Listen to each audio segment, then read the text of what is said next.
We're back with a man whose ass was the high point of a major award show. That's true. Howard Stern. It's the last award show I've done. Howard Stern for governor is really taking off. Always a lot of excitement with this governor thing. Downstairs there were camera crews this morning. Really? There's a guy out there with a big sign, Howard Stern for governor. And I know kids were assaulting me at the door looking for buttons. Yeah, me too. A vote for every vote. A lot of people screaming that. Fry 'em like fish. How many people did we sign up yesterday, I wonder? I don't know, but the convention draws closer, and my hopes are going up. I checked the Prodigy bulletin board yesterday. You know, Prodigy. How's the vote going? Vote was going very good. As of 6:30 last night, this is a countrywide poll about whether or not I should be governor. I was up 41%. Governor Cuomo had 26%, and the Republican unnamed candidate had 26%. So they're saying about the same. Yeah, and I grew another percentage point. I was from 40 to 41. I had grown since yesterday morning, and pretty evenly mixed between men and women all wanting me. You know, downstairs when they're signing up people, I don't think people really know what the Libertarian Party is. Yeah, that's okay. It's fine. Who cares if they know or not? But they're not signing up because they don't realize that's the party you're running in. That's what I'm saying. Oh, I see. They don't make the connection between me. No. No, anyone who wants to be at the convention in April to nominate me. And there's a lot going on with that. Well, I'll tell you that in a minute. Let's take some phone calls and get the morning started. You're on the air. Hi, you're on the air. Yeah, Howard, I got the Backstage tape and poster yesterday. All right, finally it is in the mail. I've been waiting since you came back from vacation. I called up 1-800-52-STERN. I've been chomping at the bit ever since. Well, this is the moment I've been waiting for. Give me the review. How'd you like it? Oh, excellent, man. Good. All the Backstage footage was great. Doug Beatty.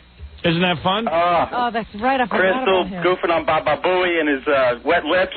I got yelled at the other day by some people in the company. They said, you're not doing such a good job telling people what's on this Backstage tape that just came out.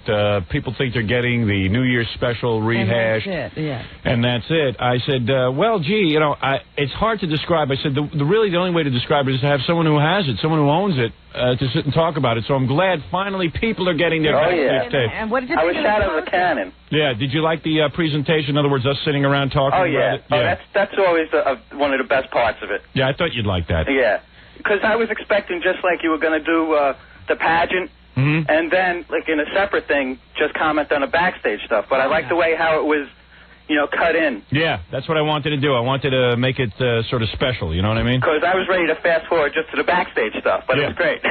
Yeah, okay, we have it all over the tape. Yeah, it was great. Oh, good. I'm really glad you like it. What was your favorite moment backstage? Well, what the took you by Backstage surprise? party. I actually had a dream about Gina and the Backstage party last night. She's wild, isn't she? Oh, my goodness. I mean, God bless her. God bless her is right. All of a sudden, you're at this Backstage party, and I could see why the people at the Newark City Council freaked out. And then again, what do they care? It was a private party. But it's pretty... Nobody told them to watch. Yeah, right. It's pretty shocking. The Gina is there, and she's wearing like a shirt and nothing else, which is interesting. She's wearing like no pants. Yeah, there were various moments where Gina was just standing around naked. She likes to be naked. Yeah, she loves to be naked. About it. And you know what? She was born to be naked. Not all of us were. Nothing wrong with that. But she's standing around, and she's at the party dancing, and she's wearing a man-tailored shirt. She borrowed some guy's shirt. I guess someone told her to put a shirt on. But it's open, but she's naked. And she's dancing, and then 2 seconds later, literally, she's on the floor with a girl. Yeah, with the redhead. With the redhead. God bless her. God bless her, too. It's what wild. A country. It just was wild, and it was like they weren't just doing this because there was a camera on, because... No, I don't think they knew there was a camera. Half the time there wasn't a camera on. Yeah. I mean, you're seeing the moments we had the camera on them. Yeah, they were just going for it. It was great. Yeah, that's real lesbian love. That ain't no acting. Well, anyway, I'm glad you like it. How'd you like the poster? Oh, I was shocked, man. I tell you, I got home. I didn't even get my coat off. I was on the phone telling everybody, I got it. I pulled the poster out. I was shocked. It's heavy-duty paper. Yeah, it is. Yeah, you thought it was going to be some It's junk. not crap. Yeah, it's no crap. Not crap. Yeah. I'm going to be shopping for a frame today. Good. Excellent. I knew you'd like it. And, it's kind of hard, again, over the radio to say, hey, you're going to get a poster and a videotape. Right, nobody understands. They think it'll be some folded-up piece of junk. Yeah, I know. Yeah. Oh, so, no. I wanted to give you something special. The packaging was great. Good. Hold on to the poster. It's only a certain amount of those. Hey, how'd you like the box? Everything was right, Everything was just, yeah. What? The story with the You said there was a mistake or something on the box, something, you know. Should I say what I think it is? Yeah.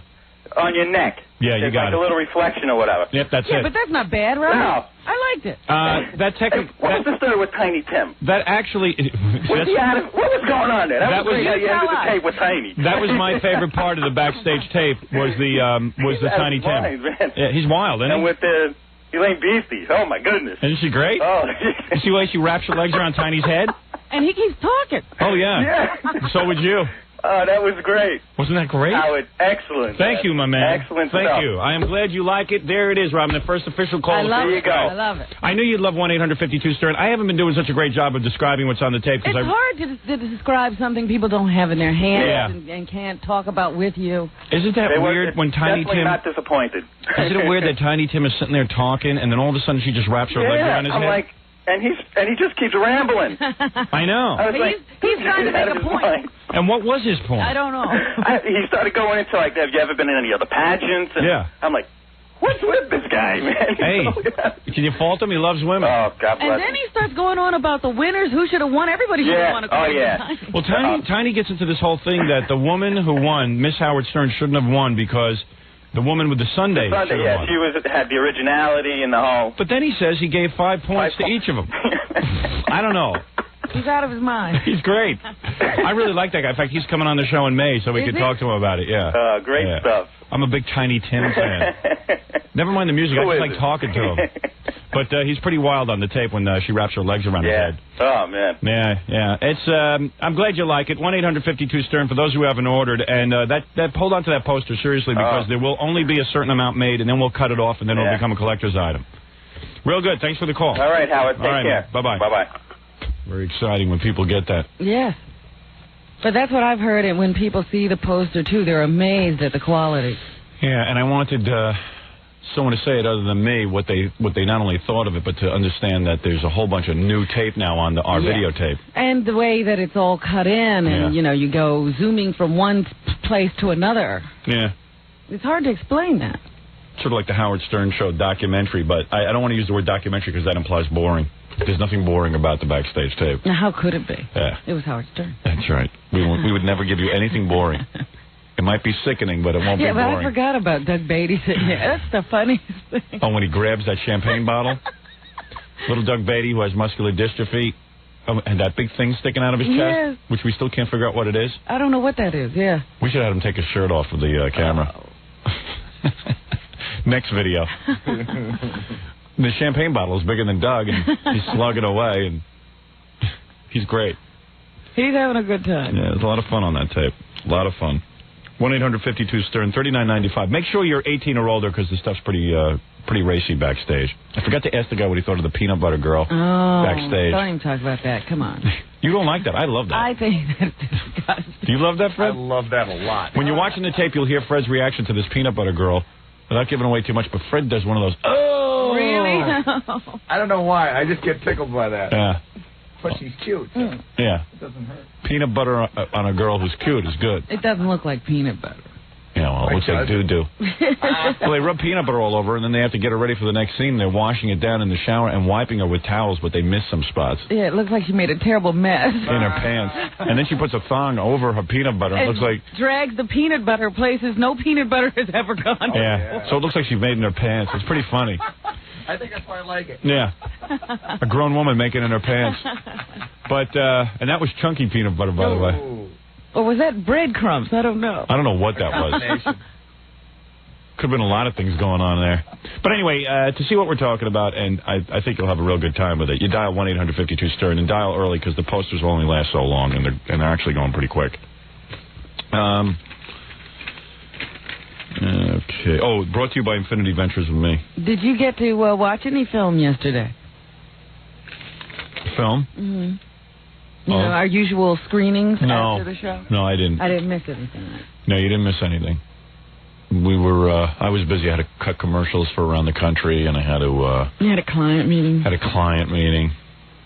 A bunch of other things going on, too, so never got to that. So, this governor thing is really taken off. I'm getting letters, you know... I got so much good stuff to play. I got the Jim Jensen show where Jim starts having a fit about me. Oh, we got that. I got, tell me what you want to hear here. I got Mrs. Cuomo. Commenting on my candidacy. Ooh. People writing letters. There's articles. A Village Voice, Fart Man for Governor. I saw that yesterday. Somebody showed that to me at the Hard Rock Cafe. Well, here's what's going on. There's a guy in the Libertarian Party. I am seeking the nomination in the Libertarian Party. And there's a guy there who basically, you know, the Libertarian Party has like 200 members, and every 4 years, they elect a guy to run for governor. They get together and stroke each other. Yeah. They don't do anything in the election. And nobody ever hears of the guy or anything, but they pick a candidate, and God bless him, he runs around, and he tries to get some attention. I don't know where he runs around. He doesn't get any publicity. So this year it was a guy named James something or other. It's a Polish, I don't know if it's Polish or not. I don't know what it is. I can't even pronounce it. That's not the Moutier guy or Montier? No, James Opakowski. Oh, I don't know him at all. But anyway, so he's a 36-year-old Buffalo trial lawyer and a devout libertarian. And for months he's been the odds-on favorite to carry the libertarian mantle in this year's gubernatorial election. And I always think it's weird to have, like, lawyers as libertarians because lawyers are the ones who create all this government. Laws, yeah. But maybe he's different. But anyway, maybe he's a lawyer who wants to change that. Yeah. But anyway, here's this guy who's, you know, been waiting and waiting to be the gubernatorial candidate, and finally he's going to win, and then all of a sudden, imagine you're all but certain you're going to be your party's candidate for governor, and then out of the blue, here comes Howard Stern. He's the #1 radio show, #1 bestseller, a man whose fanatical listeners form crowds for his public appearances that make the Beatles and Barney look like bingo games. A man who has garnered the off-the-map party more attention. This is hard to read, man. Whew. This is the smallest little facts. Who has garnered this party more attention in the last week than it's ever received in its, you know, entire history. It's kind of like being told you're the front runner for Humanitarian of the Year until Mother Teresa throws her habit in the ring.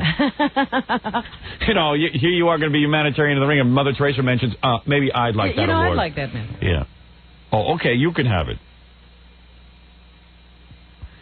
Anyway, he says, so they interview the guy, and he goes, well, I would say he's challenging me, but I'm not just whistling Dixie here. I'm in the race, and he's going to have to take it from me. Anyway, this guy, you know, this guy's a good guy. He's got a whole bunch of public service behind him and all that kind of thing. I'm not saying he's a bad guy or anything. It's just that, hey, I want to be governor for the Libertarian Party, too. So he's saying now that they've got these guys are all against me being the governor. Well, doesn't he think sometimes about stepping aside for the good of the party? Yeah, I know. I don't know. There's no discussion of that. And then they say the guy's lawyer is ready to rumble. Now this is what bugs me. Here are libertarians with a lawyer. He's got a lawyer. Yeah, the guy who's running against me for the nomination. Our strategy is very simple, Lovello says. He's the lawyer for the guy. The election laws of the state of New York and the rules of the Libertarian Party must be followed, and a fair interpretation of those laws and rules would make it virtually impossible for Mr. Stern to take over the party. See, already, it doesn't sound like libertarians. Right, now these guys... They've forgotten their own bylaws. Yeah, well, the point is, why you got so many laws? I thought we were for less government. Yeah. Forget the bylaws. I thought the idea was for as many people to be in the process as possible. Well, he says that if the pledge card question isn't resolved at the convention, in other words, they've got to make sure that all the pledge cards have been filled out properly, he'll ask the court to order a reconvening of the convention. Oh. Thus possibly tying the Stern campaign up in court for weeks or months. Some libertarians. Why would you want to... Yeah, they're using the very things they'd like to dismantle. Another possible legal strategy was suggested by Jerry Goldfelder, a leading election lawyer in the city. Under state law, the Libertarian Party isn't actually a party at all. As noted above, to be an official party, your candidate for governor in the previous election must have won at least 50,000 votes. Which they've never done. Right. So?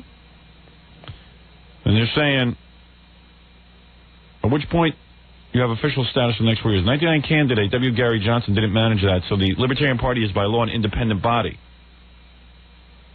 The section of the law regarding independent bodies says, contains language about the use of an independent body's name and symbol. So what they'll do is take me into court and say that I don't have any right. A longtime member could sue Stern on the grounds that he has no right to use the name and symbol of the Libertarian Party. Even if you win the convention. Yeah. So, I mean, personally, if I find that kind of resistance, I'll just step aside.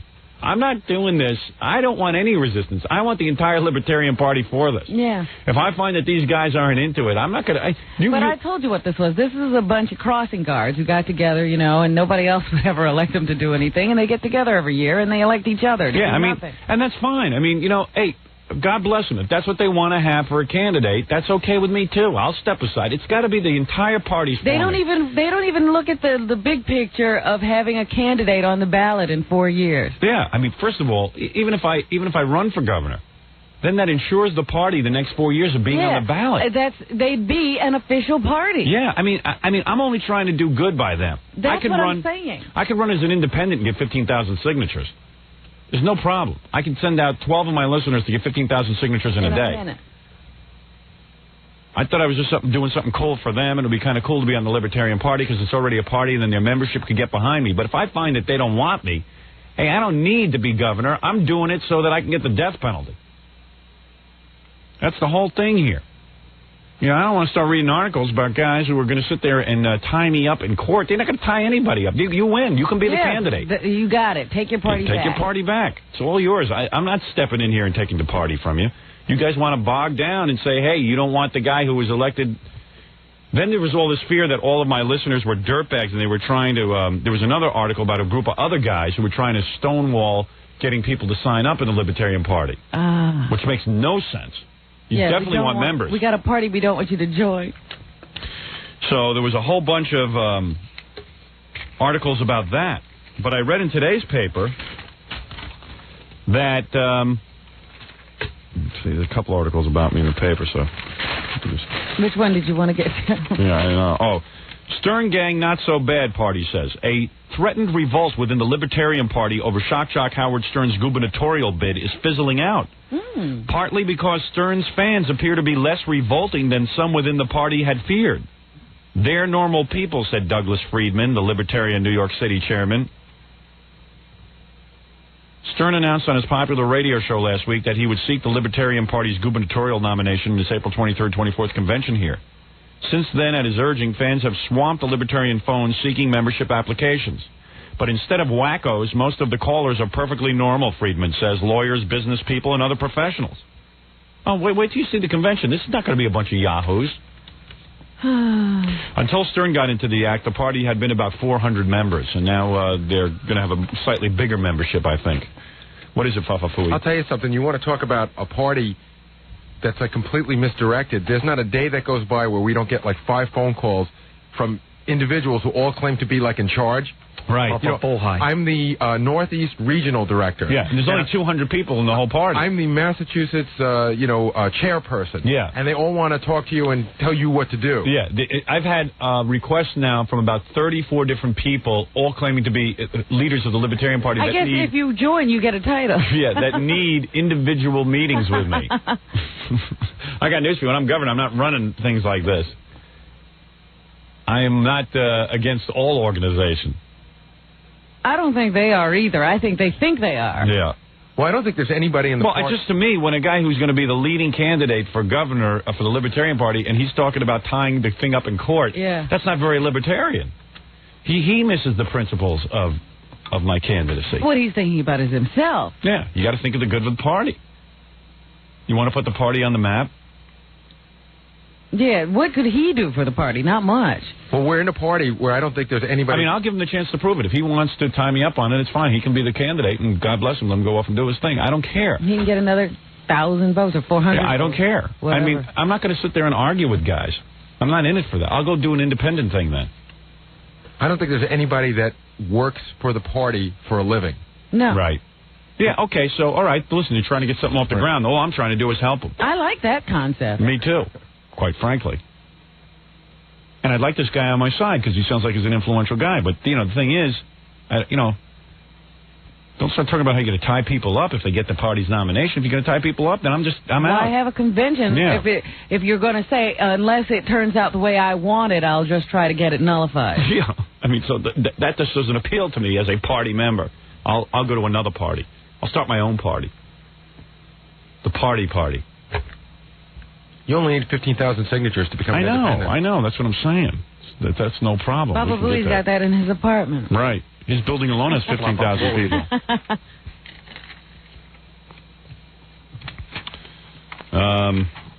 I received this letter from one of my constituents. I see. Dear Governor Stern, would you consider being governor with Tom Gulata? Ah, there's a good idea. He stands for hard work, equal rights for all, and special privileges for none. Mr. Gulata would make a fine running mate. And boy, does he know how to campaign. Tom Gulata doesn't let filthy niggers push him around. Oh, boy. He don't back down when that scum-sucking nigger Colin Ferguson shot all the whiteys on the Long Island Railroad. Tom Gulata called that nigger what he was, an animal. That other nigger, Jesse Jackson, demanded an apology for the use of the word animal, and Tom Gulata refused. Hats off to Tom Gulata. You say you want someone who is hardworking. Before Tom Gulata got into politics, he weighed 450 pounds. Now, from all that work, he weighs half of that. Really? He was fatter than Dominic bloated attorney Barbara. Maybe the niggers would think twice before shooting white cops. I'm sure this would not be tolerated under a stern Gulata administration. The niggers are shaking in their boots knowing you're going to be New York's next governor. No longer will they be allowed to run rampant in our streets, killing, raping, and destroying our once great state, New York. Daniel Carver moving? New York would no longer be the laughingstock of the United States. And well, there's another letter of support, Robin. You do bring out the best. Well, we're bringing all people together. But, but by the way... Gulata's a good idea. Yeah, I don't know if all that other stuff. You know what somebody suggested? I thought this was a great suggestion, actually. Someone wrote me a letter and said, why don't you run with... He'll never win, though, with me. That's why I can't run with him. But Joe Clark. Oh. The former high school principal. Yes, boy, he'll be walking around the state with a bat. I would love to run with Joe Clark. Yeah. I think he's terrific. I don't know, I don't know if people can see past the black skin though. Well, obviously that guy can't. No, that's what I'm talking about. I can't run with a black guy. That'll negate all the votes. Somebody suggested Ben Zwirn. No. Attorney Ben Zwirn? Ben Zwirn. That's who Gulata defeated. So Gulata, though, is like a Republican who I don't think can break away from the party. See, Ben Zwirn can do whatever he wants. I would run with Gulata. I like him, but Ben Zwirn, isn't he real liberal? Ben Zwirn. Real liberal. But you see, like you talk about, well, that guy sees me as a good candidate to run against us. He calls them the niggers. But here is a black guy in the paper. You're getting black support. A lot of black support. Here's a black guy they're interviewing in something called the Daily Record, Morris County, New Jersey newspaper. Okay. He says he'd be good. He'd be a good change for New York State. He knows what the people want and need. He'd be a crazy governor. This guy's a chemical worker, a black man. Here's another person interviewed. They do one of these polls where they show the people's pictures. And okay. Here's a guy named Scott. He says he'd probably open some minds. I don't think he'll win, but he'll definitely shake some ground. I think it would be fun. Here's a woman named Chris. She says, I hate everything about Howard Stern. He'll probably get elected, but I don't think he'll do good things. Confident. It's funny, the guy who likes me doesn't think I'll get elected. The woman who hates me thinks I will get elected. Here's a woman, Lori. She says, at least he'd be a comedic governor. He can't be any worse than Governor Cuomo has done. He can't do any worse than Governor Cuomo has done. Here's Kimberly, a student. Looks like some kind of light-skinned ethnic type. Maybe Puerto Rican or something. I don't know. Looks like to me in the picture. I don't know. Always categorizing. But she has an Irish last name, so you never know. He wouldn't be good for New York at all. He has no morals. I hate the guy. He has no morals. Well, he just breaks them. I have morals. Yeah, right. I despise when I break the morals. And here finally is a guy named Gary. He's a business owner. He says, I wouldn't want to see him as governor, but I'd like to see the government shaken up a bit. Well, how do you propose to shake up the government if you keep electing the same wackos who basically have their own little two-party system, and they all decide who's going to run ahead of time, and then you have to choose between these two. The only way to shake up... you don't get any say at all. Right. Right. So anyway, there's an article from the Village Voice. That's one from the Daily Record. Here's one from the Daily News today. I think I've shared them all with you. That's what's going on. If you want, I'll play you Matilda Cuomo kind of thing. I'd love to hear what she has to say. Yeah, here's the governor of New York. We're back with the Howard Stern Show.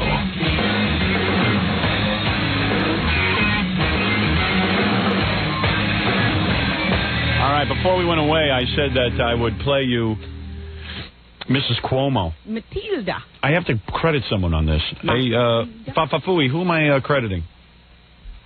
You're supposed to give me that. Who do I credit? A guy named, a reporter named Jeff Lewis who works at a radio station in Rockland. Okay. Jeff was interviewing Mrs. Cuomo, and he said to her, Mrs. Cuomo, what do you make of that Howard Stern candidacy? And then he followed up with an even more interesting question. Yeah? I think so. Nancy Kerrigan comes in second. Oh, wrong one. I got more tapes up here. That's Jim Jensen. You got that to look forward to.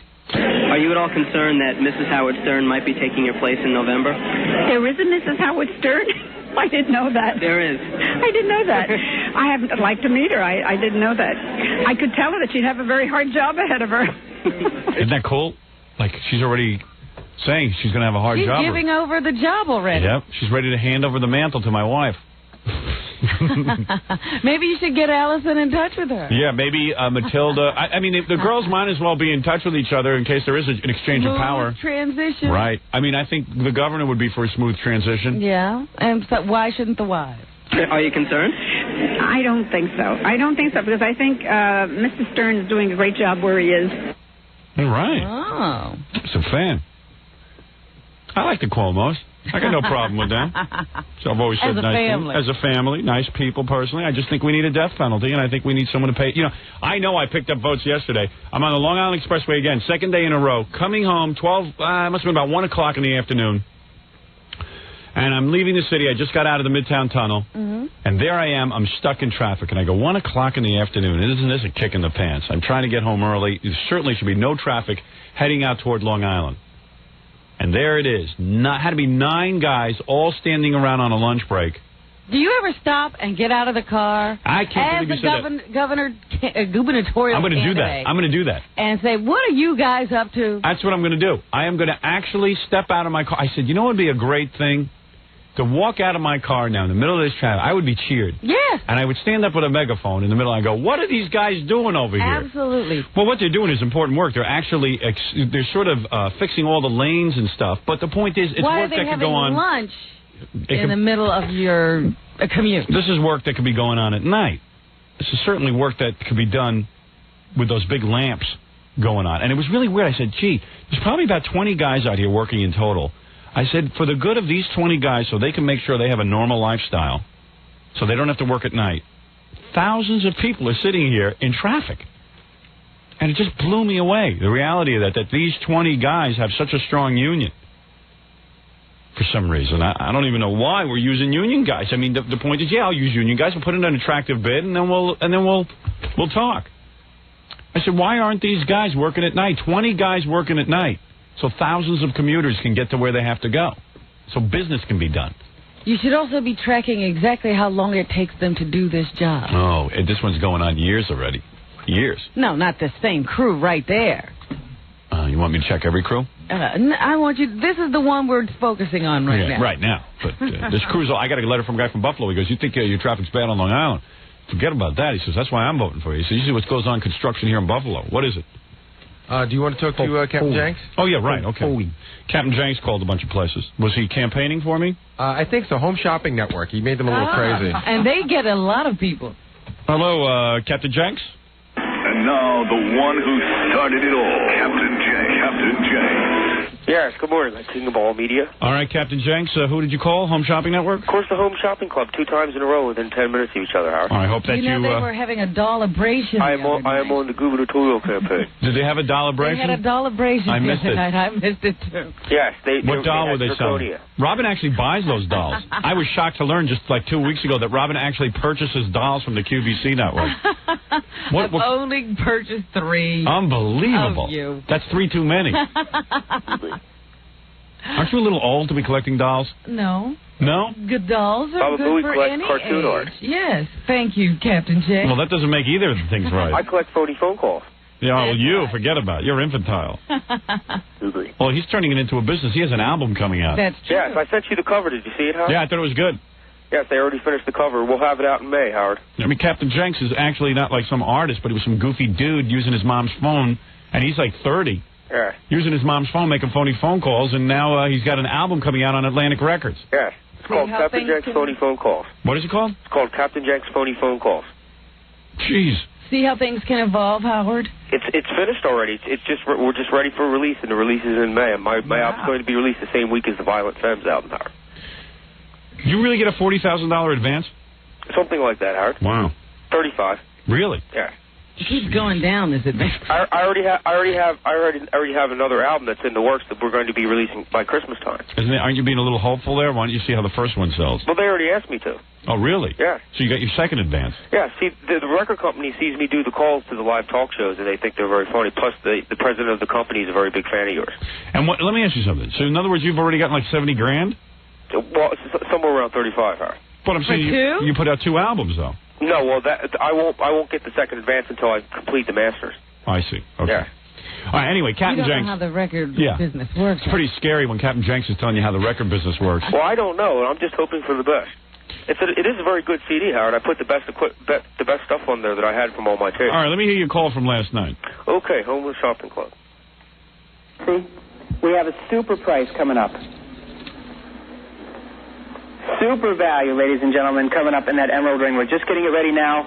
I'm told we're going to take one more call. Hello? Hello? Hello, who's this, please? Hi. This is Mike. You're live on the air. My name's Carla Davis. Hi, Carla. How are you? Good. How are you? I'm doing just great. Hold it a second. Yes.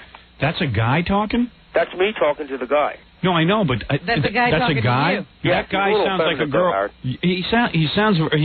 thought it was a woman, and then you're doing your female impression. Yes. All right, go ahead. It was a rivalry. But it cracks me up that, Captain Janks sounds like a pretty bad-off woman, and he's going, hi, Carla. Yeah, I know. It's weird. I was shocked to learn that he was a woman. Go ahead. I mean, he was a man. Go ahead. Oh, cool. Value, ladies and gentlemen, coming up in that emerald ring. We're just getting it ready now. I'm told we're going to take one more call. Hello? Hello? Hello, who's this, please? Hi. This is Mike. You're live on the air. My name's Carla Davis. Hi, Carla. How are you? Good. How are you? I'm doing just great. You staying up? Even better since I just ordered the zirconias. Yeah, you get all those earring jackets there, too. Yes, they're beautiful. They're absolutely beautiful. Isn't that nice? Yes, I bought 2 of them for Howard Stern because he's running for governor. I heard about that. Yeah, what do you think of that? No opinion. Well, do you think he'll make a good governor? I sure do. I don't know. This is really, if we were on a different, if we were having a private call. Go to hell, you numbskull. And you know what? That shows you the type of people that we're going to bring to the air with that kind of comment. $9.95. Ladies and gentlemen, let me just say this. I apologize. We have a very nice audience, and we respect everybody. But every once in a while, there is a nutcase that gets through. Let me go back to the phone. Hello, you're on the air. Hello. Hello, who's this, please? This is Colleen in Portland, Oregon. Colleen, now you're not going to excite yourself by trying to use profanity on national television, are you? Not hardly. I don't use it anyway. Like that classless act we just talked to? Oh, I don't know. I wasn't listening to it. Okay. That's enough. I'll just go ahead and move on with the show. Like when you go to hell, you numbskull. You numbskull. Go to hell, you numbskull. Go to hell, you numbskull. I thought he was going to call me a classless pig, Howard. He was good, though. He was funny. He had something but, to get in front of here he is, saying you've got some Zirconians with earring jackets. Yeah. Oh, he bought them for Howard Stern. And I got them just for you, Howard, because you're running for governor. Well, that was a good one. I'm going to become a resident of New York just so I can vote for you. Excellent. Do you actually buy that stuff? What's that? To get on the air, do you have to actually have purchased? Oh, yes, absolutely. Oh, you're kidding. Oh, no, I started up an account there. I'll never buy anything there, except for doing the Howard Stern calls. Yeah, but I mean, so now you own Yes. Whatever they were selling. I'm going to send them to you, Howard, because you're running for governor. All right, thank you. So you had to buy the earrings? Yes. How much were they? They were $35 a piece. Wow. They're a pair. So hey, you can afford it. You got that $35,000 advance. That's right. Absolutely. Now I have a budget, Howard. Okay. That's scary. Captain Janks with a budget. Yeah. All right, thanks, dude. I have one more. Oh, what do you got? This is Home Shopping Club once again, only about 10 minutes later when they were doing computers. All right, very good. You're on the show live. Who's this place? Hey, how you doing? I really enjoy your presentation. Hey, thanks a lot. What's your name? Hey, my name's Bill. Hi, Bill. Where are you calling from? I'm calling from, like, Montclair area. Up in the Montclair area, huh? Yeah.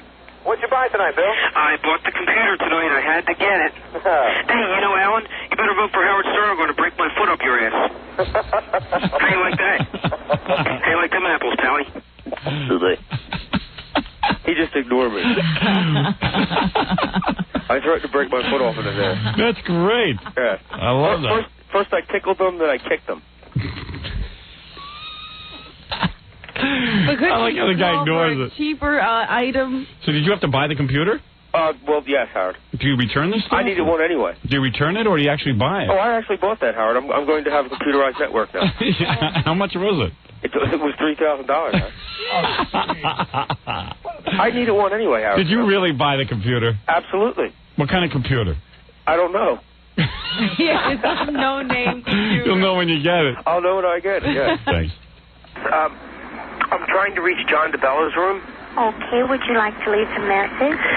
Is he out, or? Well, nobody answered, so. Would he happen to be down in the hotel bar? I can ring the bar just a moment. Thank you. I'm not going to go through this one again. He's out of control. Imagine him with a computer network. Oh. What kind of computer did you buy? I don't know. I don't know. I'm getting something. That is so funny. We got to take a break. We'll be back right after these words. The Howard Stern Show. One of the stars of our new videotape, our backstage videotape, is Elephant Boy at our new 1-800-52-STERN tape and poster. Elephant Boy all over the backstage tape, and he marches around with the stripper, Jolene. When am I going to get to see the tape? You haven't seen the finished product, have you? No. I'll tell you what, I'll have one for you tomorrow. Well, thank you very much. We just got a call from some fans who have gotten it already, raving about it. Very excited that it's in the mail. They love the poster. Well, you got your poster already. Yeah. I'm still waiting to get that. You have to get that back from the framer. Mm-hmm. That's not my responsibility. My responsibility is to get you the tape. So one of the stars of the backstage tape is Elephant Boy and his stripper friend. Are they here? Yeah. What is it? They're on their way in. Fred was in the bathroom. Oh, jeez. Oh, boy. Nice fag bag, Elephant Boy. There you go again. What, you got a fag boy? What is it, a fag bag? I always No, he has a white one. That's even more ugly. Why couldn't you get one that doesn't stick out so much? My last one tore off, so that's this the only one I could find. So it worked so far. I never got pickpocket rain this. Nobody's going for that. Yeah. No. Hey, Jolene. Hi. Look at her, man. You are hot. You're so far away way over there. Yeah, I'm far away for a good reason. Elephant Boy's your man. Sit down with him. Yeah. Elephant Boy's your boyfriend. Remember? Or did you forget? You look good. Oh, thank you. Jolene, of course, she works over at Scores. I was there one night. Elephant Boy was there with her, and Elephant Boy left, and then she just sat on my lap the whole night. She wouldn't let any of the other girls near me. You were very possessive that night, weren't you? I was being protective. Yeah. You know, some of us love you for you. Yeah. Like you. Like me. Yeah. What kind of a... I was telling my wife to get those kind of stockings. What are you wearing exactly? What are those legging things you're wearing? Let me stand up and show you. Yeah, show me that. That's real sexy, Robin. You want to get a pair of those. knee-high things? They're above the knee, thigh-highs? You wear a mini skirt with those black... so you know how to dress. Let me see. Move over.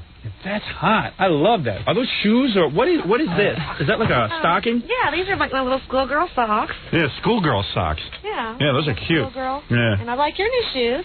Oh, thank you. Yeah. I appreciate that. Yeah, I guess I should go back over there. Yeah, you better. Fred's looking away. He doesn't even want to watch this. Yeah. Believe me, I seen it all with Jolene. You've seen it all? Yeah. No, you haven't seen it all, Fred. Almost. Yeah. You've seen what we've all seen when we pay. That's what you've seen. I've never danced for Fred. Fred's never given me any money. We really? Really? Are. No, really. I would never take money from Fred. Yeah. You just get on the radio show with him. Or he gets on the radio show with me. Yeah. And you're all over the backstage tape because Fred the Elephant Boy walks around and pretends that it's his girlfriend. Yeah, this is my what did you call her? How do you say that? Fiancé. Fiancé. What'd you hear him on the backstage tape? 5 hours to figure out what that was. Yeah, you couldn't even say fiancé. But it's kind of pathetic because you walk around with her and pretend it's your girlfriend, and you know you wish it was your girlfriend, and you're probably dying inside every time guys are... I look at this way because I knew that you were free to have this passage, and it would just add on to the tape. What do you say? No. Say that again? I'm just saying, we did, you know, to let the people know that they're saying like there's all new aspect of Fred the Elephant Boy. No more. And Jolene, doesn't he get on your nerves after a while? Do you get tired of trying to figure out what he's saying? I have no idea what I'm saying myself. I'm nervous. It gets easier if I'm looking at him when he talks. It's a lot easier. Yeah. But he doesn't. If I don't understand him, I just tell him, Fred, wait, stop over. And he understands. Because it's real annoying. I went over to Scores and they got loud music there and there's all the strippers there and everything. It's really exciting. And Fred the Elephant Boy starts talking to me. And he's like... for music.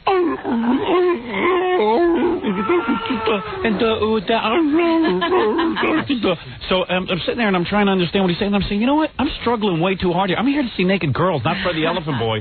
And finally I just said, you know, Fred, why don't you just sit back and relax? Yeah. Why don't you sit back and relax? So I could see naked girls. Because Jolene was really coming on to me real strong. And she wasn't wasting her time trying to talk to you. She was dancing, and she has a thing where she shakes her ass in your face and the whole thing. And I want to see that. I want to see Fred the Elephant Boy. You like that, huh? Yeah, of course I like it. I'm a guy. I'm a horny guy. I want to see it. Yeah, but believe me, I did expect to see you say it was more of a surprise to me. What? Oh, it was more of a surprise. What was more of a surprise to you? To see you there. Yeah, I walk in. Who do I see? Fred the Elephant Boy. Yeah. Yeah, everybody was surprised, Fred. He was surprised at you. You were surprised at him. So finally I said to Fred the Elephant Boy, why don't you sit back, man? We'll give you some money, and you just sit there and you'll give girls money and let them dance. He goes, no, I have to really go. Nobody offer me money. Really? No. I told Dominic to give you a couple of 20s and let you sit there and hand them to girls. No. That's what Dominic did with me. He gave me 20s. Well, what do you think? Fred thought Dominic wanted him to undress. Yeah, I guess he has a hearing problem, too. Well, what's the story? So you hang around with Fred and pretend to be his girlfriend, and then what does he get out of it? Like, do you ever get anything off her, Fred? No, I don't expect. See, we are two different people. I know she kisses you. I see, but I'm not supposed to hang around with you. We're like the best of friends. Yeah, and what, you hang around with her outside that strip club? Yeah. Oh, yeah? Where do you go? We hang out in the Phyllis. In the Phyllis? In the village. Oh, in the village. Okay, I'll answer. I take him to clubs. I take him to parties with me. He comes over, and I have my roommate Jesse. We have our own little TV show he does out with us, and he steals the camera and goes around and interviews Gary and other people. Yeah. And he stays over at our house when he's in the city because it's so far for him to go home. So he is. So you get to sleep there with Jolene, and you see her in her different outfits for sleeping and stuff. And do you ever put the moves on her? You pussy. He usually goes home early, and we stay out. We usually give him the keys, and he goes on home. Because So you sleep over her house? Yeah. So you don't have to sleep at your mom's place for the night? And so I'm growing up. You're growing up. Yeah, but you're not getting anything. Everybody thinks you're out doing something. And what happens? You're living alone. And does Jolene come home with guys sometimes while you're there? No. No, I'm a nice girl. Nice girl. I keep reading about you. Every guy who comes in there, you're in the David newspaper with. David Roth was in here talking about dating you the other day. But I didn't meet him at Scores. We were friends. We're friends. You know, yeah, I bet. Everybody's a friend. You ever do him? No, not really? at all. No. You never did, but you try. No, I did not. Oh, come on.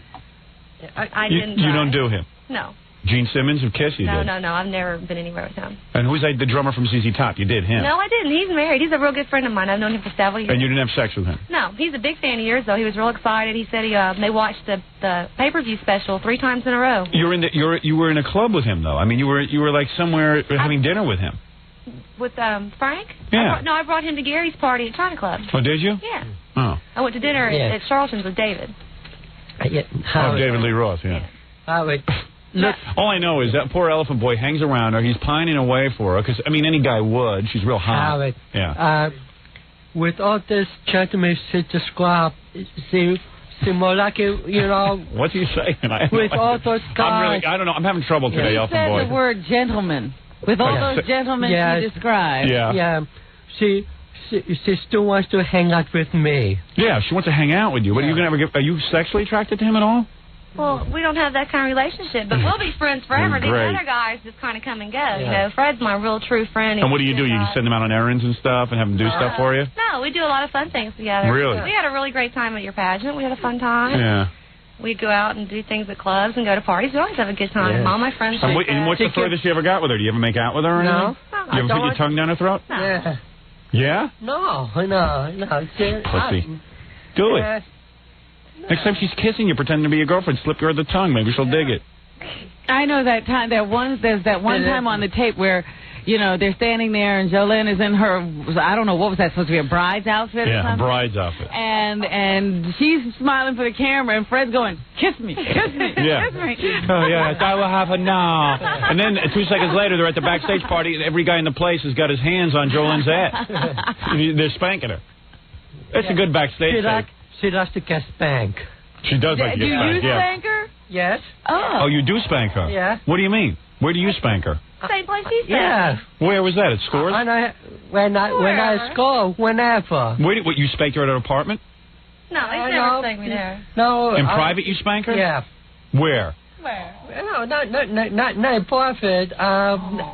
Make up your mind. Where do you, not in on a TV show. Private. Oh, on a TV show. Oh, that's where she lets you spank her. Oh, that's nothing. If you go over her apartment, she goes, say, Elephant Boy, I need a good spanking. That's a spanking. Next time I come to our park, could you give her a spanking? Yeah, that's a show business thing. Oh, Elephant Boy, you're getting nowhere with her. Yeah, who cares? Why don't you get like her. You like her? Yeah. Well, she can eat your heart out. I couldn't hang around with her and not have sex. I couldn't. I would have sex with you. I would do it. With all the girls you meet with her, none of them. Believe me, my life was different, different than a year ago. So I'm all right, it's getting better. At least you're hanging around with good-looking girls. He's hanging around with better-looking girls that he can't get. Yeah, he's hanging around. He's still hanging around and getting no sex, but at least it's with better-looking girls. But they're nice girls. They're nice too. Hey, Jolene, you wearing panties with that dress? Yeah. Oh, you are? Little tiny ones. Yeah? Good for you. You know how to dress. You know where do you get an outfit like that? Oh, here and there. Oh, yeah? Yeah. Different stores? Mm-hmm. Yeah, she knows how to dress. With the this socks. is a new one. I wore this one especially for you. With the little belly hanging out. You know what I mean? Perfectly flat stomach. Shut up, Elton Boy. I'm surprised you'd let me keep my shirt on this long. Yeah, when are you going to take your shirt off already? Well, come on, take it off already. If I take mine off, will you take yours off? You're damn right I would. If that's what it takes. I'll take mine off and you take yours off. No, I don't need to take mine off. Well, if you do, I might come scratch your back for a minute. Oh, really? Yeah. Kind of cuddle up in your back. He's jumping out of those clothes. Wow, what a body on her, huh, Fred? Are those just beautiful? She's beautiful. Shut up, Elfin Boy. You don't get anywhere with her. She's beautiful. How am I going to scratch through that? Hold on. Is that a jumpsuit, Howard? You know, all the girls at Scores are just dying for some of those Howard Stern for Governor buttons. You got them. I was thinking that what we should do is make little pasties. Oh, yeah? Your face. Hey, my shirt's off. Where's my back rub? Shut up, Elfin Boy. You wish this was you. Elfin Boy, what's with that fag bag you're wearing? Really, seriously, he's wearing one of those. Oh, yeah. Didn't you hear what he said? Yeah. When he first came in, he said the last one he had, I guess it was a black one, it got cut off. Oh. No, what do you mean you got cut off? Right, it was you got great nails. Not you, Elephant Boy. Jolene. Does that feel good? Yeah, it does. Did you do this to David Lee Roth? No. Did you do this to the guy from ZZ Top? No. Who does she do this Who do you do this to? Does she have a boyfriend? I do this to you, Howard. She has a real boyfriend, right, No, I Elephant really Boy? don't. I'm very lonely, actually. Really? So am I. Oh, Elephant Boy's right there. I am really lonely. I need to meet some nice boys. What about me? But you're already taken. I'm not really taken. You're not? No. I'm thinking of getting a divorce. Oh. You always think that when I'm here. Yeah, I know, I do. She's a very special girl. Jolene Stern. I am warm, aren't I? She could be the first lady. Hey, you could be. Hey, you could be the governor's wife. Oh, I could, couldn't Yes, you could. Yes, you're a lovely girl. Look at Elfin Boy. Elfin Boy, you ought to do something with her, man. Just make your move. Maybe she'll go for it. Maybe in a moment of weakness, get her drunk. What do you need friends for? Me. What? He respects me, see. Yeah, why do you respect her? And the other thing is he can't really get my name straight. I want to thank you for correcting him on my name. Say your name. Jolene. Okay, but remember the day he was calling me Jolene? Yeah, he's calling you Jolene. I thought your name was Jolene. I did. Hey, don't we make a cute couple, Robin? I don't know. What do you think? Well, I prefer the other couple, Howard. What other couple? You and your wife. Aren't we getting a little tired of that? Don't we look more suited for one another? Oh, you. She kind of looks like my wife. You know what I mean? Her together, huh? Yeah, we look real nice together. Hey, this would be a nice campaign pose. Her with her shirt off and me with mine off. Oh, yeah, by the way, Howard, last night at Jack's show, I wrestled for the Libertarian Party. So I'll report for you. He wrestled for the Libertarians. No. I'm going to get you locked up those towels. Are you, Jolene? Oh, yes. You're going to campaign for me? Definitely. I tell everybody that I dance for to buy your tape. Oh, you're a sweet girl. 1-800-52 Stern. You're a sweet, sweet girl. Very young, sweet girl. How old are you? 22. 22? It's the right age. Elephant Boy, that's the right age. Yes, that's right. You better get away from me because I'm going to explode. Really? Yeah, I'm serious. Okay. I'm really going to explode. I can't take it anymore with all these strippers, Robin. Oh, you don't want to see my panties first. Oh, yeah, okay, all right. Yeah, okay, I want to see those. Yeah, those are great. Those are really good. Nice panties. You know you want to spank me. I do. I can spank you? Go ahead, spank me. Hard? Yeah. You like it? Not too hard? No, do it just right. Do it like This girl knows how to party, huh, Robin? See, these are the kind of girls I like. I don't know why. What? I don't know why you didn't wait. Wait for what? To get married. Who knew this was going to happen? This kind of girl. I didn't know this was going to happen. I always thought I was going to be nothing. No faith in yourself. I had no idea. And you would have sex with me, right, Jolene? Of course I would. Oh, Elephant boy, that must kill you. Oh, sorry, Elephant boy. All right, here we go. Ready? I'm ready. How's that? Very good. Do it You one like more that? time. Maybe a little bit more. All right. Very good. You like that? You getting turned on? Very turned on. Seriously? I am. Look at me. I'm wiggling here. Oh, you want more? I want more, Howard. Give me more. You know, I'm wiggling too. You like that? Oh, I love it. And you look so good sitting there without your shirt on. I do?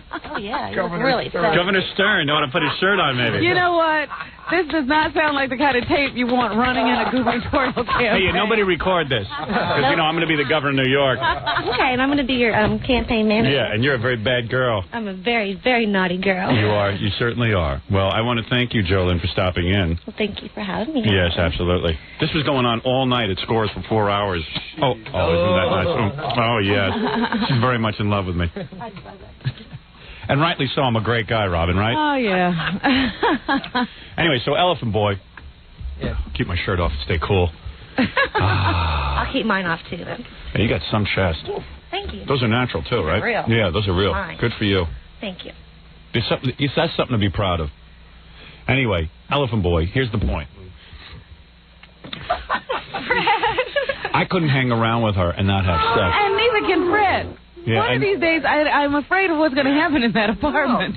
She'll end up chopped up. I'd make soup out of her. She kept teasing me like that. And if I was going to get him without really two different lives, you know. In other words, you really don't want her because you lead two. I would be the first man. I would really like to do her, but. I would like to do you also. I think you'd like to do me, Elephant Boy, is what you're saying. I don't think it matters. Long hair. All right, anybody's looking good at this point. But Elephant Boy, seriously, that's got to be difficult. You must dream about her all the time. I don't look at her as a, Elephant Boy, stop lying. Why are you lying? You're so embarrassed. That's the truth. I mean, that's not the truth. I see you while she's over there with Howard. I see the look on your face. I was enjoying it, but... Oh, you were enjoying it. Elephant Boy, you're a man. There's nothing wrong with admitting it. You don't dream about me. I want her, too. You don't... I would be the first one. I want her, but... I would be the first one. I want her. Just say you want her. Tell her you want her very badly and you ache inside for her. Tell her. Okay. Shorty, the next time I come to your apartment, you will have a night with me that you will never forget. Well, I don't know. You will be in ecstasy. You will be crying for more. Yeah, I'm dreaming. Yeah, I know. Okay. So what happens? You sleep over there? And do you get to sleep in her bed? No. Why doesn't she put you in the bed with her and really tease you? She's not like that. I'm a nice girl. Where does he sleep? On the couch? No, we have a guest room. He sleeps in the guest room. Really? Yeah, he's got his own little room in there. And what's the roommate like? She's a stripper too? No, she's a cigarette massage girl.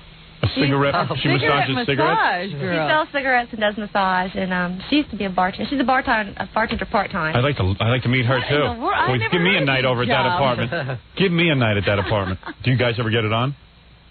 You and her? Me and Jesse? Oh, no, not at all. No? Not at all. Never do any lesbian stuff? Well, I did have a little story to tell you. The first time I was here, we talked about how I would let a girl do me, but I wouldn't let a girl. Well, I recently had a chance to get some revenge on my ex-boyfriend. I went and met him in Montreal.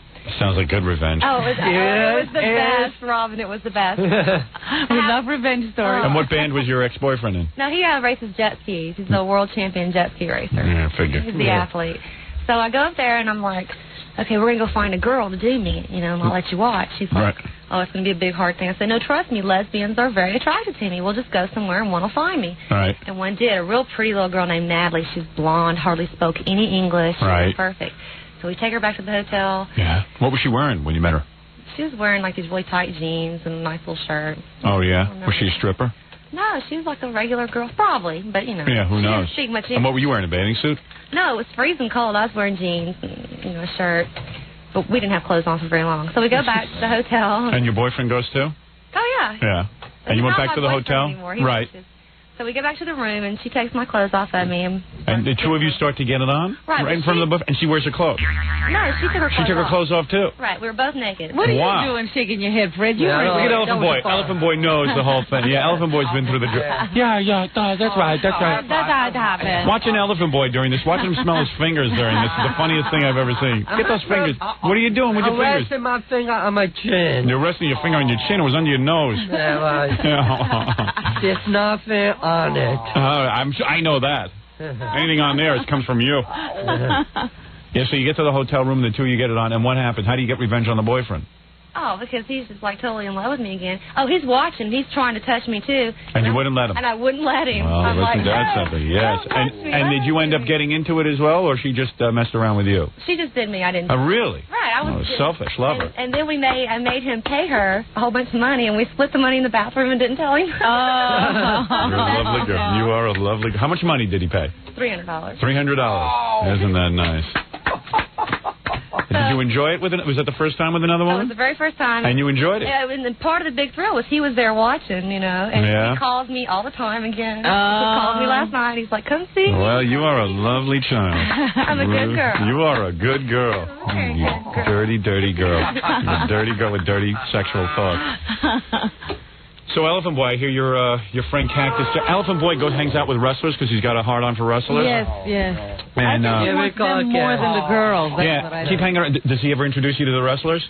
Oh, yes, and I've introduced him to some. I had a picture in one of the wrestling magazines last month. So Elephant Boy brings you around. You go and have sex with the wrestlers while Elephant Boy watches. I don't have sex with the wrestlers. Poor Elephant Boy. So Elephant Boy, your little buddy Cactus Jack got his head split open? What? Elephant Boy's like... My head. His ear. His ear? Yeah. Elephant Boy's been going around crying like his girlfriend just died. Cactus Jack this happened to? Yeah. Ooh. That's the one he's in love with. Yeah, right. You're in love with him, right? Yeah, just like I am in love with you. Hey, man, don't go admitting that. That'd be true, but don't admit it. That was could kiss me. I do that a lot, babe. No one knows what he's... Anyway, are you guys here to plug something? Because I got to move along. Yes. This Saturday, I will be in Philadelphia in the Northeast Jersey Art Mall on Queens Avenue. I will be there referee a couple of wrestling matches. You're making an appearance, Elephant Boy, Saturday, 10 a.m. to 12 noon with Jolene. Yeah. She'll be there as well? I'll be there. Now, tell them where it is again, because I don't know where to go. The matches will be professional wrestlers, the Monster Factory. The first 500 guests will receive free photographs of who? Of you? If I want it. I've seen that photograph. Yeah. That's what he was. I was at the strip club. Yeah. How often do I get to go to a strip club? Like maybe once a year? 5 years. Yeah, once every 5 years. In fact, the cool thing about running for governor is on the way up to Albany, we'll stop the bus off and go to a strip club, although now my wife and my parents want to go to Albany with me, but I got to ditch them. What, are we getting a separate bus? Yeah, we're getting a separate bus for that. I'm trying to have fun. If I'm taking a road trip all the way to Albany, I'm going to be at least 7 strip clubs. So I never get to go to a strip club. So I'm sitting there and I'm waiting, and this Jolene, this hot little number here, is all over me. Yeah. And then Elephant Boy every minute is shoving his press photo in my face. He's got a photo? Yeah, and I'm looking at it, and it's like the Munsters. And I'm looking at it, I say, hey, Elephant Boy, we're in a strip club, dude. You know, I love you, but who wants to look at pictures of you? I'm trying to soak in Jolene. I went home that night. You know how many times I had sex to you? About like 2 or 3. And Elephant Boy doesn't even dream about it. Oh, yeah, sure. Trust me, he's dreaming. He can't close his eyes without seeing you. That's right. I'm not frustrated with it. Why don't you admit it? How could you not be frustrated? Okay, Elephant Boy, you're so horny. It's not true, but you want her really badly, and you hang around. You think like maybe one. I don't dream like that. I dream like different girls. You dream different girls. Yeah. Different than Jolene. Yeah. Or she's like a sister to you. Just about. Really? Yeah. Yeah. Good luck. Did you get in trouble for coming to see me at Scores, Howard? No, I didn't get in trouble. No one. I'm not pussy whipped. I came home. I said I went to Scores, and that's it. I don't want to talk about it. Damn right. We had some night together, huh, baby? We sure did. When are you coming back? When about 5 years from now. Yeah. My wife won't let me go back. But So I get there, and Elephant Boy's throwing his press photo in my face. You carry those around, Elephant Boy? These cameras like, look how it, look at her. I go, get out of here. I promise, Jolene. I promise, Jolene. I promise, Jolene. And I was like, what? I said, I promise, Jolene, I will give her one of my photos and meet her at the club. So that's the reason I was there, and then you show up. Y'all just got lucky, see. I see. Okay. Yeah. Well, anyway, Jolene and Elephant Boy will be... You didn't say where they were going to be. Yeah, where are you going to be again, Elephant Boy? Oh, geez. Now tell me, I can't figure this out. Where is it? Thank you, Fred. Yeah, just go to Philadelphia and yell Fred. At the northeast Auto Mall of Paris. What?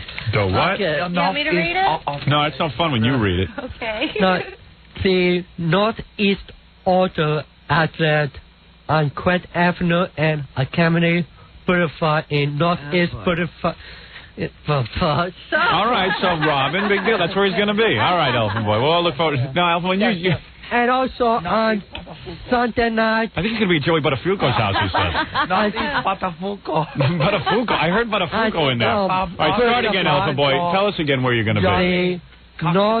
The Northeast Auto Outlet in Northeast Philadelphia. All right, very good. All right. Philadelphia. And one more you will be in Philadelphia? Yeah. All right. Sometimes close to it. What's great about this is Jolene's just sitting here topless, so I don't really care what you're saying. So are you, though, Steve?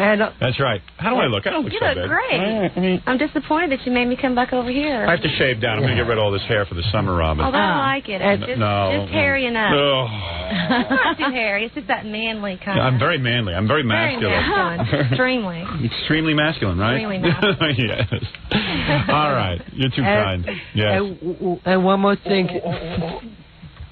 Could it, Fred? Now, how much money can you make over at that Scores like in a night? This guy's like tipping you and stuff. Hey, was I tipping the proper amount? Oh, yes, you were very good. You were very generous. I was, right? And you were very happy. Just to see the look on your face. I mean, sometimes that's... So you didn't even have to tip, Howard. You feel like... Look on your face. No, you have to tip. Believe me, I know enough to tip. You looked so happy. I was happy. And he'd ask me little questions about my sex life and stuff. And I'd say, hey, tell me what you do. Really? You want to hear dirty stories? Yeah, well, while she was dancing, I want to hear dirty stories. And she told me dirty stories, too. And he was just so you happy dirty and stories? content. And she would tell me, like, real soft. She'd say, oh, yes, I'm very bad that way. I said, yeah, you do everything? Yes. I go, well, do you do? I got very explicit. I wanted to know exactly what she did. And she started to tell me, and I was like, oh. But I'd tell him, like, in back bend formation. Yeah, her back would be bent over. And then I'd say to her, you mean... I would ask her about the most foul kind of sex you can imagine. And then I'd say, yeah, you like that? Believe, you've had it twice. So then I said, oh yeah, where's that noise? Anyway, I said, you have that really foul sex, and she goes, yes. I go, do you like it? Yes, I like that the best. I was just like, okay, all right, I'm going home with you tonight. And Ralph was with me, and a bunch of other guys, and the girls were being real friendly. And then as soon as I left, Ralph said all the girls split. Oh, I have to say something about that. Yeah. Now, I came back, and I took Ralph and John to Limelight. And you did? I paid for the cab and everything. Oh, did you really? So they forgot to tell you that I did come back. You did go back. I did come back. I paid for the cab because Ralph didn't have any money. Yeah, I didn't have any money. And John only had a $100 bill. Yeah. Oh, that's typical. We get there, and I never saw him again. And they split from you. Oh, how did they split? They split from you? Yes. And remember, they lost each other even. But what happens when you go to, like, the Limelight? Don't tons of guys pick up on you and stuff? Not at all. I'm never really? Because I know all the security guys and everybody there, and they kind of look out for me, and I don't go there too often. And why do you go there? Do you dance with guys? No, I just went because John and Ralph were all lonely and bummed out, and they wanted to go, so I was trying to make them feel better, because all the other girls... And then what do? You leave once you get there? I mean, I can't imagine. I mean, here's a woman who gets paid to, like, dance for guys, and then all of a sudden, why would you go to Limelight and dance for free? But Ralph tells me all the strippers go there after they strip. Really? Yeah, they go to the Limelight. Sunday nights, that's where everybody goes. Yeah. But why? You've just done a whole night of that. Just to hang out. Yeah, all your friends are there. We go to the VIP room upstairs, and it's pretty much... When you're a real good-looking girl, you get to go anywhere. Yeah. It's kind of cool. It's like a credit card. Yeah, they usher you in. Like a gold card. Yeah, it's like a gold card. It's better than a gold card. So everyone didn't... I remember even when I was a disc jockey starting out, I wanted to go into the cool VIP areas, and they wouldn't let me up. Yeah. But the good-looking girls, whoosh, right up. Right past you. They drag them over you. Then by the time it was, I could get into any VIP area, I didn't care anymore. I don't go anywhere. funny how life works that way. I know. They should have let me in the VIP areas when I was single.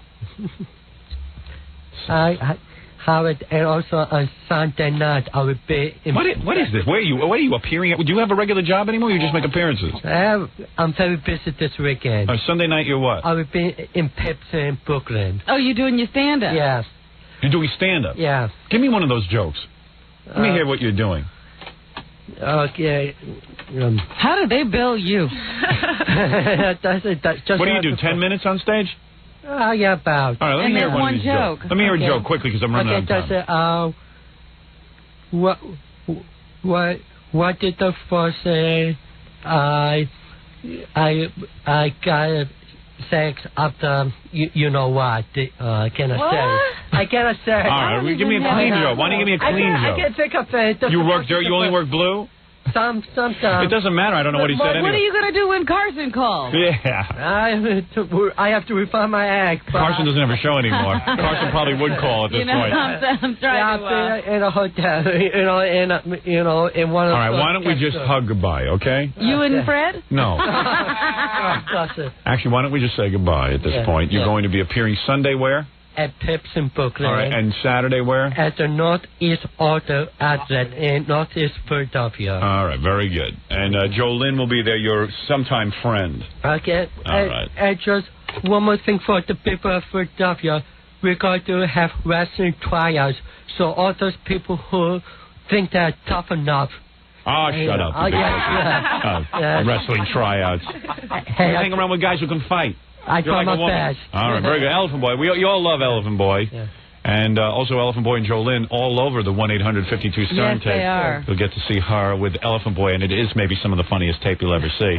Oh, believe me. As Elephant Boy pretends to make out with her like it's his girlfriend. But like I say, it made for good tape, so who's to blame? It did make a good tape. Yeah. I feel like you're being...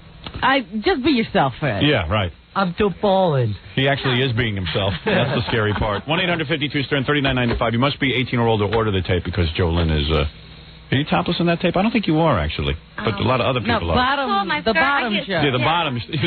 I yeah, do the little Texas wiggle thing, as she calls it. Yes, yeah, you look real good on that. Yeah, it was fun. You're a bad girl, man. I don't know where you came from, but you have some bad thoughts. A nasty girl. It all started coming out when you told me that I was just a party girl and I just wanted to be young and have fun. Yep. Yeah, you were right. And you've just gone crazy. See? You did it. I did it. It's all your fault, Howard. Brought to you by Infinite Adventures, me and Elephant Boy this weekend with Jolene. We'll be back right after these words. We're back with the Howard Stern Show. Yeah. BFO. Yeah, the back of my office door is reserved for pictures of naked women who, and naked guys, who send in pictures of themselves. It was very funny, though, because your kids didn't see, the door was open, but they could see all those cartoons on the wall. Yeah, and that we draw. Said, Daddy, is that what you do?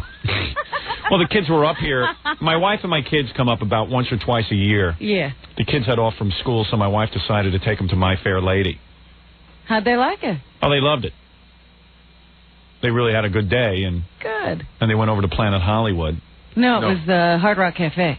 Oh, it was? Yeah. I thought it was Planet Hollywood. Well, you're wrong. And I always feel bad because my wife wants to go over there, and then they treat her really great, and I'm always goofing on that place, Planet Hollywood and Hard Rock Cafe. And I go, honey, don't go there because I goof on it. She goes, but we love it. We love the food there. The kids love it. And I go, yeah, but how can I goof on them if they're so nice to you? I guess they're trying to get you to stop. Yeah, well, certainly put a damper on things. I always thought it was kind of goofy that you had to pay so much extra for a hamburger just to sit there and look at Sylvester Stallone's underwear. But people like it. Planet Hollywood. Yeah. Here you get to look at Elvis's bloated jumpsuit. Oh, that's a great one. Oh, I got a great piece of tape for you. Larry King donating his suspenders to the Planet Hollywood. Are you kidding? Hey, we want to rack that up? His braces. We want to get that? Yeah, I'm trying to get Scott to do it, but he's a little busy. What do you mean? He calls his suspenders braces? Yeah. Yeah, wait till you hear this. He's playing to an empty room. You got to hear him. He is such a nut. Anyway, so my wife and kids were up here, and You know, my wife was telling me last night I looked like I wasn't into it. I said, I'm into it. I just had a ton of things to do. I had a client meeting with BFO. I had to cut about 20,000 commercials because we're going on vacation next week. Oh, you. I said I was into it. You know, I always get judged and stuff. Well, you didn't spend any time with them. Yeah, I've spent time with them at home. But, you know, they came to see you at work. Yeah, well, you know, I wasn't exactly prepared for it. So they came in. They were on the air for a while, about 11 o'clock. They were real good and everything. And then the kids walk around, and we had to find stuff for them to do, so I threw them in with Billy West, who does cartoon voices, which my kids were really into. Yeah. I said, Billy, go entertain my kids. Well, no, you didn't. Well, I actually did. You did? Yeah. Because he pooped. Yeah, I heard. He stopped. He refused. He went on strike. Hey, I mean, what's getting with Billy, man? Is he getting temperamental? He used to love to do that for kids. He got tired of doing the voices. They were really annoying him. They were annoying him beyond belief. They wanted to hear things over and over again. Yeah, my kids are really into repetition, as all kids are. Like they could watch the same movie 50,000 times. Yeah, it's amazing how they do that. Yeah, so, I mean, Billy was doing some goofy voices for him, and I guess he had been kind about it for about 5 minutes, but then they were really going at it. Yeah. So finally he refused. Right, sent him to dig in the couch, actually. So Billy goes, go to Daddy's couch and look for money. She was digging for coins in the couch. Then Gary said, your kids are coming in, so I quickly made him turn over anything with naked breasts and women, so we quickly covered up the back of the door. Oh, didn't you notice? My clock with the giant breasts? That was like, quickly Gary rips that off the wall, and all the posters signed from girls and stuff. Boom, boom, boom, everything was turned over. I didn't notice that everything had disappeared. I just knew that you were keeping the door open. No, the office was completely sanitized. Are you kidding? This is my wife even starts to question, who is this? Who is this? Who is this? She gave me the third degree last night. Who were those girls in yesterday who were auditioning? Remember those two girls who came in from off the street and they took their clothes off? Oh, the actress and her sister? Yeah, she wanted to know who they were. There was a whole quiz last night, so... I thought, what are you nervous about? It's not only am I faithful, I'm hideous to look at. How many women are going to hop in the sack with me? But it was hysterical when they said, Daddy, is that what you do all day? Doodle? Yeah, well, we draw pictures of Gary all day. That's true. Let's take some phone calls. Buffalo, you're on the air. You've got him convinced you have some kind of important job. Yeah. Well, we draw. So we do after the show to unwind. You're a graphic artist. Yeah, I'm an artist. We drew up pictures of Gary's teeth and gums and mustache. Me, Fred, and Jackie back there, and we made a whole wall of it. It's really quite good art, I think. You're on the air, Los Angeles. Hello. Yeah. Is this Howard? Yeah.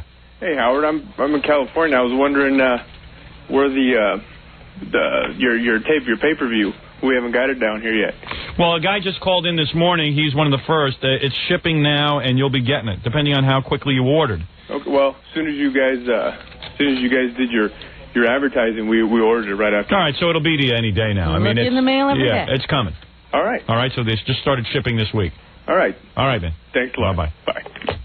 Bye. Are they shipping the poster in tubes? Or how is it coming? The whole package comes in a cylinder. And the cylinder is big enough to hold your videotape, and then it's this long cylinder that holds your... it's quite interesting packaging, actually. Yeah, because I was wondering how they were going to do that. Yeah, so that'll be coming to everyone in the mail, and you heard from that guy earlier. He was pretty excited about it. He said it was real good. So the tape was really different. Glad to hear that. It's at 1-800-52-STERN, and the posters are limited, so, you know, we only made a certain amount of them. And after the... I don't know. We could talk about that. It's bad for us. Idiot. I had to bleep that guy off. I'm sorry, Robin. I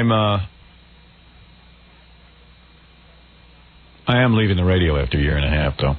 As soon as this contract's over, we're doing something else. I don't know what it is yet. I'm figuring it out. We're going on Broadway. We're going on Broadway. You're on the air in Los Angeles. Good morning. Good morning. How are you this morning? I would love to know how I can get these campaign buttons. We need them badly out here. We don't have any. I don't know. Everybody's into these campaign buttons. You know, the campaign buttons cost money. Yeah, and that's the hard part. The station made up a few thousand for the press conference, and they're already all gone. I mean, everyone took them. So... I really want to. I don't even know what color they are or anything. They were red, white, and blue. Just order the poster. It's better anyway. You know, if you want to help campaign... I do want to help campaign. Make up a poster. I did. Good. I should have put campaign buttons in with our new video. You know, but we're going to have a homemade campaign. People are going to make their own buttons and posters. Yeah, we want a grassroots effort. I've made up many posters, Howard. We're like Jerry Brown. Howard, I've made up many posters. It's Melrose. Oh, Melrose. Oh. Howard, I got to tell you something.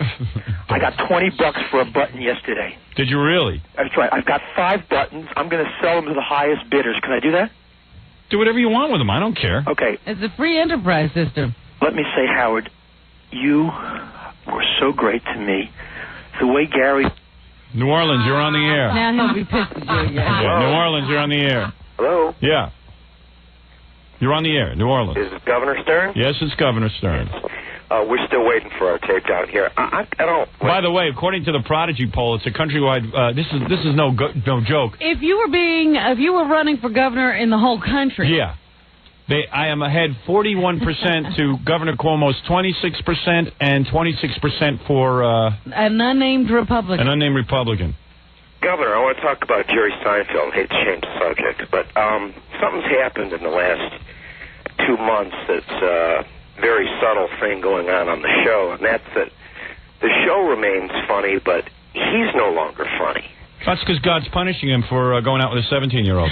Well, I believe that God punishes people. I am one of those religious paranoids. Is it that God's punishing? Well, there's nothing wrong with Jerry. He's a single guy. No, it doesn't matter. It's wrong. God doesn't like that. 17 years old, starts dating her. God hates that. He took Jerry, plucked him out, made him lucky enough to be a great stand-up comic. You don't mess around with stuff like that. Well, I think that your show is working on Jerry's subconscious, and he's just losing it that much. Well, God created this vehicle to punish people. Yeah, I am God's right-hand man. I punish people when they do wrong. Now, the other thing I want to tell you about is... all I know is I still have... that stripper's perfume all over me. I'm in a daze. Every time I turn my head, I think of her. Really? Mm. All right, Howard, would you like the answer to the FCC riddle of why the FCC is really torturing you? Yeah, sure. Okay. I'll tell you why the FCC is torturing. First of all, you know that the old geezer who's after me on the FCC, the 81-year-old guy who feels it's his job to tell 18 to 54-year-olds what they should listen to in today's society? Mm-hmm. I learned an interesting fact about him. He isn't a lawyer. I thought he was a lawyer. What is he, a minister or something? He's an ex-general manager of WJR Radio in Detroit. Like WJR is like the station your parents grew up listening to. Yes. In Detroit. You know, there's always one station on the radio on AM that is filled with old geezers, and your parents always forced you to listen to it. We have it here in New York. It's called WOR. In Los Angeles, I think it's called... there's always one station in every town. In Los Angeles, it's called... It's on AM radio. I can't think of it. But every town has one. It's the old geezer station. Yeah. And, in fact, driving to school with your parents was never fun because they make you listen to this crummy station. Being locked in there with that. Yeah, I mean, you got to listen to the radio, but it was some old jerk. Well, I don't think... Anyway, so this guy was the general manager of the station. And as I have proven in my book, and I've said over the years on the air... General managers are the stupidest people in broadcasting. They're the guys who don't have to sell anything. They don't have to get on the air and perform. They walk around looking for stuff to do all day. Most of them are nitwits. They can't get into owning their own stations, which is the next logical step. And they just stay in these stupid bureaucratic jobs. It's a nowhere kind of thing. It's a much more sophisticated answer, though, Howard, as to why you're being tortured. And the guy is so jealous that I'm successful in broadcast. He can't believe what's happening. He's 81 years old. We didn't do it that way. It's my industry, and I am a broadcaster, and we didn't do it that way. And we did it a different way, and it should always remain that way. Another uncreative guy sitting there, and I don't know, in the ozone, expecting us to do radio the way he did it, because that's how it was done. And I want to force my will on everyone. You know, he's one of those dudes. And he's 81 years old. He's 81 years old. Think of someone in your life you know that's 81 years old. And you tell me, that is qualified to tell society what is contemporary standard. That should tell 18 to 54-year-olds what they can listen to. It's like having an 81-year-old Moyle. No, it's not. Well, kind of. It's about as dangerous. But that's not the reason. There's too many lawyers in America, and I know you believe that, and what you... America is being ruined, and don't think I'm saying this to shock you. America is being ruined by lawyers. Okay, well, I know, because I'm one. Yeah. And there's too many of them, and what you may not even realize, since Dominic is your lawyer, and that's pretty... No, Dominic is not my lawyer. Dominic is a friend of mine. All right, well... My lawyer's name is Mike Silverberg. Well, what's so funny? Well, it's just... I got myself a Jewish guy, sits around there and... You're a Jewish lawyer? Hey, he's a Jewish guy, Silverberg. Yeah, well... Then I got another guy who's my lawyer, Ray Beckerman. He's another one, another Jewish guy I got. Well... Then I got, who else? I got about 7 of them, right, Robin, last we counted? I think that was the last tally. They're the only good ones, the ones I have. The rest are no good.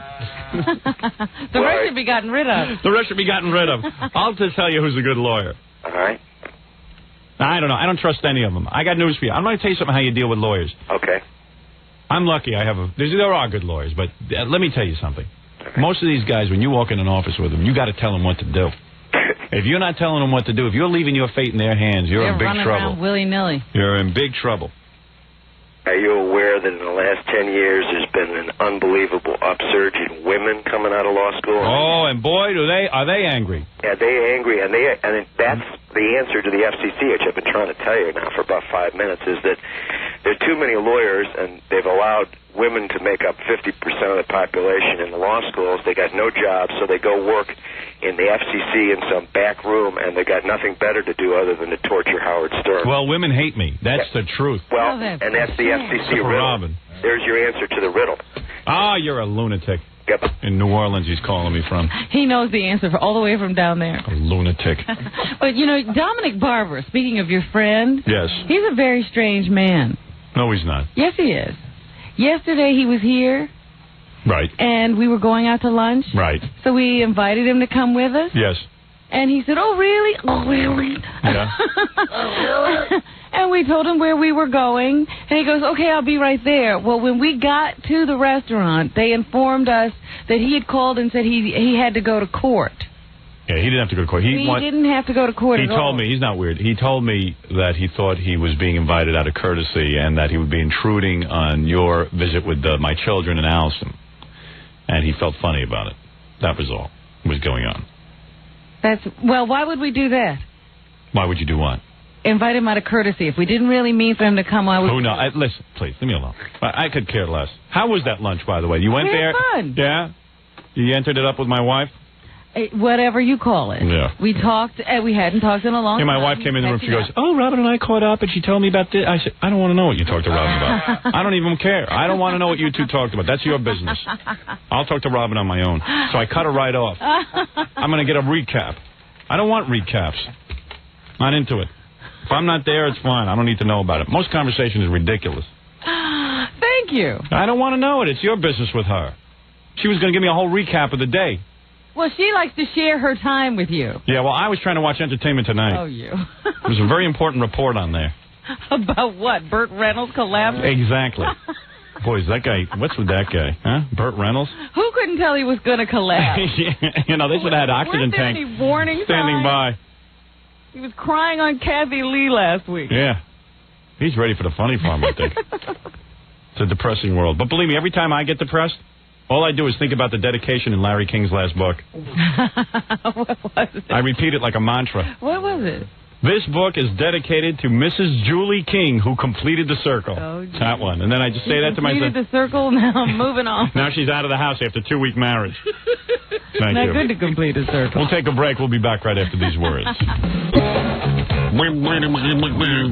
with the Howard Stern Show. What is it, dude? Baldwin's here. Who? Baldwin. Alec? No. Daniel? No. Billy? No. Which Baldwin? Steven. Oh, Steven's here. Oh, we know Steve. Long time. Gave him his bachelor party. Yeah, we had his bachelor party on the air. With Sam. Yeah, that was a good time. Do we want to thank this guy on the air? Yeah, if you want to, he's here. There's a dude who, I'll thank him real quick. This guy he runs a paper up in Albany, and they've got this big full-page ad in there about me running for the party and how you can sign up. You see it? Oh, cool. Yeah. It's paid for by the people, by the Panties Committee. The people of Albany, New York, together in electing Stern. Who are you? A member of the Panties group, or are you the publisher of the paper? I'm the publisher of the paper. Oh, you are. Now, who is Panties? That's a kind of an ad hoc committee that was thrown together. Ludwig helped. Oh, did he? Yeah. Oh, good. Maybe that should be the name of your party if you have to go independent. The Panty Pawnee. You're changing Ludwig's life, you know. I know. Ludwig's like a party man now. I think, Ludwig is going to change. I was thinking of calling it the Gina Party, actually. Ludwig is going to grow his hair out. Yeah. Panty Pawnee. Panty Pawnee.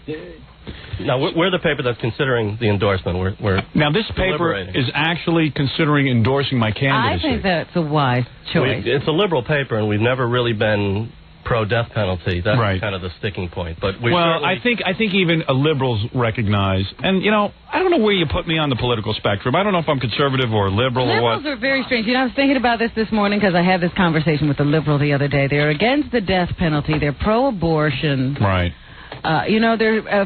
They do fight wars. So they're for death in certain circumstances. Yeah. You just got to get yourself over on this bandwagon. It's kind of weird because when you get letters from people, and if you've ever met anyone who's had somebody killed, you know that if you could just sort of relate in your personal life, who do you love the most in your life? Well, probably my parents. All right. If your parents were laying in bed one night, let me give you the scenario. 3 guys come in to rob them. They're so brazen that they decide just to go into the house. They know someone's home. While they're asleep, they take a knife to their throats and slit their throats and rob them. How would you feel? That might turn me pro-death penalty pretty quickly. You see, as soon as you put it, when I think of Mr. You put it in personal terms. Yeah, you put it in personal terms, and you're pro-death penalty. And 94% of the people are for it because it's out of control. And I don't care if it's a deterrent or not. I believe it is. I do, too. I got a letter from a guy yesterday who said, how about the case of the criminal, all right, who was in another state. He had killed someone. He fled the state, and he came to New York, and he says, I got to kill someone in New York because in my other state, I'll get the death penalty. So he came in. He went into someone's house. The neighbor came in, neighbor's son. The people who own the house were away. Neighbor's son comes in to check their pets or whatever. The guy takes a baseball bat, smashes the kid in the face, 17-year-old kid, smashes him in the face, and then pummels him and kills him. And with the intention to kill him so that he'll get the life sentence here in Albany. In New York. Governor Cuomo then says, I'm not giving this guy up. The other state says, let's have him. The other state wants to extradite him. Yeah, let us have him so we can execute him. Governor Cuomo says, no way, man. This guy is going to live, and he's going to weightlift the rest of his life in prison. He's going to lift weights, watch cable TV, and eat 3 square meals a day. Well, but the argument liberals often give you is that if you put somebody to death, you're becoming like the murderer themselves. And that's ridiculous because you are the person who pulls the switch or drops the pellet is not going to go out and sit in somebody's house waiting for a neighbor to come in to bash him in with a baseball bat. Yeah, and plus, it's just the prisons are overcrowded anyway, and we keep releasing these guys. We're definitely pro-First Amendment. We're definitely behind you there. No question about that, so that could swing it. Good. Yeah, I hope you guys do endorse me. I'd be excited about that. You just cockeyed on this death penalty. A little bit. Yeah, man, get over that. We got really. As you get older, you see more people dying. In fact, there's a guy downstairs. There's a guy downstairs right now who is out front with a big... Did you see him with the big campaign sign? Howard Stern for governor? I saw the sign. I didn't see the guy. He's walking around. He has a cowboy hat. We've met him before. Him and this guy it was 2 guys. They used to hang around together. In fact, they've been on some of our videotapes because they're always out there with signs. So met another guy. So Gary went down to see him. He says, where's your friend? Where's your friend? He goes, he was killed a couple of months ago. He goes, what? What do you mean killed? He goes, hey, he was mugged and killed. Oh. So why do you think the guy's out there campaigning for me? He wants the death penalty. He says, that guy was my best friend. We went everywhere. We did every goofy thing together. Look, I want the people who got my purse electrocuted. Oh, let me tell you something, Robin. Those are the first people that are going to go. The gypsies. I mean, anybody who commits a serious crime like stealing Robin's purse is going to the death penalty. Well, we're looking forward to the convention. I hope everything works out okay. Yeah, I'm working on the whole equal time thing and all that. I'm trying to find a way to at least... I can't believe it. I am so shocked that I am... A guy who makes his living on the radio is not allowed to run for office. He has to give up his job for 3 months. That's ridiculous. Yeah, I mean, that's the only way around it. And I don't see a way around it, but I'm going to find something. I got to find something because I really do want to be the governor. If there are lawyers, there are loopholes. And I'm winning in all the polls, so... Absolutely. Right. What's your name? Prodigy. Peter Island. Peter Island? All right, Peter. Well, thanks. And what is your paper again? Metroland. Metroland? What is it, a free paper? It's a free paper, but it's very influential. Hey, we'll take any endorsement we can get. Yeah, all right. Yeah, it's free paper. Great. So in other words, you guys print this yourselves and hand it out. You can't even. It's being distributed right now, and believe me, they're killing themselves to get a hold of it. Really? Yeah. Okay. So it's hot. Yep. So if they were killing themselves to get to it, you would sell it. All right. Thank you. All right. Thank you. All right. It's a pleasure. All right. Why don't you bring in Steve Baldwin? I know he's a big star. See ya. Steve Baldwin's in like a million movies. He works all the time. Yeah. He'll work in any movie, though. Yeah. He doesn't seem to pick scripts. He doesn't care. He just, if they're sent to his house, he'll do them. And Steve Baldwin will be in any movie. Fred just wrote a movie on a garbage bag. He just presented it to Steve. I wonder what Steve gets per movie. I don't know. Hey, Steve, long time no see. Hey, you got a crew cut now, huh? Hey, man. Hey, who's the babe? In the world? Publicist, my publicist. Yeah, publicists are so good looking. Hey, Cheryl. Now, who's better looking, publicists or strippers? Nice to meet you. Strippers are the best, and then publicists. Okay. Publicists and strippers are very close to one another. Good morning. You know why? There's a publicist with him. Last time Steve was in here, I remember him running around drunk with his pants off in boxer shorts. Sit down, Steve. Steve Baldwin, of course. Is this the first time we've seen him live in a long time? I don't think so. He always calls in and stuff. Yeah. Oh yeah, like since my thing over there that we did that one time there. Yeah. Wow. Yeah, your bachelor party. Hey, you look dynamite, man. Hey, thank you. So do you. No, really. Seriously, I saw you in threesome. Man, you got a nice ass. Thanks, baby. And a really nice chest. Thanks, baby. What, are you working out or something? I'm like a... Well, he always had a good physique. I can't believe how cute you are. I'm like a molten mass of muscle, baby. Yeah. That's me. Well, I got to tell you, I don't care if I'm giving away something about the movie, because the movie's good. Tell me. I got to tell you this. Oh. Can I tell? Yeah, well, is it being advertised I just that want way? to start with, let's just not give it all away. You know, let's not be premature, Howard, if you know what I mean. Steve's in a good movie. It's coming out on TriStar. It's called Threesome. I like anything where it's like college guys. Yeah. And Steve's a college guy, and he's with this other dude who, I don't know who he is, but him and this dude are roommates. Yeah. And Lara Flynn Boyle moves in with them. Oh, yeah, you know, we remember when this whole thing got together. There started the rumors that the two of them were having a thing. Yeah, you got her, right? Even though you're married. I told you you'd be cheating on your wife, you bastard. I told you. Why did you get married anyway? You are. You're a douche. Who told you? Who told you at your bachelor party not to get married? You're a douche. And I told you you were going to get horny. I've been married 20 years. I've been married almost 4 years. I'm so happy. And you I never got Lara. baby. And you didn't get Lara Flynn Boyle. Come on. Oh, Howard, come on, dude. Why don't you brag a little bit? Every time. Oh, you lucky bastard. Here, oh. I come here and you go, who are you doing now and who did who and who's doing who? You know why? You know why Steven has a publicist with him today? Why? Because the last time he was here, because she's got a gun. He was practically naked and he was drunk and running around and he got in trouble. So now the publicist is going to make sure he doesn't get drunk here and run around naked. Because she's got a gun. Yeah, and she's cute. You married? You look like a good-looking Vicki Lawrence. Oh, thanks. You know what I mean, in a way? Who's Vicki Lawrence? You mean that Carol Burnett looking? Yeah, but I don't mean to throw guys. She's good-looking. Thank you. You're hot. What, are you married? No. You want Steven, right? You'd love to have an affair with him. I have a wonderful boyfriend. Yeah. I bet she's not an actor. We can't talk about her boyfriend now. Who is your boyfriend? Is he famous? He's this model dude who like practices. Oh, he's a model? You know, but he's like a ninja model. Oh, yeah, karate dude? But he's like... No, Muay Thai, Howard. Muay Thai? No. Muay Thai. Muay Thai. Yeah, oh, that's what he practices? Yeah, that's karate. Some guy invented that in his basement. Muay Thai. Yeah, I'd kick his ass. It's a drink on Long Island. Yeah, that's the dance of death. I'd kick his ass. Oh, I'm a black belt in Muay Thai? Yeah, okay, how about I punch you in the face and just shut up? Muay Thai. What is that, a bunch of hand movements and stuff? Yeah. Yeah, okay, that's good. Yeah. He dazzles you. What does he do? Does he get naked and practice his kata? Muay Thai. Chicks dig that, man. Did he ever beat anybody up? Beside you? Well, when we were promoting 8 Seconds in San Antonio, we were in like some country western joint. And a big brawl breaks out. He like ran in the middle of it all. My parents went to see. Oh, did he? Does he make that noise like what's his name? Bruce Lee. Bruce Lee, another big pussy. Yeah, good. You're dead. A lot of good it did you. Voice, that sound scares people. He worked out so hard he popped his brain open. I can do that noise too. I'm convinced half these karate guys can't fight. They just make noise. Yeah, a lot of them are fat. Anyway, so hey, listen, I'm at the Knicks game the other night. Yeah. And 2 guys, I'm sitting there with Alec, and 2 guys are going, Alec! Big star. Alec! And 2 guys, I got to say hi to them, Kevin and Nick. And Alec... okay, and they go, Alec, You gonna run for governor against Howard?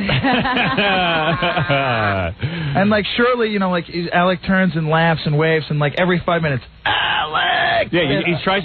First, you don't know what to do. Do you ignore the guys and maybe they'll stop, but then they don't stop because they're drunk. And they're the best. No, they're the best. And these guys are great. Yeah, I'm sure. No, they were great. They were sweethearts. They don't have stop. season tickets. Yeah, right. So then, you guys have season tickets and they have season tickets. I live in Arizona. All right, doesn't make a difference. But Alec, then 5 minutes later, Alec like signed some T-shirt for some kid.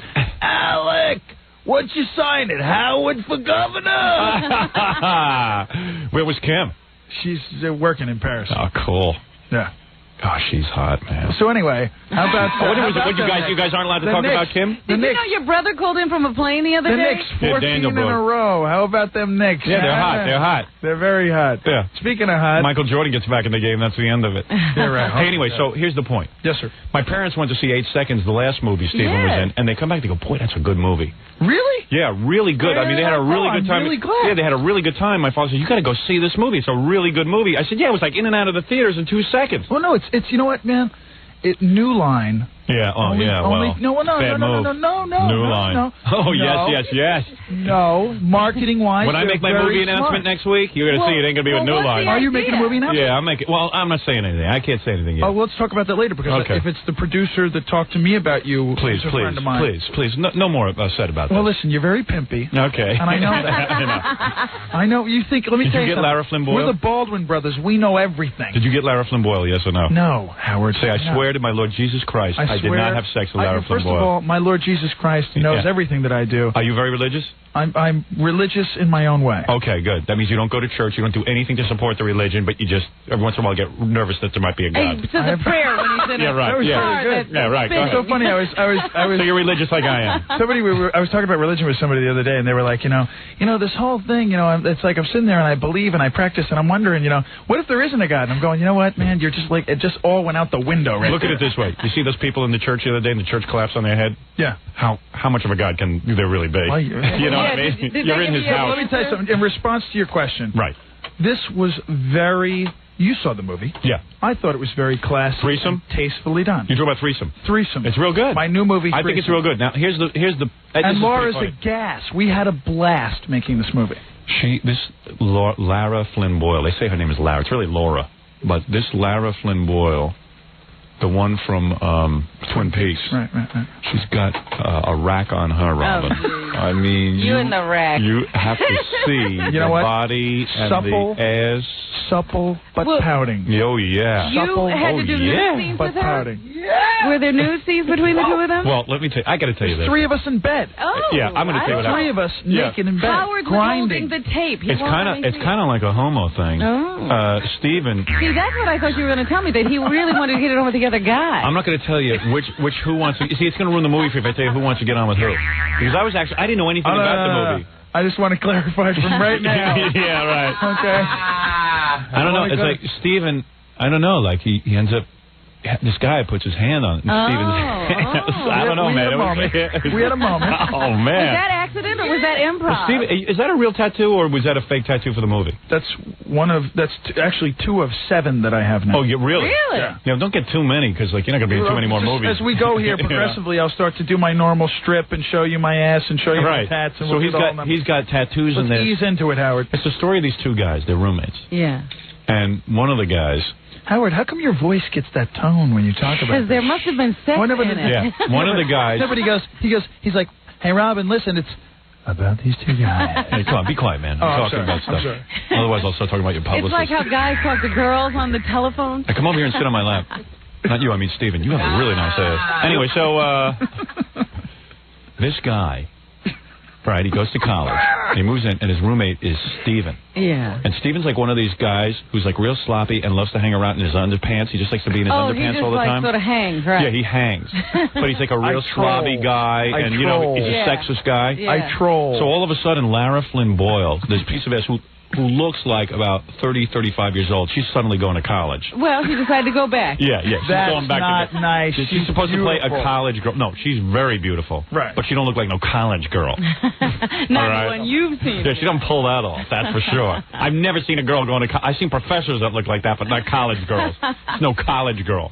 So anyway, who cares whether she's a college girl or not? I'm excited by the premise. I see. 2 guys. I like college movies. I love that kind of setting. Right away, the 2 roommates are unbelievably close. The 2 guys. The guys. They really hit it off.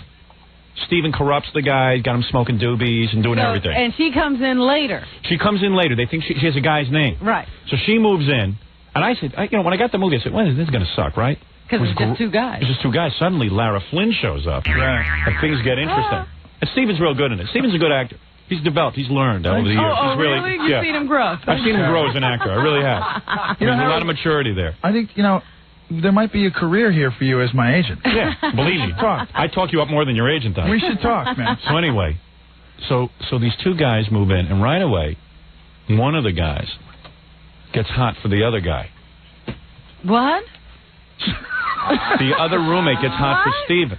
You're kidding. No. Oh, yeah. And Steven's he goes, hey, look, I'm no homo. I'm not getting it on with you. And then, believe me. Oh, boy. You kind of... Did you like that one part there, though? I don't know. When the guy put his hand on your ass, I thought you were digging it a little too much. You should have seen the outtakes, Howard. Really? Oh. Is he going to give one of those speeches like Tom Hanks at the Oscars? I don't know. You've never had gay sex at all? No, sir. Because I don't know if that was acting or not, what was going on in that bed. Well, Howard, it's only the finest actors that can really tap into their feminine side. And Steven's I got to admit, what? If I was going to go homo, I might do it with Steven, because he's got kind of a nice feminine body. If you know what I mean? If you were going to go and do a part like that, I'd do Howard in a second. You would go for it. You would do the kiss on screen. You would do the whole love scene. He was doing it. But I don't want Lara Flynn was a sandwich. She's in the middle. Right. But they were. But they're after each other? She might as well not have been in the bed. She was just in the way. But I don't want Howard until he's governor. That's it. Yeah. He's got to be governor. You want to sleep with a man of Did power. you get aroused when you were getting on with that guy? Absolutely. Yeah? Surely. Oh, yeah. No, you didn't. You're all man. She was in the way, believe me. I love that. I love it. Howard Stern proclaims that Steven Baldwin is all man. So wait a second. You were... I feel vindicated. What's the story on this Lara Flynn? Does she have a boyfriend? Yeah, she's got this great studly So when you're working on a movie like that, obviously you get attracted to... I mean, you're married and everything, but you do get attracted to Lara Flynn. Well, you're doing a love scene. No. You were not attracted to her. Well, let's put it this way. All right, you want be honest. Why don't you be honest for once? I'm so tired of the Hollywood crap. I'm trying to, but you interject. There's no way that I'm married and everything. Somebody goes boing. There's no way I couldn't fall in love on the set. Well, let me ask you something, because you're always having those girls in here. When they're sitting on your lap. I completely forget about my wife. Oh, you. I do. I do. I don't want to know about it. Let me tell you something. Go ahead. When you're working, okay? Okay, yeah. When you're working and you're in the mode of work. I'm not even going to look at you while I say this. As the character. Yeah. Oh, please, Steven. You know what? Robin, I swear to you, I used to say the same thing. But you know what? It's kind of like when you focus and you got a lot on your mind and you got to Homo.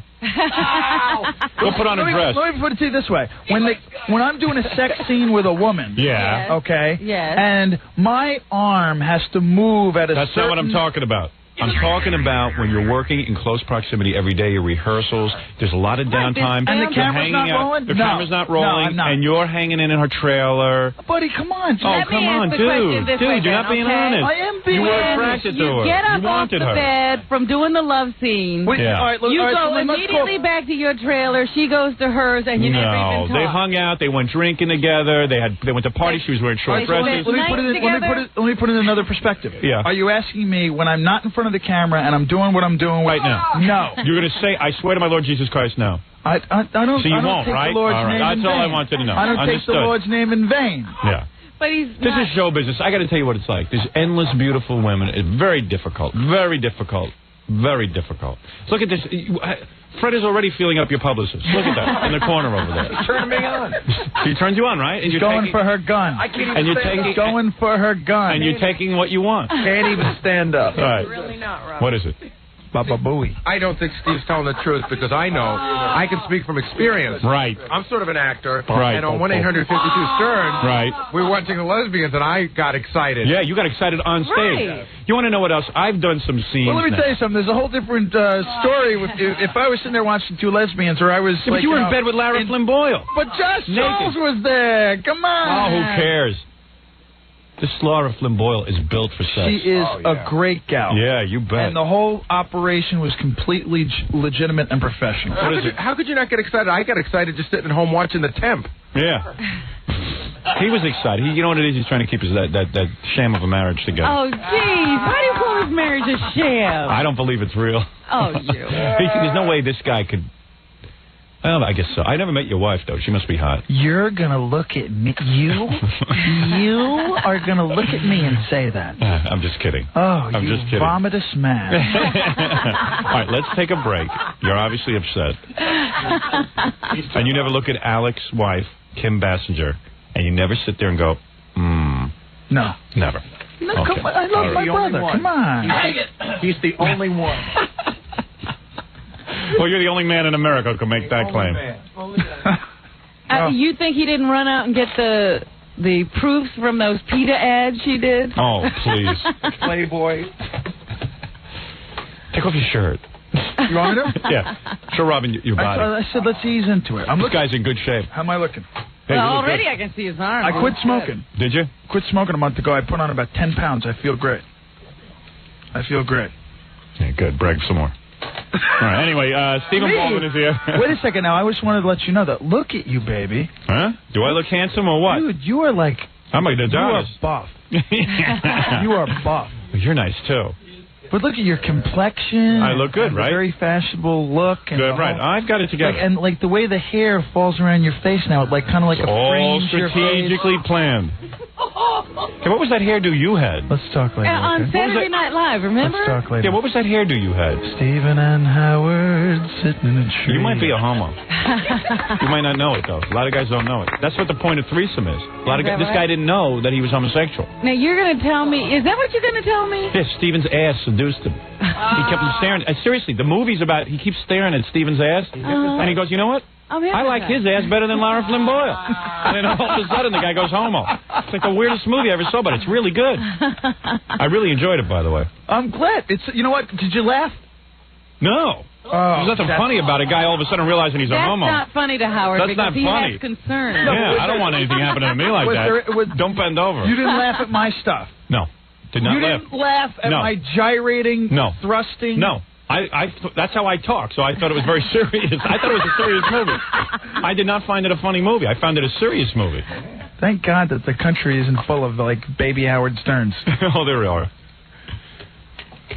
Nothing funny about a guy finding out he's gay. I'm really worried about this whole thing about you running for governor, though. Why? These two guys at the Nick game, you don't understand. They were like foaming at the mouth. I'm going to win. You're going to be the next Jim Jones. I'm going to be the next governor of New York is what I'm going to be. No, but you're going to be the next Jim Jones governor of New York. Tell Alec, who so badly has a hard-on to be a politician. It's like Invasion of the Body Snatchers, man. These guys are like, I looked in Kevin and Nick's eyes. Well, what's wrong with that? There was a void there. Why? Do you have a problem with me being governor? Not at all. But I'm just worried about you, honey. Why? Because you'll be standing out front one day, like you'll walk to your limo, and all of a sudden these guys will be like, Alan! Oh, it's all right. I don't mind. I'm not afraid of anyone. Anyway, Steven Baldwin's new movie, Threesome, opens on April 8th. Okay. We're going to take a little break, and then we'll talk about Lara Flynn Boyle some more. And I'd love to do, like, an improv between you and I. No improv. Come on, Howard. I'm not acting with you. Come on. I'd like to see, why don't you two reenact Robin, that love scene? you play Lara. You play Lara. I'll even be willing to play Josh's role. Really? And you play me. And you'll put your hand on my ass? I'll do whatever you want. All right, very good. I'll do whatever you want. So I'm worried about him. All right, let's take a break. Howard, you're the one that's been proclaiming all this stuff about me and not being faithful to my wife. I didn't say you weren't faithful to your wife. I want to know if you were sexually attracted to this Lara. Well, I've been saving myself for you. See, Howard. you know what it is? Well, I'm going to turn off the mic and you're going to tell me all these dirty little stories about Lara Flynn Boyle, and that's what's going to piss me off because I know you're not telling the truth. I know that you were aroused when you were near her. And he does nude scenes all through this thing. All through it. So you know he's proud of the size of his genitals because no guy runs around that much naked. They're naked in the water. Mm-hmm. Did I have a nice package in the movie, Howard? Why in the movie do you guys jump in the water and with your shoes on? I didn't get that part. Well, because you never know what's at the bottom. Crustaceans. Oh, is that what that was? There could be all kinds of dangerous crustaceans. Man. Lara Flynn Boyle rips off her clothes and jumps into a lake. She seems to skinny dipping everywhere. Yeah. So then Steven, of course, says, hey, this is great. He takes off his clothes, but he leaves his boots on, and he jumps in. I go, okay, that's a weird thing. Yeah. Then the homo guy, he rips off his clothes finally after much convincing. And then but he leaves his shoes on, too. I'm going, I think these guys are worried about their feet getting dirty in the water. Did you hear what I said to him, though? Like, what was the line I had to him when he was on shore? And I said, come in the water. And he's like, no. And what did I say? I'll make love to you. No, I said, it feels good on you. Oh, right. Can I say that? No. Oh, okay. Yeah, you say that, I go to jail. All right, let me take a break. Steven's obviously very excited. I'll just say it like this then. Feels good on you, Joey. Yes. You know what I mean? Here's a movie where these guys are getting on with each other. They don't care about AIDS, but they're afraid of athlete's foot. The movie... All right, let me take a break, and we'll be back right after these words. After these words. After these words. After these words. We're back with the only man smaller than John Wayne Bobbitt after his accident, Howard Stern. All right, look at we're sitting here with Steven Baldwin. He's here because his new movie. He's here plugging his new movie. It's a good one, Threesome. It opens on April 8th. Just recently in 8 Seconds with Luke Perry. Who turned me on to... you ever been to these Planet Hollywoods? Yeah. You ever go to like one of the openings? No, I haven't gone to. But you've been to Planet Hollywood. My wife goes to Planet. I used to goof on Planet Hollywood, but my wife goes there so much, it's hard for me to goof on those guys when they treat her so nice. Luke Perry was in with these guys, and he like says, "Hey, you want to go to an opening? I live in Tucson. Yeah. I go a couple nights ago to the Phoenix, Arizona opening of Planet Hollywood. It was like the Oscars. And now I imagine by the time they get to Phoenix, there's not much good memorabilia left. I mean, like you got... Oh, no. They got warehouses of stuff in California. But it's getting kind of... You got to hear that. You want to hear something funny? They got cool stuff. Want to hear something funny, though? I got tape of Larry King donating his suspenders to Planet Hollywood. Now, I mean, they're hitting rock bottom over there. No offense. No. Oh, come on, dude. That's beautiful. Come on, that's rock bottom. Come on. Now, as long as they... Want to hear this? As long as they hadn't been washed. I'll do this without you here because you'll get too antsy during it. I'll wait till I play you this tape, Robin. I can't wait to hear it. All right, let's review so far what we've learned about Steven Baldwin. Okay. Steven doesn't drink. He doesn't get a boner from Lara Flynn Boyle. He's not bored in Tucson. He doesn't think about his brother Alec's wife sexually. And let's get on with the honest interview. All right. Now, so far he's been very open. And forthcoming. Yeah, good. You're a real believable character. But your publicist, man, I didn't realize the leather pants. You got quite the little body, don't you? What are they? What kind of shoes you wear? They're rubber. What are they, rubber pants? Rubber pants? What are those? She comes fully equipped with her own body condom. Jackie, when I'm talking to someone, can you just grab the microphone and just shove it in their face? All right, thank you. What kind of pants are those? Black skirt pants with leather on the front. Robin, you got to get those. Oh, leather pageant. Yeah, like little leather. Hey, do me a favor. Take off your jacket and let me see you in the leather pants. No. Oh, come on. Big deal. I'm cold. No, come on. Just take a second. Jackie, help her off with her jacket. Jackie's undressing her. Sit back, boy. Cheryl. What's wrong with you? What's your first name again? Cheryl. Cheryl? You won't take your jacket off so I can see your body? When you sit down. All right, I'll sit down. Sorry. It's cold in here. Let me see. Just let me see you with your jacket off. I can't get a sense of your body. Please. You're come not on. helping me out at all. Please, Cheryl. Your baby, I warned you. I warned you. Cheryl, come on. Let me just I warned you. You're wearing the leather pants you want guys to see. Come on. All right, go ahead. Wow, what a rack. Hey, stand up. Let me see. Look, Howard, Steven's not excited. Yeah, all right. So, hey, look. Look. Yeah, look at that. Just sit down. That's not a beeper in your pants. Oh, my goodness. Hey, can you stand up? I got to see. Wow. Come here and give me a hug. No. Come on, hug a big star. I'm going to be the next governor of New York. He can do great things for you, this governor. Look at the body on you. Thank you. Why hide it, honey? I'm not hiding it. It works to my advantage. You know, these publicists, you see, every big publicity firm has women they send out. Is it only women? Yeah, I mean, like, my publicist. By the way, this is Steve Baldwin's publicist, Cheryl Lynch from Baker Winokur Riders. Thanks, Steven. Yeah. My publicist, I actually have a publicist, believe it or not. He's in charge of keeping me out of the paper. And this guy, Dan Flores, right? Yeah. And Dan's hard to look at, let's be honest. Oh. I mean, Dan is... he's an eyesore, huh? Yeah, he's an eyesore. But the woman who walks around with me and stuff, Haley, you know Haley? You know her? I've heard of her. Yeah, you should see the rack on her. She's got a rack as good as you. But I really do all of the work, too. No, okay, take it easy, take it easy. She does all the work, too. Haley doesn't do work, too. Haley works, too. She works at looking good in front round with me. She comes around with the rack. She's an animal. Is she? She's an I think something, and she's there with the card and the answer, and the, you know what I mean? That's where you win. You can't possibly be wearing panties today with that outfit, can you? I'm out of here. Good, goodbye. Hey, ladies, Cheryl, are you wearing panties? He goes, Robert, he goes, good, goodbye. Yeah, who needs you? I got Cheryl. As long as Cheryl stays, I don't care. He's Cheryl, unbelievable. you wearing panties? Cheryl, be honest and tell us you're not wearing panties. Cheryl, Tell us what. put your coat on. Yeah. No. Hey, Steven, shut up. Hey, really, shut up. It took me an hour to get her coat off. Make the boner noise again, please, because Howard's getting out of control. Oh, come on. Hey, you know, you're a funny guy. You're in here. I throw you a bachelor party. We have naked girls. You're running around in your shorts. I'm a serious professional. Yeah, okay. So am I. And Cheryl comes in here. It takes me an hour to get her coat off, and now you're trying to sabotage my hard work. Cheryl, you're obviously not wearing panties because you can't. Because I know you, Howard. All right? Are you wearing panties? I know the voodoo you do so well. Shut up, Steven. Are you wearing a G-string? Threesome. Are you wearing a G-string? I'll get back to Threesome in a minute. Let's reenact the scene from Threesome where Steven will be Steven, I'll be the other guy, and you be Larry Flynn Boyle. What are you saying, Howard? Let's form a sandwich. What was the sexual preference of the other guy, Howard? What are you saying, Howard? Nice That was very Freudian, Howard. Thank you, Howard. How old are you, Cheryl? May I ask? No. 28. Really, seriously? Mm-hmm. Really seriously. What a bod. What, do you work out or something? A little bit. Do you? A little, when I have time. I'm like you. You enjoy sex with men? Oh, no. No? Okay. I do, and I told you I have a wonderful boyfriend, Robert. Steven, you act as her publicist. She's very interesting. She's more honest than you. She tells me what's going on. And you enjoy all kinds of sex? Or no? Uh-oh. Listen to everybody. How about no comment? Really? I bet you she's very, very loving. Is that right? That's what your best nurturing. is? Were you ever molested as a child? Oh, no, Howard. Did your parents ever come on to you sexually? Nope. Those are the best to get. Is that right? No. They're the easiest. Those are the girls you have to look for. They're needy. They're looking for father figures, right, Steven? He knows. I'm not needy. I'm not needy, Howard. Really? Yeah.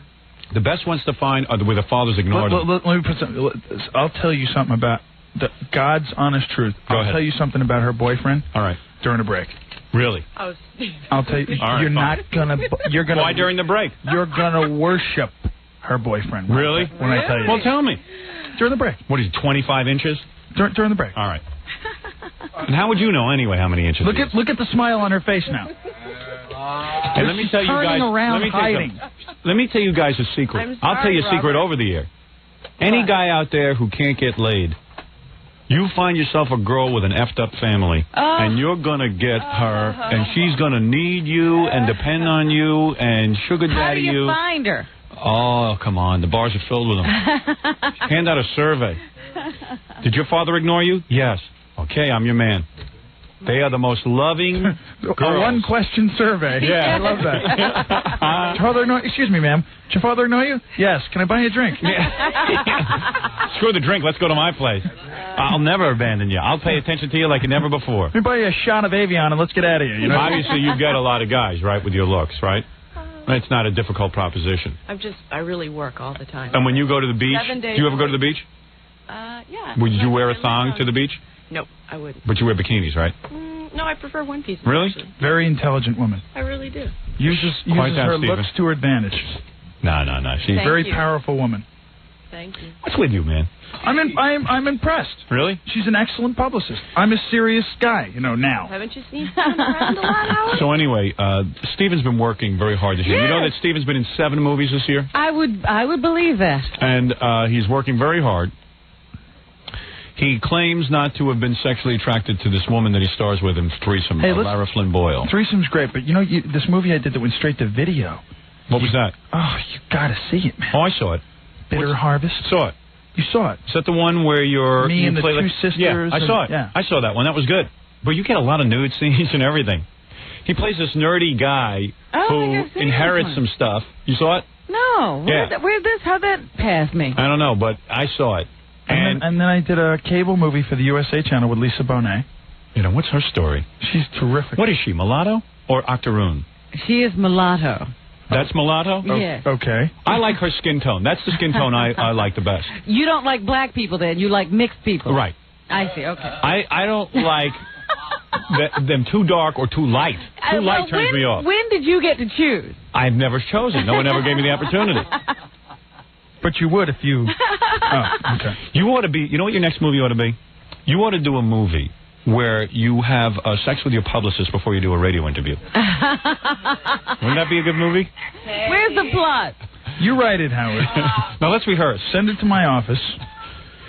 Are in any of these movies, are there actual penetration or no? Oh. Jackie. Hi-yo. Jackie. Home run. Hi-yo. Jackie, were you... I got a retarded Ed McMahon. Wake yeah, up. right. Hi-yo. Jackie, were you ignored by your father? Jackie. Oh, no, not at all. Not in that family. No, sir. All right, anyway. The movie... You never asked him the question you wanted to ask before he got in here. What other shows he's doing for the rest of the day? No. Well, what was that? How much he makes a film. Yeah, now, what are you up to? You know what kills me?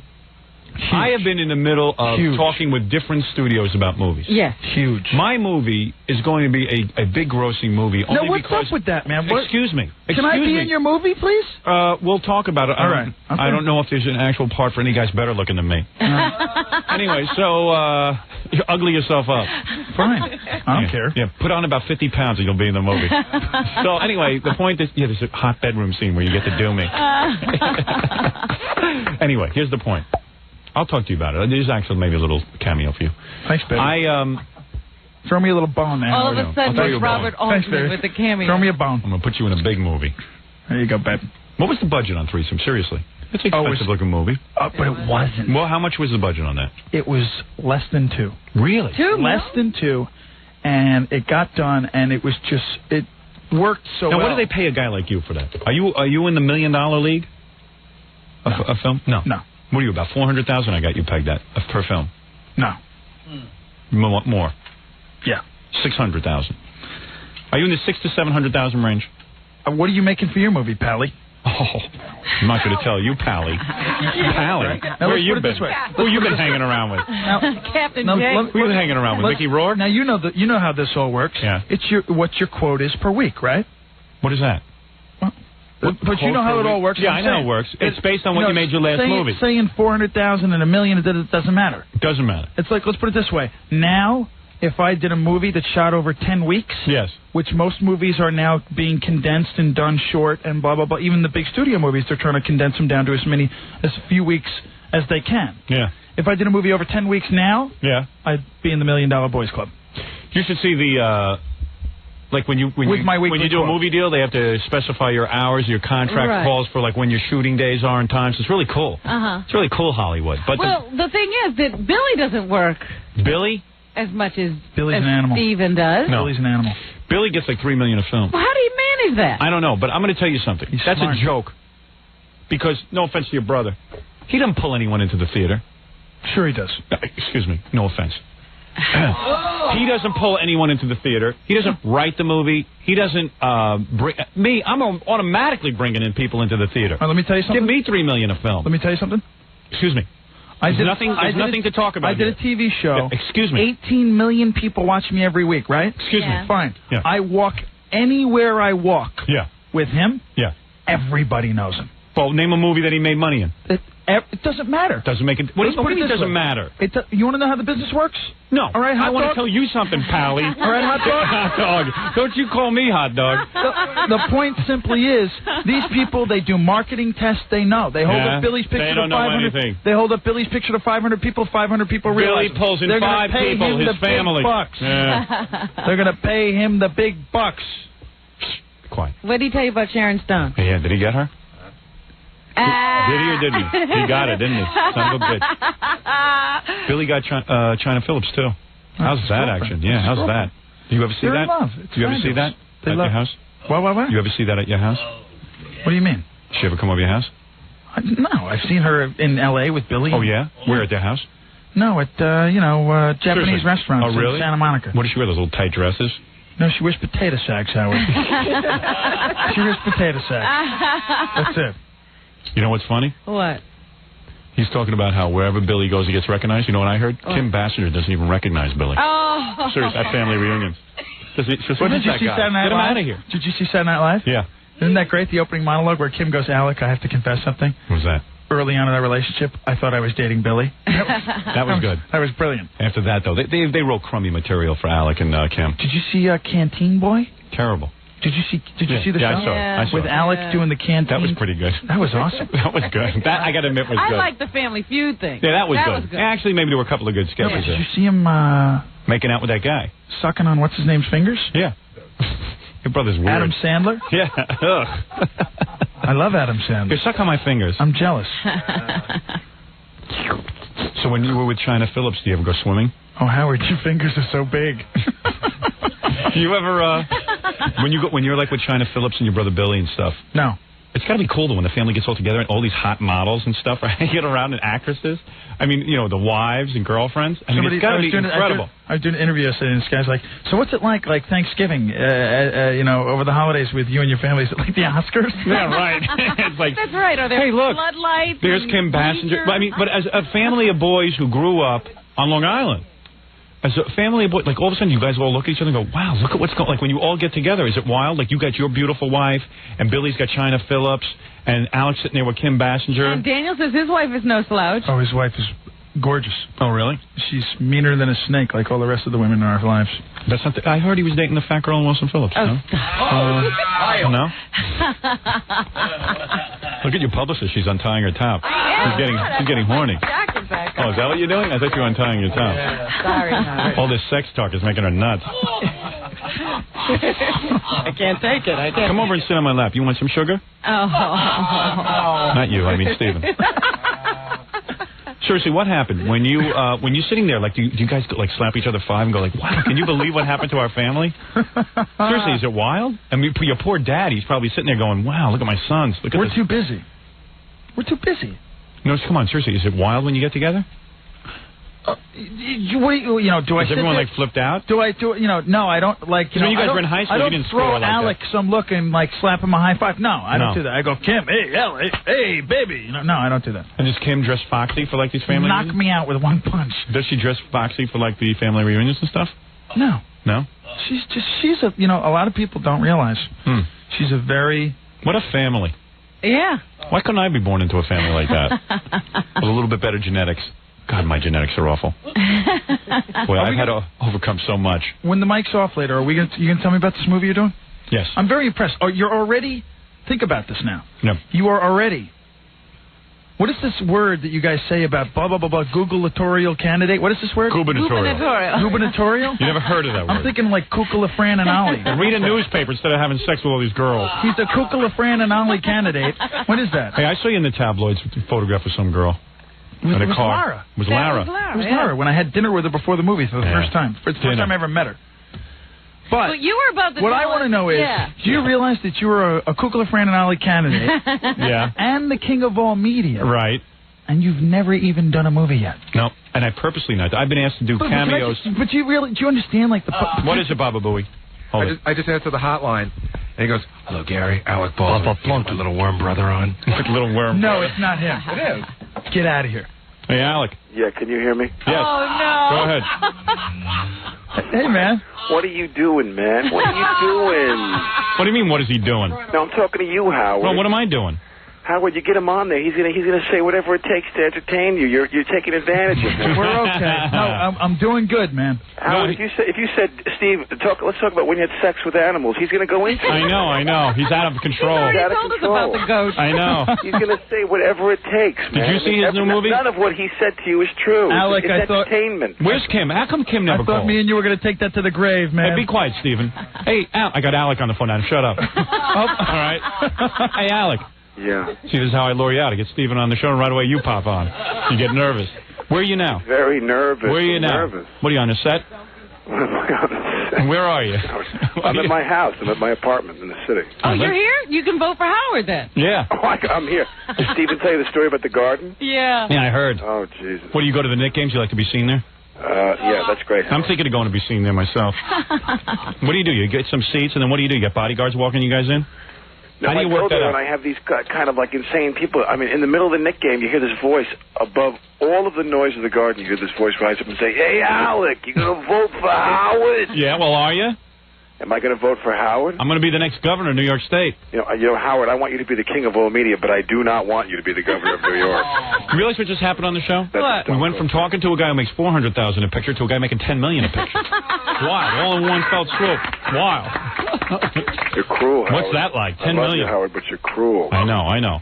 I'm just. Hey, you know I love your brother. You lash out at others because you're insecure. Hey, listen, I got to pay more attention to you now. You're making 10 million a film. That's all right, Steve. Hey, no, you know that, pay attention to Steve. He wants you to be governor of New York. So what happened? You're at the game and people are screaming at me. What's with you, Howard? Hey, where's Kim? As far as the let me speak to Kim. City goes, you're always on the wrong. You're always lined up with the wrong Italian, man. Hey, why don't you mellow out and let me speak to Kim? Why are you protecting over there? She's a live wire too. You never know what's going to come out of Kim's mouth. Yeah, I think that's why he keeps her away. I think Kim's a little. Yeah, she's a little wacky too. She's in Paris? Hey, Howard, I know the secret about talking to you. Your wife's in Paris? My wife's overseas making a film. I know the secret of talking to you, Howard, and that's it. Keep it under 5 minutes before you hang yourself on national radio. Okay, babe? Hey, Howard, it's a pleasure, and I love you, and take care. All right. Keep my brother out of trouble. All right, Alec. Ciao. That's Alec Baldwin. Ciao. He's gone completely Hollywood. Ciao. When did he become Italian? Ciao. Too much Kim Basinger for him. You ever smell his fingers? Oh. Man, I would. That's a piece of ass. That's why he's never coming in, because you do that. Aw, he's a big pussy. He's going to come in here. Your brother's a pussy, you know that? He's not like you. At least you come in. Come on, say your brother's a pussy. I love you, Alex. You really don't. Man, I'd love to tie her up and drag her around by the hair like Mickey Rourke did in that movie. What was the name of that movie? Be careful. 9.5. Be careful. I would snatch her hair. What? Yeah, it was 9.5 weeks, wasn't it? All right. 9.5 months. I want you to remember one thing. What? That's your sister-in-law. I may be reformed, but I was what I was back in the old days, all right? So hey, let me ask you something. Be careful. Let me ask you something. Be careful. If Kim Basinger... Because I'll take that mic and I'll you know kick what. your ass, too. I can handle myself. I'm a brown belt. I know Muay Thai. Let me tell you something. All right? I'm a brown belt. I'll sneeze and end your life. Oh, come on. You're out of your mind. All You're right? nothing. You're nothing. You're dirt. Now, listen to me. If Kim Basinger was in a car accident and lost her looks, I mean, she had a face, she was disfigured. How could you say such a thing? How quick would your brother dump her? Tell the truth. In a heartbeat. Howard? What?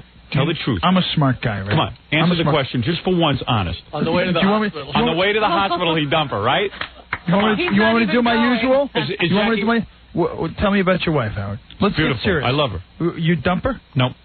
Oh, no, but I married my college sweetheart. But hey, it's different. He's in love. All right. You Howard, think with her personality? Lying. You told me you would dump your wife. Thank you, Robin. If my wife went into a coma, Thank you, Robin. If my wife went into a coma, my wife got a bad haircut, and I'm thinking of dumping her.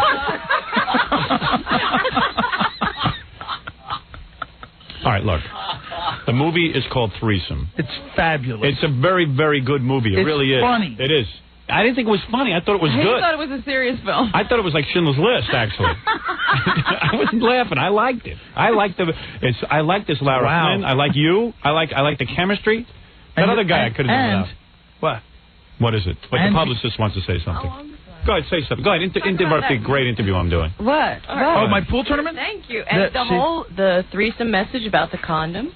Right, yeah, now that's the other thing. Segues nicely into the pool tournament. All right, look at him. He's waving his hand. He's pissed off now. No, I'm not. Hey, listen, you've always been great to me. Of course, I love you. You've always let me hype my pool tournament. Right, go ahead. Me and Luke Perry and Jason Gedrick are doing it again this year, June 21st, for everybody in L.A. at the Hollywood Athletic Club.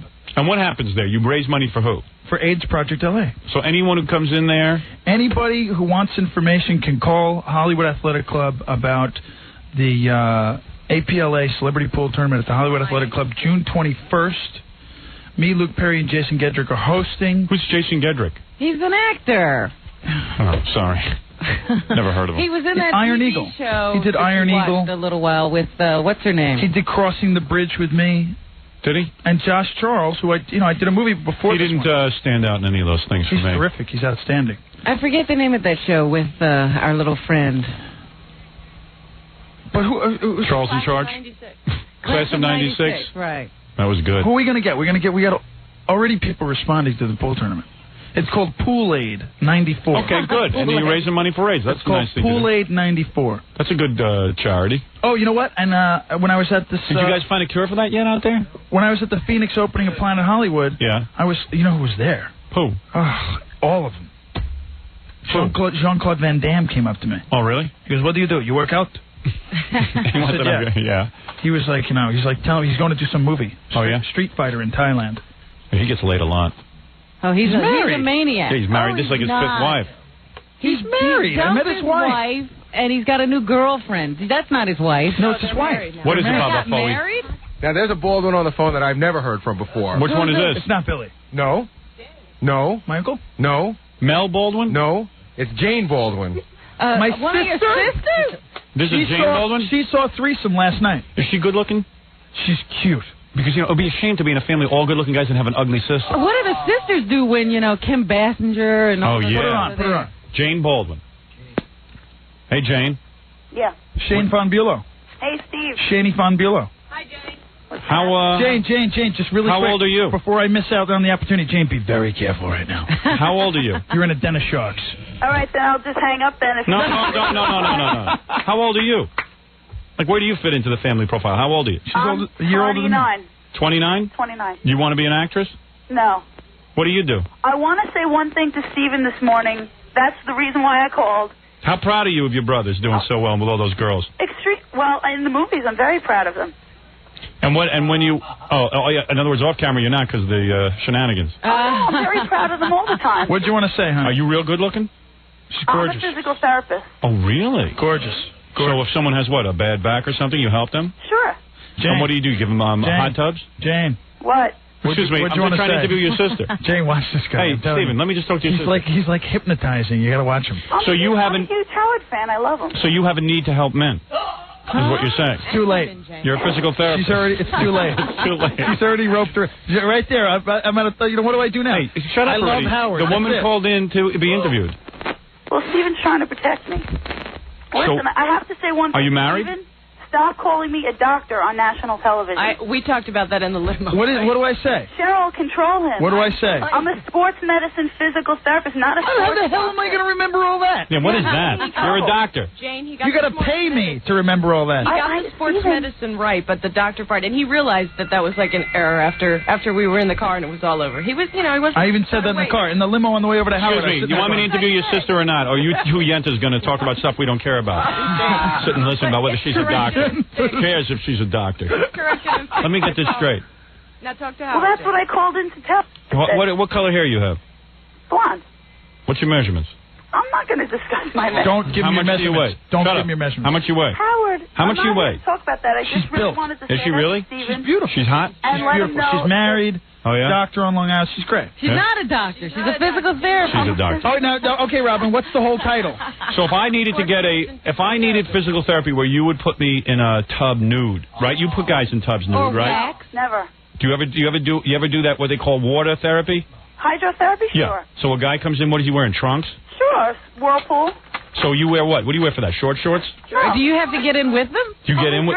Do you get in the tub with the guys? No. Where do I get this water treatment? Good talking to you, Jenny. Yeah, it was.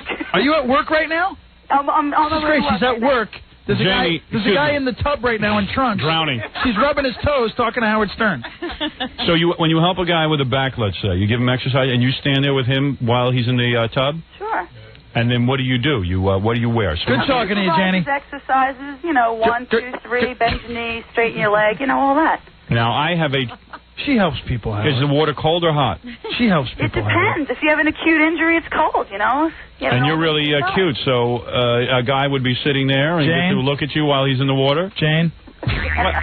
He's shorter than John Wayne Bobbitt after the accident. He has an acute injury that you could never help him with. You have to put him on the stretching rack. And Peter Python never sticks his head out of the water? What? Listen, good luck with your gubernatorial race. Thank you very much, Jane. I'm going to vote for you. Call up. I love you, Jane. Thank you. Call up sometime when he's not Bye, here. Jane. I shall. All right, Jane. Bye. Thank you. Very difficult to do an interview with you interrupting. Good luck with your Kukla Fran and Ollie campaign. Stephen Baldwin's new movie, Threesome, opens on April 18th. We have to break. April 8th. That'll be... Oh, yeah, I'm sorry. April 8th. I said April 18th. Oh. Yeah, watch it. Cheryl's going for the gun, man. Watch it. All right. And Cheryl, I want to thank you. You're so Come here, give me a hug goodbye, Cheryl. What a body. Come here. Come on and hug me goodbye. Come on, I feel close to you. Come here. What's the big deal, a hug? Cheryl, yeah, there you go. I mean, if you want come on. to, if you want to, go ahead. All right, come here. How tall are you? Watch your leg. Watch your leg. Watch this. Watch Howard's leg. Wow, you're a good-looking girl, Cheryl. Come over here. Let me hug you goodbye. Come here. A friendly hug. I'm watching your pelvis. Come here. Get closer. Watch the pelvis. Come here and give me a kiss goodbye. That's family. I'm clean. I haven't had sex with a different woman in 20 years. Watch the pelvis. I gave you a friendly hug. Yeah, that was good. Friendly hug, okay? He's salivating. Look at how. Did you hear that? He came back to the mic. He went, Did she rub against you? Yeah, she did. Clarice. Her hips had a life of their own. Her mind was saying no, but her hips were saying yes. Is that right? Yeah. No, yes, yes. She was pushing up against me. Well, come on, Howard, you have to understand. You're the king of all media. I know. It's very intimidating. Women love you. It's an aphrodisiac. Women love you. I'm in places, and they go, "You're Steve Baldwin." I go, "Yeah." "You've been on Howard Stern." Yeah. And I go, "Yeah." And they go, "Hey, what are you doing?" Well, you're very kind. Obviously, you're a sex symbol, and you know something about that. Okay. Your publicist is very lovely. She's fabulous. Her hips. Very much. Your hips leap forward like a frog. Steven Baldwin's new movie, Threesome, opens on April 8th. Go see it. I recommend it. It's very, very good. Robin, you'll love it. Yes, I wish you'd get it to me. No, you're going to pay for it. Oh. There you go. Well, I will. I'll applaud I'm that. not like you. I will. And we're going to go do some commercials. When we come back, we'll do the news for you. Thanks, Steven. So I'm out of here. Hey, guys, thanks for having me. What are you doing, Regis and Kathy Lee later? No, man, I'm going to do a bunch of phone interviews on the phone. Interviews? Oh, I'm doing the New York Times, right? Right. And he just did Good Morning America. Oh, did you? Yeah. Who does the interview on Good Morning? Joan London? Actually, she's in Florida right now, so it was Nancy Snyderman. Nancy Snyderman? Yes. I never heard of her. Don't know She was a sweetheart. Jewish girl? I don't know. They're very nice. Did you do it in the studio with her? Mm-hmm. Was she hot? Now listen. Was she nice? Seriously. She was wonderful. Very, very what was she wearing? Insightful. Very prepared. Anyway, listen, a potato sack, Howard. Anyway, listen. Now I can call back in a couple months about the pool tournament? Yeah. Me and Luke will call? I told you it's fine. Now you're going to go see 8 Seconds? Yeah. Or get a video copy of it? Yeah, mellow out. I'm going to do all that. Well, I'm your biggest fan. Well, hey, same here, man. You know how much I like you. There you go. How many guys will I give a bachelor party to? There you go. There you go. This has been a great morning, huh? Yep. Big Al called. That's like huge, guys. All right, I'm taking a break. Yes, dear. And we'll be back with the news after I love this. you, Howard. I love you, too. Thank you. Go see Steven Baldwin's new movie, Threesome. See you later. We're back with the Howard Stern Show. All right. What was I going to say? What were we just talking about during the commercials? Oh, college. That's what that was kind of an interesting topic. I was talking about how I thought college was so cool because it was basically high school with cigarettes. You could smoke in the classrooms. And I remember people who never even smoked before would start smoking in college. That's where I started smoking. Yeah, just so you could. I mean, I remember the first time I lit up in a classroom. It was like heaven. Yeah, it was bizarre. It was really bizarre. And I remember I didn't do it for a couple of months because... You're still intimidated. Yeah, you just can't believe you're going to light up in a class. And nobody's going to scream at you. Yeah, it's so cool. And you're on your own, sort of. I mean, your parents are footing the bill, but you don't have to see them. Yeah. You got to smoke in high school, right, Gary? Bosie's. Yeah, Bosie's. He went to, idiot school. Yeah. We smoked cigarettes in Bosie's. We snuck beer into the dark room, and we did whippets. Often. But smoking was, when did you go to class? It was a Mineola, and it was really cool. You ever been to Bosie's? No. That's where they teach you how to, be a darkroom photographer or something. I don't know. They have weird courses there. So they're all dark classes. Look, it takes about 5 minutes to teach you at Bosie's what you need to know. It would be pretty cool. I mean, they train people to be McDonald's workers, you know what I mean? It was really hard to get used to the idea. Burger flipping 101. Yeah, Gary had a class in cigarette rolling. It was really hard to get used to the idea of the teacher coming in and saying, "Hey, man, you got a cigarette?" Yeah. Oh. Yeah, it's great. In high school. 10th grade. You were lucky. I would have gone to Bosie's if I knew I could smoke. We used to do the power hitter on the back of the bus. Oh, really? Now, what is that? Is that carbon monoxide? No, the whippets are carbon monoxide. The power hitter is... It's marijuana, right? Yeah, I was always afraid of that stuff. The idea of I would smoke pot, or I would take acid before I would take carbon monoxide. We thought it was like helium, but apparently it wasn't. What would you do? You get dizzy? It was a little carbon monoxide canister, a little silver thing, and you would put a balloon on the end of it and fill it up. And that's legal? No. Oh, it's not? I don't know, is it? I don't know where you get this stuff from. I just hear about it. I missed that, too. That doesn't turn me... Like glue sniffing, that scares me. Well, I never did that. But what was also cool in college But who even figures out how to do it? You fill up a balloon and... What was great about college was the only way you knew you were in college and not in high school, you could smoke cigarettes in the classroom, and then every student union got a bar where you could drink beer between classes. Now, the one thing I wanted to ask you, didn't you have designated smoking areas in your high school? We couldn't smoke in class. We were allowed to smoke out in the parking lot. Right. There's one little corner out in the freezing cold. Where you because you know at 16 you have such an addiction that you must have a cigarette. But it was always outside somewhere. Yeah, and it's no fun smoking outside. You want to smoke in front of adults. Yeah, right. That's what was cool about college. You were smoking in front of adults. You need to wave that cigarette around. Yeah. But I remember times where class, I couldn't even concentrate on class. I had my matchbook, I had my cigarettes, I got my pen in my hand, I got notes. I'm you had smoking. to make sure all your smoking paraphernalia was there. Yeah. Well, I mean, if you started smoking early like I did, you practiced cupping your cigarette so that no one could see it. Yeah. You couldn't smoke in front of people. You didn't know how. The weird thing for me was I wasn't allowed to smoke in front of my parents. My parents caught me once. They found out I was smoking, and then they cut off all my money, which was $100 a month. It's like, if I just taken a job one day a week, I could have You probably... could have afforded your own cigarette. When you were in college, you weren't supposed to smoke? No, because my parents said that if they found out I was smoking again, they were cutting off my $100 a month. But you were in college. I know, but they were real ball busters on some stuff. Did I tell you how my mother found out I was smoking? No. She used to sneak around my room while I was in it, sleeping. She thought I was asleep. So she picked up my purse, and she starts going through it, and she forgot she was sneaking, and she just yelled out, "Whose cigarettes are these?" And I said, "Whose purse are they in?" What is it, Stuttering John? You guys talking about whippets? What about whippets? Are you guys talking about them? Yeah. Because everyone's calling and saying it's nitrous oxide is what it is. Gary told me it's carbon monoxide. No, Robin said it's carbon monoxide. Somebody faxed me in that it was carbon monoxide. It's like laughing gas, I guess. Oh, nitrous oxide. I said, because I was saying to Gary, how could someone do carbon monoxide? Yeah, doesn't that kill you? I used to do those things all the time, man. You ever do them? No. They're great. Oh, you're an idiot. Get out of here. I did do locker room like once. The two biggest idiots on the show are busy inhaling nitrous oxide. Yeah. Well, we didn't drop acid. Oh, so? You didn't need to. They dropped IQs. You're hallucinating full time. You realize that it's the same stuff when you're in the dentist chair. You realize that. Yeah. Okay. Now I do. Gary told me it was carbon monoxide. I didn't. Robin said it was. I'm telling you, that's what I read. Somebody wrote it in. Gary, what do I know about this? Gary agreed. He's the guy doing it. Yeah. At least you should know what you're doing. Gary thought he was doing carbon monoxide. No, I was pretty sure you don't do that. He thought he was doing helium. That's what he told us. I said it was like helium. Gary's friends told him it was helium. Carbon monoxide would be sucking... And he was like, hey, wait a second. Where's my high voice? Carbon monoxide would be sucking on the tailpipe of a car. That's right, but you agreed with me. He didn't know what he was doing. I'll tell you one thing. I was smoking cigarettes at school in 10th grade. I didn't smoke at home till I was in my second year of college. Well, I know you were allowed to smoke. I'm telling you, the whole time I smoked, and I smoked for a long time. Like even when you got to be like 23? Yeah, my mother was crazy. No, once my mother found my cigarettes, I decided, well, I'll smoke at home. First, I used to get away with it. I used to smoke in my bedroom after dinner because it was always good after dinner to have a cigarette.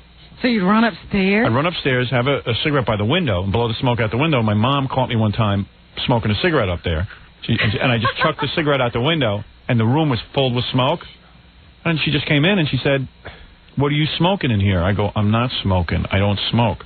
She goes, well, there's tons. You're burning something here. I said, I don't see any smoke. Now, there's clouds of smoke all around my head. It's billowing. It looks like a chimney was just in there. And she kept yelling at me for 10 minutes that I was smoking. I kept denying it. And then finally she gave up. She never even told my dad. But I thought that you told that story with marijuana once. Well, my mom found, was it marijuana or cigarettes? Yeah, I thought you said it was cigarettes. It was pot. It was cigarettes.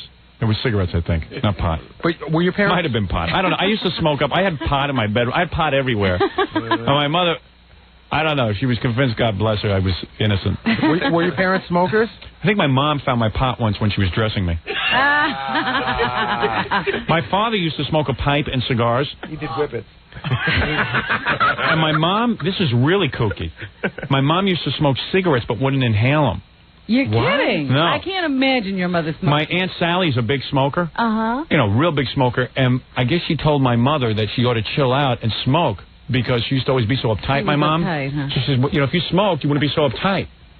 So your mother tried it? Yeah. So my mother she had packs of Salems. I used to go through them like crazy. And she would smoke but blow out the smoke. I can't imagine that. So I used to say to my mother, you know, if you're going to smoke, why don't you inhale already? If you're going to do it right. And then I would try to demonstrate for her. And she'd get mad at me that I knew how to smoke. Right. She was allowed to have cigarettes, but I wasn't. Well, that's what being an adult is. And I needed cigarettes because I needed to look cool. I was in bad shape. Did your mom ever catch you with marijuana? Did you ever, like... I don't think so. My mom doesn't. She would flush it down the toilet. It would break my heart seeing it go down. So she caught you a lot, Yeah, huh? she goes... Can't you hide your pot from your mom? Yeah, but she seems to manage always to find it, you know? You know how she finds it? Wait a second. I know how it's an ounce. I'll tell you how she used to find it. Because John would leave it in his pants when his mother went to do the laundry. Yeah, I mean, you're not the kind of guy who's nervous. Right. That's why he still lives at home. Right, yeah. Why not? Yeah, because, he can do whatever. He can break bring laws. girls in. Yeah. He can smoke pot. I'd still be living at home if I could have smoked pot and done girls in my bedroom. My mother found a huge bag of pot that my brother had about 20 years ago, like 2 or 3 pounds of it. And she knew damn well what it was, and she said, Bobby, I found that bag of insulation you had, but don't worry, I threw it away. Oh. Did I ever tell you that my mother grew pot? Really? No. Yeah. What was that about? My brother planted some seeds, and my mother used to have a windowsill of little plants. So my mother thought it was a fern, and she was like nurturing it, watering it, and then one day it just disappeared. I got a worse one. Yeah. Nobody will believe this. Yeah, go ahead. My brother used to always smoke pot in the car and clean his pot in the back seat, because his friends would be in the back cleaning the pot while he's driving or whatever. So, of course, there was seeds all over, and my family car used to leak. Yeah. So, like, the rug on the floor of the back seat, it's like an ideal place to, like, grow pot. There was pot growing on the floor of the back seat of the car. Look at him. He's so happy when he's telling his pot story. Seedlings in the back seat on the floor. You're not going to believe it. You're not going to believe it. That's funny. The German pot is the best pot story. What is it, John? No, it's something I already said. All right, I got to get Gilbert Gottfried in here. Yes. All right, I got to take. What has he got? Gilbert Gottfried's here? Yeah, he wants to do the news with us. He's got voices he's doing in cartoons, and he's got plugs and the Tonight Show. So, tell him to keep it in his pants. All right, let me take a break and we'll get Gilbert in here. Okay. We got to do the news with Maybe Gilbert. he has some pot stories too. Yeah. Oh, that's... So you're not going to believe this? That's a good story. Come on! So my brother, Bobby, and the pot, he's cleaning in the back seat with the seeds. Cleaning in the back seat. And the car leaked. Well, you have to guffaw every other word. Aren't you waiting for the punchline? And the car leaked.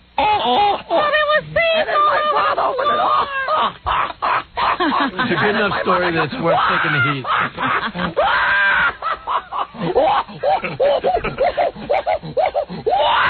And you know the best place to drink is the seeds. All right, let's take a break and we'll be back right after these words with Gilbert Gottfried. We're back with the Howard Stern Show. Jackie's new CD out, live at the Philadelphia Funny Bone. 1-800-323-5464, $10 plus $3 shipping and handling. Saturday night, he'll be over at the Club in April 16th in Sayreville, New Jersey. For information, call 516-922-WINE. Hey, hi, Gil. Hi. Gilly? Hi, Gilly. Hi, Howie. Glad you shaved for today's show. You look really nice. Yes. Yeah. It's a shame I don't even drink. Wonder what age Gilbert started shaving. I bet it happened real late. Because he still doesn't know how. Yeah, right. That's 3 weeks growth. Yeah. Hasn't been out of his apartment in a long time. Only comes out for plugs. Plugs and gigs. Hey, I haven't seen you in a while. Yeah. Cool. Yeah, man. What have you been up to? Yeah. Nothing. He sits in that apartment with that lawn furniture trying to get laid. That's what he's been up to. No, I gave up trying. Oh, you did? Yeah. So he really does nothing. What do you do? Seriously, do you, like, go out? Oh, terrible. Do you ever go to clubs and stuff and hang out? No. Gary used to see him at some parties and stuff. Yeah, he sometimes goes to, like, free parties. Yeah. Well, he's been pretty depressed ever since Bill Hicks died.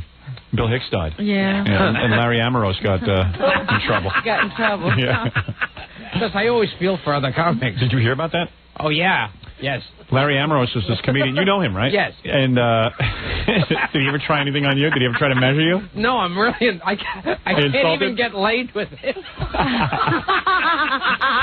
Not even Larry wanted. He's a comedian. He's never grabbed my ass. He went out to Los Angeles, and he got a job writing for Arsenio. So he says, hey, wait a second. This is cool. I'm on the Paramount lot. I can meet some cool guys. I can run some scams. Yeah, I can run some scams out of this I can place. pretend I'm writing movies. I can pretend I'm doing sketches. I can So a whole bunch of guys started complaining because Larry Ambrose called up, he put an ad in the paper and basically said, look, we're doing a sketch for Arsenio called Buttmaster.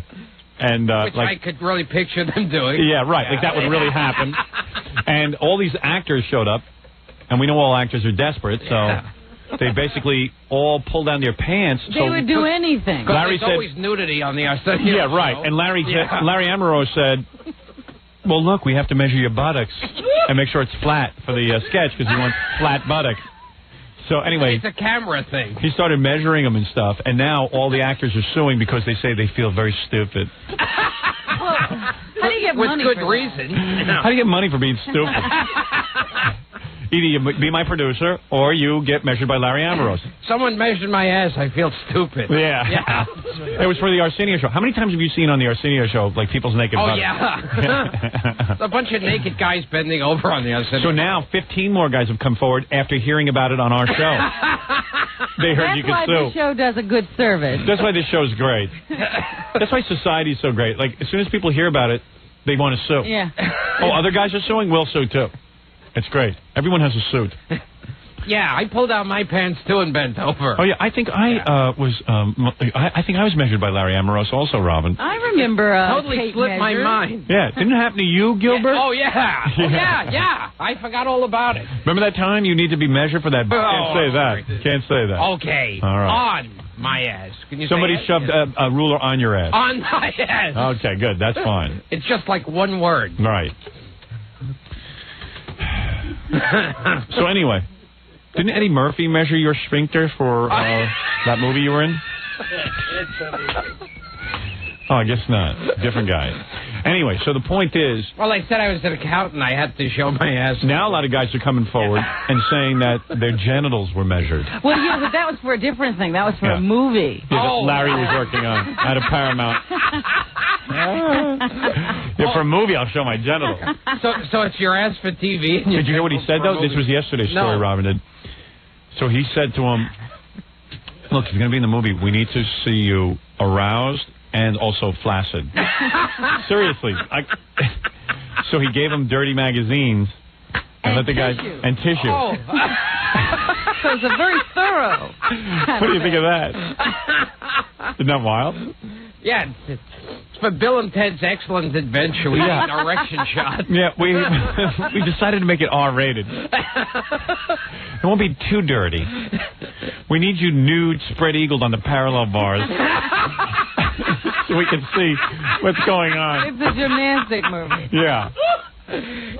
It's Beethoven 3. We need an erection. Right. Yeah, we're shooting this movie called Beethoven 3, and we need to see men aroused in it. Yeah. Men with flat buttocks aroused. Right. Yes. Now, your genitals are if you want a speaking role. Right. Yeah. So evidently he's in trouble. Gee, I wonder why. Yeah. You know that guy? Did you ever work with him? Like, did you ever appear for something? Yeah. You never had a problem. Yeah, never made it past. Isn't it amazing, like Gilbert? It's the most degrading thing in the world. Here's a guy who's just taking strangers off the street and measuring their buttocks so he can see their ass. Yeah. And Gilbert, all those years working with Larry Ambrose, gets off scot-free. Never once. Never even tried to hold my hand. Do you have this feeling like, what's wrong with me? Yeah. Do you feel rejected in a way? Yeah, I can't get laid with guys even. Yeah, right. Loser. What's Larry Ambrose look like? I don't think I've ever seen him. Probably he's built probably like me. Oh, really? Gilbert got the idea to put some ads in the newspaper. Yes, I'm making a movie. Guys with flat genitals. Right. We need you to be measured. Yeah. If you could come over and we want to take a look. We'll measure you, and we'll do it in a very professional way. You'll have a magazine and tissues. That's really, this is all on the up and up. I do this all the time. Can you imagine, like, Larry Ambrose walks over to you and says, listen, we need to see you around, so here's a magazine and tissues. Yeah. Wouldn't you be a little bit suspicious? Well, the tissues are in case you start crying because you're so happy you got the job. Robin, let's take a break and do the rest of the news as if there really is anything else that's important. Besides this, Ambrose. All right. We'll be back right after this. back with the Howard Stern Show. And by the way, Caroline's April 6th. That's where you can see Gilbert Gottfried. You can also hear him as the voice of the Beetle in the feature film Thumbelina. He's getting a lot of that cartoon work. Yeah. Nobody wants to see Gilbert. Yeah. They just want to hear his voice. That's why we have him on our radio show, not our television project. And he'll also soon be heard again as the parrot in Disney's direct-to-video, The Return of Jafar. Jafar. Oh, sorry. Arabic. You gotta get this right. April 4th. April 4th, Gilbert... I guess Jay Leno threw him a bone. Is having him on the Tonight Show. Oh, that's nice. Yeah. Bill Clinton was in the news today. Yeah. He's into the politics, Jay Leno. Yeah. Bill Clinton was in the news today. How about this health policy? This health policy. What is this? He's changing the whole policy. And how about his wife? How's that? Where did she come from, huh? Yeah, I love political monologues. Yeah. Hey, how about this Lorena Bobbitt, huh? What is she, nuts or something? I don't know. Crazy. I guess it's tough doing that day in and day out. What are you going to do? What are you Gotta gonna take do? the news. Hey, this Amy Fisher was back in the papers. So you were going on the Tonight Show. Do you know who you're going to be on with yet? No. Do you have to go through a whole pre-interview? Are you going to do stand-up, or are you going to sit down on the couch? I have no idea. I think on the couch.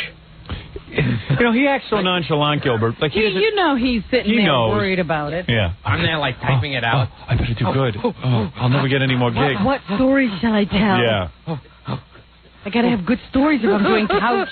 Yeah, do you have to prepare your stories? So Jay will know what you're going to talk about? Like on Letterman, you have to prepare your stories so Dave will know what to ask you. Dave will lead, you will follow. Right. When you come out... when Dave asks this... Dave will say... Well, he could ask me about my movie. Well, that's not funny. To say? What do you want to say? Well, when you say that, what's Dave going to say? Okay, so he'll ask you about your movie, and what are you going to answer? Well, I don't know. It depends on what he asks me about it. But what is Dave going to do? But you have something funny to say about Thumbelina. With the Beetle voice. Was there anything funny happening when you were making it? Like any funny anecdotes? Yeah, sure. And I don't mind telling to you over the phone. Yeah. That's a funny kind of way to deliver all my stuff. And you say a joke and it's, that's funny. That's very funny. That's good. Dave wants to do a sit-down with you, but he's got to know what to ask you. Now, give me like 10 things, but Dave will get to 4 of the good ones. Okay.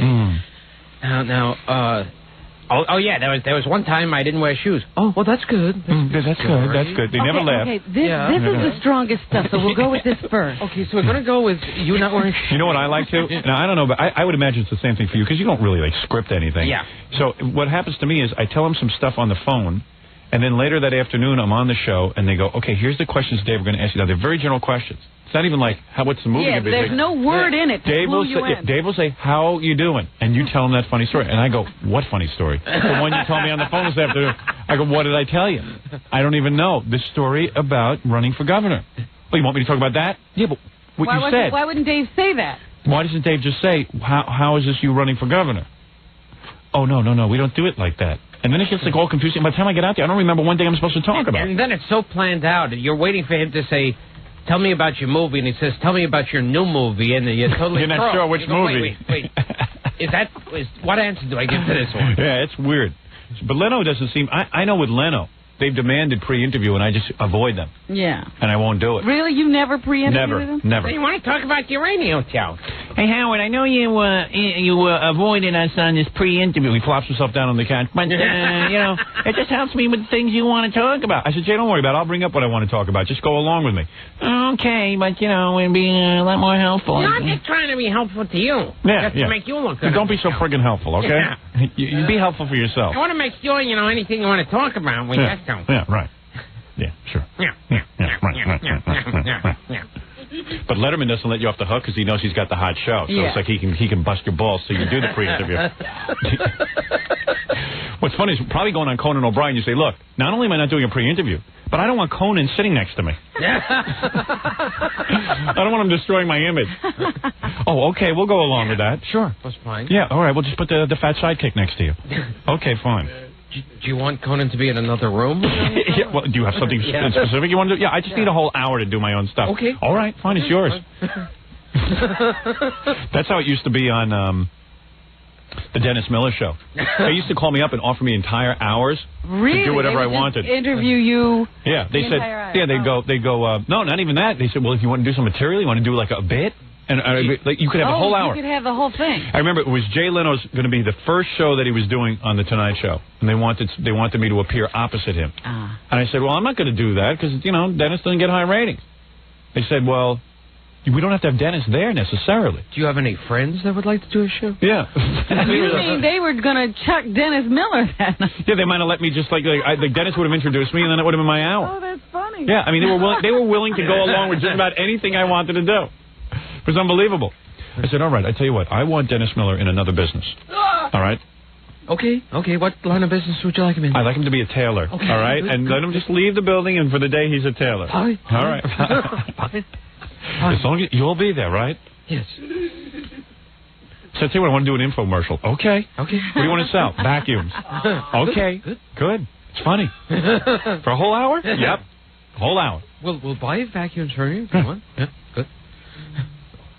Hey, did you see what happened to Roberto Santiago in Cleveland? No. That's the guy who writes sometimes positive things about us and sometimes real negative things. Yeah, he's up and down. What happened to him?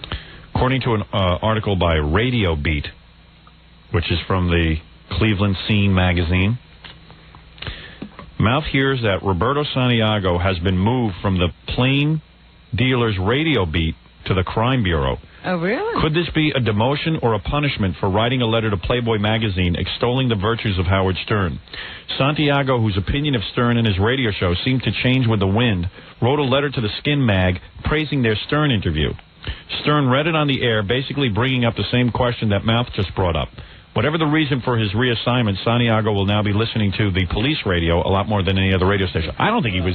Could he have been demoted? For writing that letter? And by the way, that doesn't sound like a demotion to me. Being a radio reporter is the worst thing to be at a newspaper. See? Don't start. I'm not playing that game. I'll throw you right out of here. I got more hate mail about you. That's all he did. Yeah, the last time. Hey, by the way, this reporter, whoever writes the radio beat, brings up a great point. And, Robin, I think you'll agree. Says, speaking of Howard, do you get as pissed off as we do when during your drive to work in the morning you've been hearing less and less of the Stern Show? WNCX's info block, the traffic weather, seems to be placed right during the part of the hour that most people are in their cars. Now, let me say something. There's a lot of my stations. I just saw the station in San Jose runs weather and traffic reports. Now, here in New York, I've never once done a weather forecast or a traffic report. I've got the highest ratings here. I got an 8.5. I'm number one. Why do these stations feel compelled to I beg them? In other words, they're cutting into our time. They extend the breaks. They extend the breaks with information that is useless. Other stations do a better job of traffic. Forget the weather. Forget about everything. You don't need it. I tell these guys, not with me. I'm a unique situation. You don't need this information. Please, to all my stations listening, please, I'm begging you. Why wouldn't you listen to me? I know how to get ratings. Don't you trust me? Stop with that weather and traffic and the sports guy. To it. I got a thing yesterday. Wanted me to cut promos introducing the sports guy on the San Jose station. I hope you refused. Of course. Of course I did. What do you think I am? Oh, my goodness. Excuse me, Gilbert. Yes, that's okay. Sorry. Yes, that's fine. And that was wet. That was. It was a gurgling one. Somebody got a chunk. Yeah. Call Larry Amaro, see if I can borrow a tissue. All right, Robin, let's do news. Come on. All right. Gilbert Gottfried at Caroline's, April 6th. Get to here. Right. First of all, this is the kind of thing I'm trying to keep up with because Lorena Bobbitt, we don't want her starting a trend. But watch, Gilbert will start getting laid, and women will be cutting off men's penises left and right. As soon as Gilbert starts getting action. Yeah. I told you about this woman a while back. The Earth will leave the galaxy and get laid. Right. A 36-year-old Los Angeles woman who snipped off her husband's testicles with a pair of scissors. And then measured them for the Tonight Show. Is the latest defendant to be elevated to America's feminist gallery of innocent manslashers. Women are doing it now to get famous. Cut off his testicles. Her husband fell asleep in a drunken stupor after a party where he allegedly flirted with other women. Did you get like a wave? Yes. Yeah. I know, you guys get real, It, like physical went up to my symptoms. ribcage. Because it's not like a vagina that is internal. Everything is external. Mine is. Yeah, but mine is too. But it's just that you don't understand. Like a wave comes over it. I can't explain it. It's like can you explain it? It's kind of like an electric shock. It makes me gurgle. But you it's feel it right in the area. Yeah, right in the area. bones. Yeah, it goes right through that area. You feel it in the anus, too. It's like the whole bottom area. You do. You're absolutely right. Everything tightens up. It does. It's like a big Your head. backside tightens up. Everything tightens up on you. But go ahead. We didn't mean to interrupt. Okay. Aurelia Matthews. Hello there. Well, hi there. I'm Matthews. What's your name? Well, I'm Matthews. Oh, really, a Matthews? Well, yes. Yeah. I'm Aurelia Matthews. Is this a black woman? No, I think that's kind of Indian or Hispanic or something. I don't know what she is. Is that the pride of India? Are you an Indian? Did you have your testicles cut off? What Stop it. I'm not going through that. I'm not going through that today. Anyway, she You're done saw with her that. husband, she says, flirting with other women at this party. So she waited for him to fall asleep, and then she got the scissors out. She was charged with mayhem and assault, but was cleared on Friday after a 3-day deliberation by a jury. What land of Indians are you from? They just decided she was not guilty. During the trial, she claimed that she had been raped by her husband and had suffered years of abuse. Oh, that's great. And is there any proof of that? No, she just said this. The couple were reconciled before the trial and are said to be living together as eunuch and wife. Eunuch? Well, yes. Oh, my. They couldn't find them? Yeah, they couldn't find them? The testicles? Yeah. I don't know that you can do that. Yeah, I think you lose a lot of fluid. Isn't there a lot of fluid in that? Isn't there what's in that whole sack area? I don't know what's in there. Let's call Larry Ambrose, see if he knows. He's measured a few, allegedly. We're doing what is a in testicle there? routine. No, really, what is in there? Isn't there? They fill up with fluid. Do anything. With plumbing, yeah, just the various plumbing. So she cut them off, and what did she do? Did she throw them out by 7-Eleven? I don't know what happened to them after she cut them off. No dog found them? Earrings. They say her acquittal is no surprise in light of the Lorena Bobbitt decision. So women now are allowed to go around and take the law into their own hands and cut off a man's testicles. Well, that's something else. Well, good luck, everybody. Good luck. This is not funny. They say here, even in this little article, that it seems that juries are very loath to convict people in these high-profile trials. Because these juries are insane. They forget what the rule of thumb is here. Someone committed an illegal act. They injured someone. I guarantee if a guy cuts off a woman's breast, though, he'll go to jail. If he can prove that she abused him, yeah, maybe sure. he would Good luck proving that. Well, he was flirting, though. Yeah, that's right. Yeah, that's right. He was flirting with some other women at a party. Well, he winked at another woman, so of course you mutilate him. Yeah. Now nobody else will want him. She has fixed that problem. It's perfectly okay. Gilbert's very upset. I'm very upset. You know, he's never gotten serious about a story before. Yeah. Yeah. Hey. What you can... All right. That's a bad Rush Limbaugh. I know, I'm trying. I'm working you better work on that a little more. I can't do a Rush Limbaugh. Yeah, well, no one can because he's so nondescript. Meanwhile, the Dallas Cowboys have named a new head coach. They hadn't Larry Ambrose. finished. They hadn't even finished. We'll need to measure you, you players. Did you see that new coach? They haven't even finished firing Jimmy Johnson before they had Barry Switzer, or whatever his name is, ready. Mr. Switzer. Mr. Switzer, we'll need to measure you. Mr. Switzer. All ready to go. So here is the new head coach of the Dallas Cowboys. What's his name again? Barry Switzer. I saw him on TV. I couldn't believe it. He was screaming like a mental patient. I wouldn't want his job. He hasn't coached in quite a while. Well, it's a whole weird thing going on. The guy who's the quarterback for Dallas is Troy Aikman. Mm-hmm. Troy Aikman played for this guy in college. Yeah. Aikman left the team because of him. Oof. Supposedly. Yeah, I heard bad things about this guy. All right. Here's his press conference. I'm excited. I'm excited to be a Dallas Cowboy. Who wouldn't want to be a Dallas Cowboy? Gilbert. And is this, you have the clip where he starts screaming? That's when they were measuring him. Yeah, wait, here's another one. Yeah, let's see what he does here. I will try to be fair with people. I will treat people right along the way. And I just want to ask the same in return. And if it's not given, hey, I know who you are.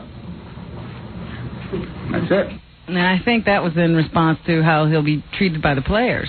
There's this other clip of him somewhere. I don't know. I probably have that somewhere. I just have to go looking for it. He goes, I want to be a Dallas Cowboy! Whoa. It's pretty nutty. It's really, he's just wild. But you know, who would want that job? Who would want it? This Jerry Jones. I don't know what's going on. This is the owner, Jerry Jones. This is the guy that Infinity brought down to their big managers meeting to give the speech on how to run stuff. Was it this guy or Jimmy Johnson? No, Jerry Jones, the owner. Jerry Jones, the guy, how to negotiate. He did a real good job here. I think Ed Moyer threw up on him. That's Ed's tactic. Good speech.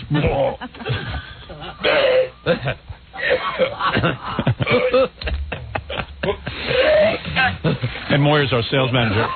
He like moons, he gets drunk and vomits. Very fun guy. Yeah, fun guy. He actually is. Pleased to meet you, Mr. Jones. All right, here is Jerry Jones. So he came down and gave a speech to like guys like Tom Chiusano. Okay. Because Tom needs to learn. They have to fill up Tom's head with information. Here's Tom. This is the guy who spoke, right? The robot. Anyway, and Ed, in defense, Ed has never vomited. Oh, really? He refuses to let go of any alcohol that he might imbibe. Really? He's never vomited? Not that I'm aware of. Oh, well, I stand corrected. Long time. Okay. All right. His character. Thank you, Tom. Hey, Tom, so this guy Jerry Jones, what did he tell you at the managers meeting? We just spoke about how he built the Cowboys and, about his management philosophy and trying to build them. Why in the world would he fire Jimmy Johnson? Jimmy Johnson. Why can't he get along with him? You know what it is, man? Seriously, this is my beat on this guy, Jerry Jones. He's got such a big ego. You know, it's like guys get into this. I was saying this on the air yesterday. Guys get into this. It's an ego thing for them. You don't see women in business doing it, but guys, you know how they're always trying to, be full of bluster and they won't back down and stuff? It's one of those things where this coach he has is so perfect. Whatever it is, the team is on fire. They're making millions and millions of dollars because this team is number one, and he can't find a way to get along with them. Well, he's the owner. Back off. I think he was the owner, and he wants way too much credit for the team. This guy Jimmy Jones. He's a lot more than the owner. Jerry Jones. He's an owner who did all the job a general manager does. He was involved in. That's what he told you guys. No. He didn't tell us that. This is just from reading about it for the past 5 years. And I think that maybe he did want more of the credit than the other guy was. Yeah, but why would you mess up a good team? And why would you two egos who apparently couldn't get along? Who had gone as far as they couldn't. They just couldn't get along anymore. That's a guy thing. It's a shoving match. Well, listen to him. Ego shoving, sure. Yeah, listen to him. And did you hear him the other day? He sounds like a robot. No. Did he talk like a robot to you guys? Oh, no, he was a very good speaker. Was he? He was like... He was more animated than Tom, which doesn't mean very much. That is right. Tom talks like a robot. You are right, Robin. All right, here you go. Here's a speech. Oh, I think that the changes that we've made and what we've incurred have created a challenge and created a more of a challenge. Imagine listening to that guy drone on at a convention. This was the commanding speaker. What we have created is a... I don't know. That hillbilly accent, I don't know, man. When I hear it, it's hard to take... It's hard to take... He's what? He's from Arkansas. Yeah, when I hear that... what is that? What's Arkansas? That's hillbilly. From Arkansas. That's not hillbilly. Well, I think that you all ought to talk to your talent some and explain the way of the world to them.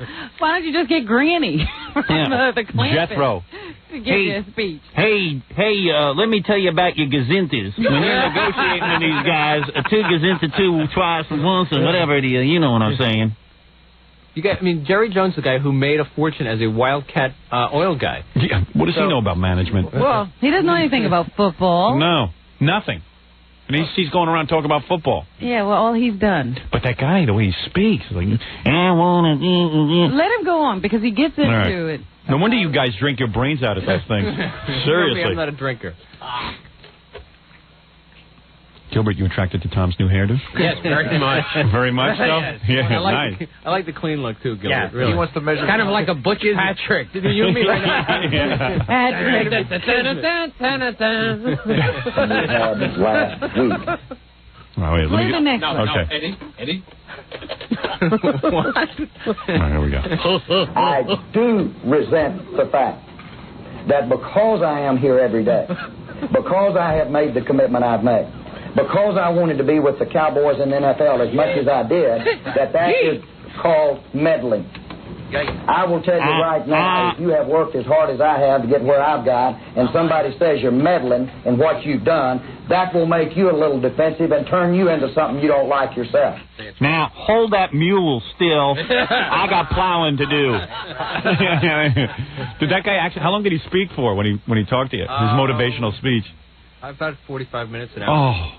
Was he yelling like that? No, he was real good. Hey, you boys better learn something. Just because you live up north don't mean you know jack squat. God, that clip was how long, Rob? About 30 seconds? Yeah. That seemed like 2 weeks. He was droning. I will tell you. See, Tom respects anyone with money. Yeah. So he's like, hey, he was an oil driller. No, this guy started, he was a wildcat. Hey, y'all, you gotta be like wildcats. Now, you hear, anyone who makes money right away becomes an expert and telling people how to work. Yeah. You gotta have a serious spinal cord to do what he did. What'd he do? I mean, to be a wildcatter. Yeah. I mean, what's so big roll of the dice. Oh, you got to be real stupid and just lucky. Yeah. You see, I happen to have been very stupid, and to have you people up here talking to me, because like what he knows about running a radio station or motivating radio guys is beyond me. It's like wildcatting. Radio, you see, is like wildcatting, boys, and here's how it goes.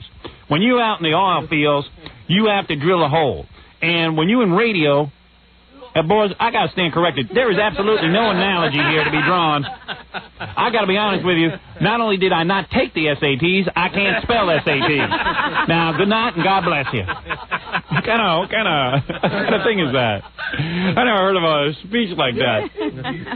Well, anyway, Tom, I hope you learned something while you were out there. All right, very good. Thank you, Tom. And it's a good haircut. Thanks. Yeah, oh yeah. It's a good shave. Yes, that's her. You look great, Tom. You're handsome. I bid you welcome. Listen to them, the children of the night.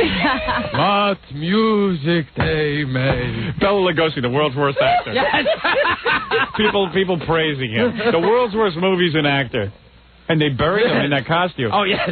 Yeah, unbelievable. He became Dracula. Yeah, well, he went into the old age home, and like Tarzan, Tarzan became Tarzan. They had to dress him every day. Tarzan used to run around the old age home in a loincloth. Yeah. It was the saddest thing. That's true. That's why. Because it might follow them right into old age. Hey, God bless Herman Munster. He didn't even want to wear those boots once he got out of them. The children of the night. What music they make. A spider spinning his web for an unwary prey. The blood is the life, Mr. Rainfield. Great. Could we go on to Troy To die. A little more Bela Lugosi. To be really dead must be glorious.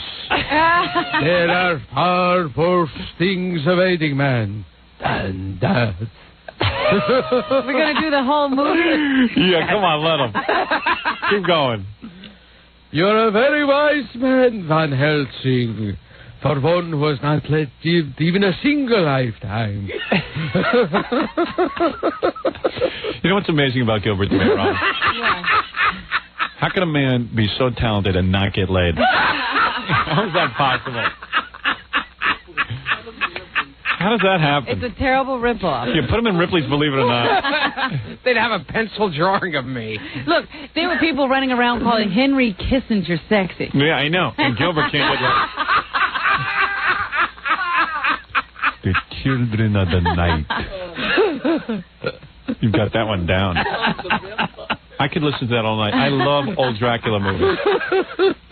Well, I suggest you rent them and play Troy Aikman. Oh, please. And now a quote from Troy Aikman. Listen. No. You know who's a vampire? Who? Tom, our general manager. Because he sucks the creative life out of me. I see him and I immediately feel Non-creative. I want a meeting. When will we have a meeting so we can discuss the show? And what you will be doing on it? Let's discuss a radio show. We will make improvements that will help. You will not say penis. You will not say buttocks. All right, let's listen to Troy Aikman. Troy Aikman. Let's listen to Troy Aikman. Troy Aikman. Let's listen to Claude Aikman. Have you ever watched a football game? Oh, yes. You like football? Yes, I love the American football. There is going to be a period of transition here. I think there is going to be a little bit of uncertainty. A little bit. Compared to where it would have been had Jimmy have stayed. But all things considered, and considering the fact that Jimmy is no longer here, I think that the hiring of Barry Switzer makes the transition as smoothly as could possibly be expected. Hello? Switzer. What is the law? Not to spill blood. That is the law. I'm going to put Gilbert in a vampire movie. Yeah, what in the world is he talking about now? I don't even know The House of Pain. I remember the House of Pain. Yes. Not men, not beast, things.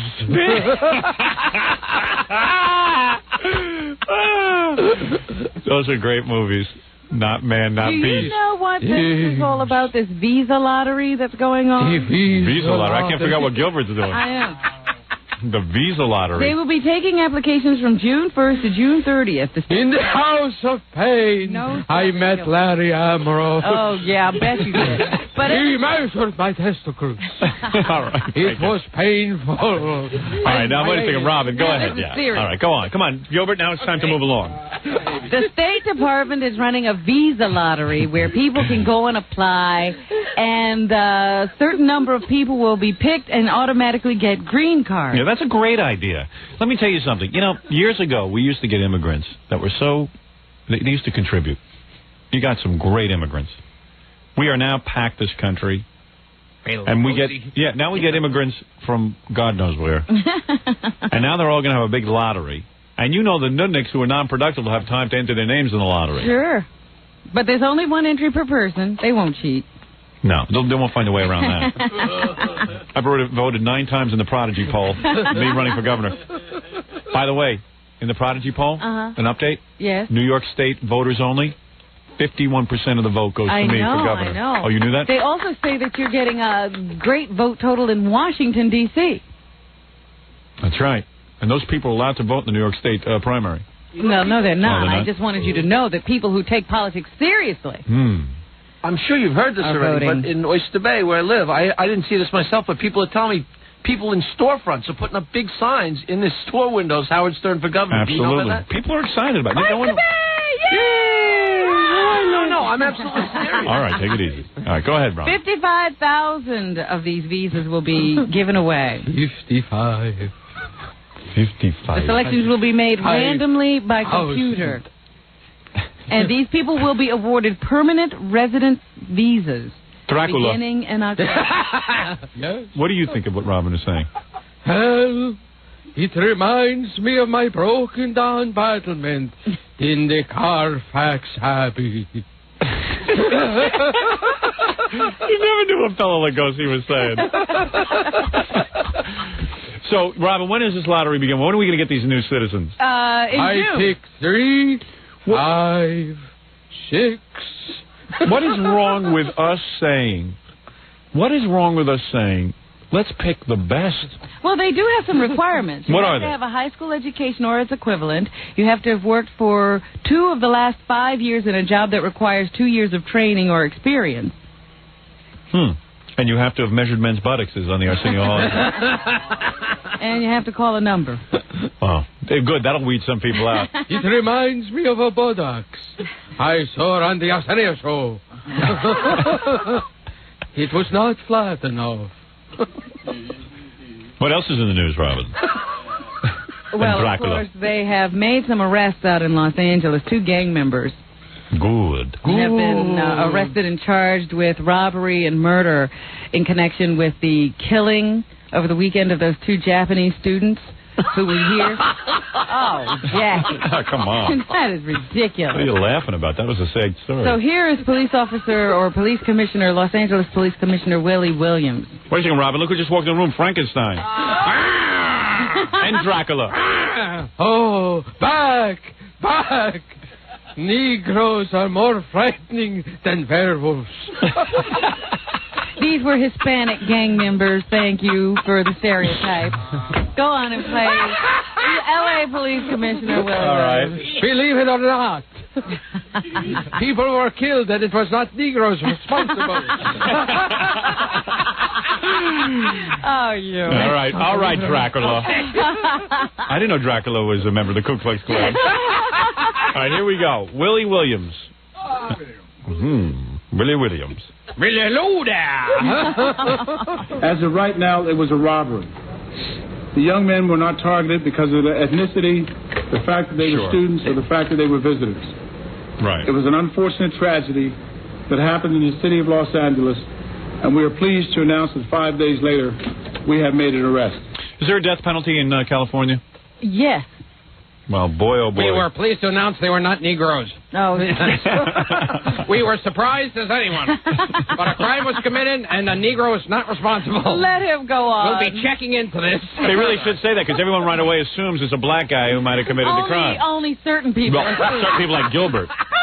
They should make an announcement. First of all, we want to say at the press conference, they were not black. Black people were not involved. If Gilbert's listening, black people are not involved. Yeah, right. We'd like to make the announcement now. There was no black involvement. Now pinch me. I'm dreaming. All right, now where were we? I'm being serious. Willie Williams. Willie Williams. All right, here we go. Willie Williams. Here's a message for Gilbert. I have a message for his mother. What was on your mind when you named him Willie Williams? William. The city of Los Angeles is still a great city. Oh. It's a wonderful place to live. Yeah. Between the riots, place to work. The earthquakes. It is not the most violent city in America. It is not the most violent city in the world. That would be New York. It has crime like other major cities. But we welcome our visitors. The LAPD is dedicated to protecting all of its citizens and all of its visitors. Come to L.A. and you'll be killed by people other than Negroes. There's a variety of people who will kill you. Yes, sir. We have people of all It's a melting pot. It's a rainbow coalition of people who will kill you. Indians will kill you, too. Yeah. Just come to L.A. Well, let me tell you something. I feel bad for the families of the Japanese people. Yes. Well, it's a sad fact in America today that it is open warfare. Can't do anything. We have a generation on our hands that were raised by no one. They were raised like packs of wolves, and they are out there hunting and preying. Feeding. They're feeding on us. It's like Dracula is back. The children of the night. The children of the night. Listen, let me tell you something. That's truer than you know, Dracula. Not far from the children of the night. They're out there, and they are children. The minds are 3 years old. And I'll tell you something, Pearl Harbor or not, that's a terrible story. When a Japanese student comes over here and can't even... Hey, I mean it. I'm a little... Pearl Harbor notwithstanding. Pearl Harbor notwithstanding, the fact that a lot of our good men and women, Robin... The Japs killed them. The Japs killed everyone. It's still a terrible story. Oh, you're right. Because, let me tell you something, forget about those days. We're all friends now. It's the worst thing since Godzilla. Right. It really is terrible. No one can walk around anymore. Right, Dracula? Oh, no one can walk around anymore. Stay in your room and keep the door locked. Thank you. That's a public service announcement from Dracula. Oh, Chuck and Wilbur. We gotta find McDougal's house of horrors. That's when Dracula got bad. Yeah. Abbott and Costello started meeting him. I thought he had slipped into that. He wasn't quite so serious. I'm telling you, the candle moved. It was... What do you mean? You're trying to tell me the candle moved? Yeah, it was so good and it moved. In California, they have gone to a system. They have finally announced and decided that they will go to a system of fingerprinting welfare recipients. So they'll finger them? No. Fingerprint. Now, we'll get on the Arsenio show after you finger me, won't you? Here is Jennifer Nelson. Who's she, Robin? She's an official for the government of California. What's she wearing? What are you wearing, Jennifer Nelson? I'm just wearing a dress. It's a simple, fast way to make sure that people aren't getting duplicate aid payments, which, especially at a time when we've got limited resources, protects the taxpayers' dollars for those who truly are in need of aid. Yes, because, they are having great troubles out in California making budgets because of all of the immigration and so forth. The Mexicans. So they have gone to take some measures to try to prevent welfare fraud, and some people are saying, well, there's, not that much welfare fraud. How come you're fingerprinting us? Well, this is what Jennifer has to say to that. Yeah, they don't want to be fingerprinted now. If you look at even a 4% welfare fraud rate in our AFTC program, too high. That would total as high as $750 million. So even if it's a small, 4% problem, which some would call small, when you're talking nearly $1 billion of state taxpayer dollars, it's something that's worth pursuing. This country has become so politically correct. Everyone's afraid to say what's going on. Mexicans are coming into the California area. We now have Mexico. Are you coming into the California area? See. Right. With your sister? What is her name? All right, good. You got out of your system? Yes. Go back to Dracula. That was funny. All right, listen to me. We've got all the Mexicans coming into California, and no politician is willing to say we have to build a wall around California. They're all afraid to say it. We got to fingerprint it. It would cost us $500 million to put the wall up, and would save us billions of dollars a year. This is a goof. And now the Mexicans, I don't want to be fingerprinted. You don't want to be fingerprinted? Go back to Mexico. You won't be fingerprinted at all. Get a job. You won't be fingerprinted. I mean, and who can... Never mind the welfare. We got to put these kids through school. We got to educate them, teach them English. They don't want to learn English. They want multi-language classroom. It's called bilingual. Whatever. You speak English? What? You speak English? Si. Does your sister speak English? Si. What's her name? Sue. Oh. All right, please, get off it. Let's go on. Bert, what's his name? Reynolds. That toupee frightens me. Get it away from me. Dracula's afraid of Burt Reynolds. Dracula, that's my new movie. Stops Dracula. I got it. Dracula versus Burt Reynolds. Instead of a cross, an animal is eating your head. What a great sketch. Now, there's one I ought to write for Saturday Night Live, because they're in desperate need of material. Dracula versus Burt Reynolds.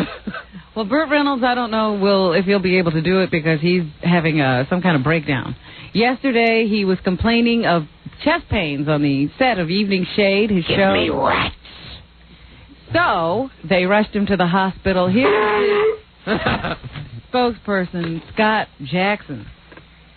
And what's his problem, Burt Reynolds? He finally got rid of that Lonnie Anderson. You'd think he'd be happy. Not having a good time. He couldn't stand her, and now he gets rid of her. Now he's and they say he's upset about the death of Dinah Shore. Everybody is very familiar with the incidents in his life that have upset him, and they create stress. And stress is a killer. I think it accumulates, and this uncomfortableness may be a result of that accumulation. Dracula, let me ask you a question. If Burt Reynolds is upset about the death of Dinah Shore, but is death a terrible thing? To die, to be really dead, must be glorious. There are far worse things awaiting man than death. Well, they're the stresses that they I'm telling you, she ain't dead. Oh. Wait a minute. Are you saying that Dinah Shore is still walking around? I saw her come out of her coffin. Now, look, we got to return her body to Mr. McDougal. All right, well, let Robin say something. They say the stresses are the death of Dinah Shore, the ending of his marriage to Lonnie, the breakup with his new girlfriend. She was with Pam, Natalie Wood. And he was just mugged. These guys tried to mug him a week or two ago. Yeah, they try to steal his hair. Yeah. Dracula, I hear your movies are more real than his hair. What is it? Give us over that wig. We're always interested in Gilbert's sex life. Well, this is the girl who faxed us in this letter about how cute she thinks he is and how much she likes him. Oh, really? And I got her on the phone, and she's pretty into Gilbert. Oh, forget it. I'm doing the news. You got a girl for me and you won't take them calls? You want... Okay, I'll do you a favor. You want Gilbert? Sure. And what do you look like? Red hair, green eyes, freckles, about 5'7". How much you weigh? I don't know. I haven't weighed myself lately. Look, do you look like Shoshana Lonstein? That's what he wants. That's what he wants. Do you have a big rack? Do I have what? Big chest. Oh, I knew this would come up, and I knew I'd have to disappoint you there. I had a breast reduction. Oh, so what is your cup size? Now? Yeah. About a C. Oh, that's fine. You wear Daisy Dukes? Do you have a really good body? I like it. It's really strong. Do guys hit on you a lot? Yeah. Uh-oh. Hey, Dracula just sat up. All right, listen, what do you want me to do with this, Gilbert? You're not going to sleep with her, right? Would you sleep with Gilbert? No. Oh, you won't? Oh, good. So, in other words, Gilbert has no rap. I mean, he doesn't really want to talk to you. He wants to just go to bed with you. Oh, If you're willing to do that, he'll be with you. I'm sorry to disappoint him. Just lie down and throw your legs behind your head. Now. And he wants to have sex. Heck. He wants to have sex while he's dressed up as Dracula. Yes.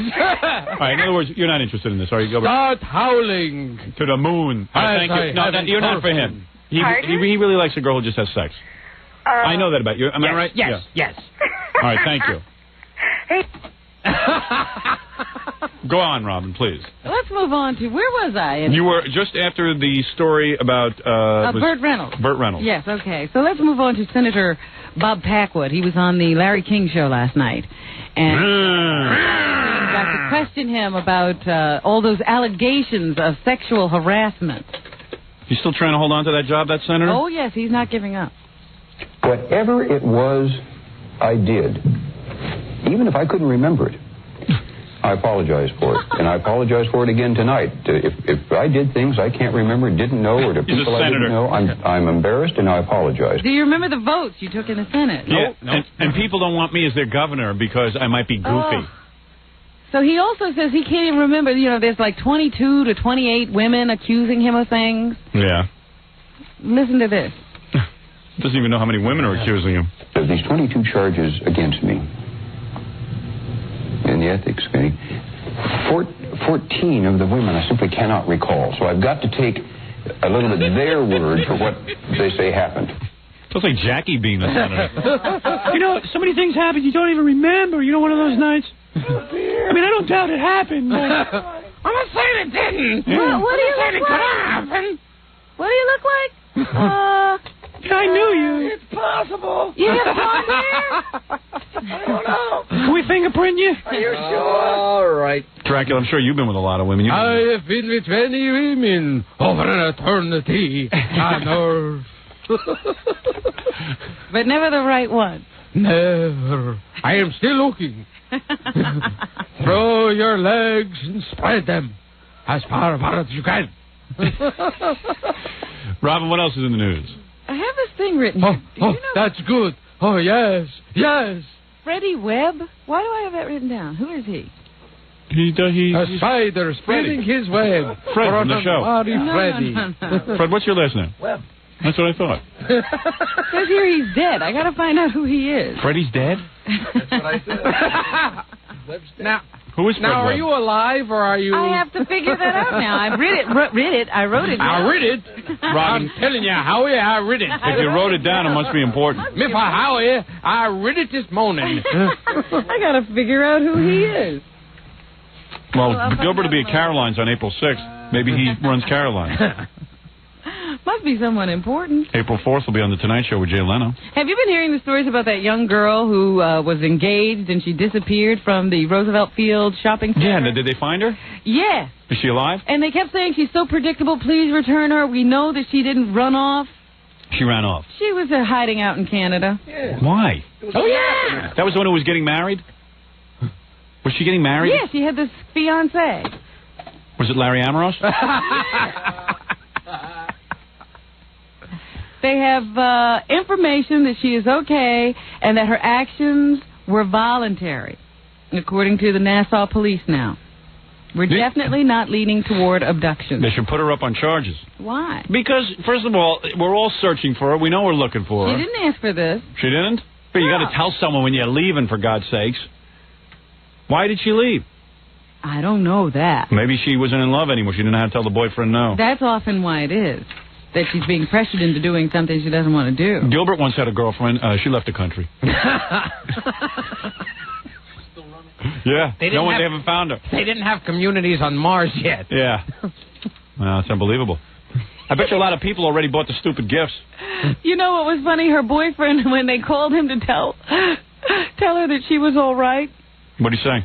He said, wait a minute, let me get this crazy psychic off the other line. Let me what? Let me what? Let me get this crazy psychic off the other line. He's already calling the psychic? Let me get Dionne Warwick off the line here. You have to help me.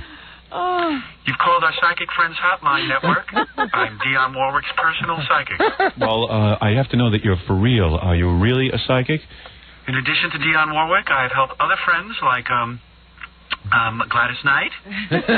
All right, okay. Listen, my fiance has been missing for 2 days, and I want to know, where can I find her? Well, first you'll need to buy every product we have. The Psychic Friends book, Psychic Friends Astrology Globe, the Ouija board, Psychic Friends Ouija board. All right, I'll buy all that. Did you buy the Psychic Friends CD-ROM? Yes, I bought all that. Now tell me where my wife is. I'll need an article of her clothing. Why is that? So you can zone in on the special wavelength? No. We have a dog here sniffs the clothing and finds your girlfriend. All right, listen, I'll do anything. I'm desperate. Please, use your psychic powers to find my girlfriend. Please, I beg of you. All right, I'm using my psychic powers now.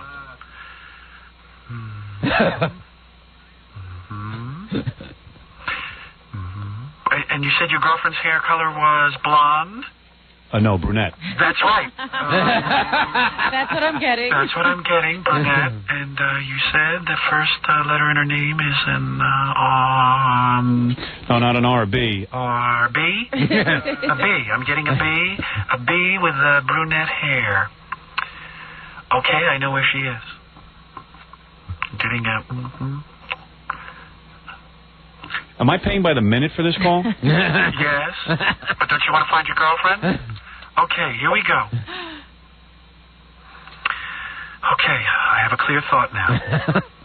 You've talked for 15 minutes with me. You've spent $3,000. I'm going to tell you where your girlfriend is. Now, she was last seen in Roosevelt Field Mall? That is correct. Okay, here's what I'm getting. I'm seeing a huge black space. Oh, my God. Diane's nostrils are huge. Her name is Dionne. Dionne's nostrils are huge. Your girlfriend is in Dionne's nostrils. Oh, I don't think this is very real. Hold on, my other phone is ringing. It's the cops. They tell me they found her. That's right. I told you they'd find her, and I know exactly where they found her. Anyway, I'm not going to continue that. You think Gilbert's kind of funny though that he was on the phone with a psychic? You think Gilbert's see and Sue routine is annoying? If I can't. Was that annoying? Was that annoying? See. Well, maybe you should get a lawyer and sue.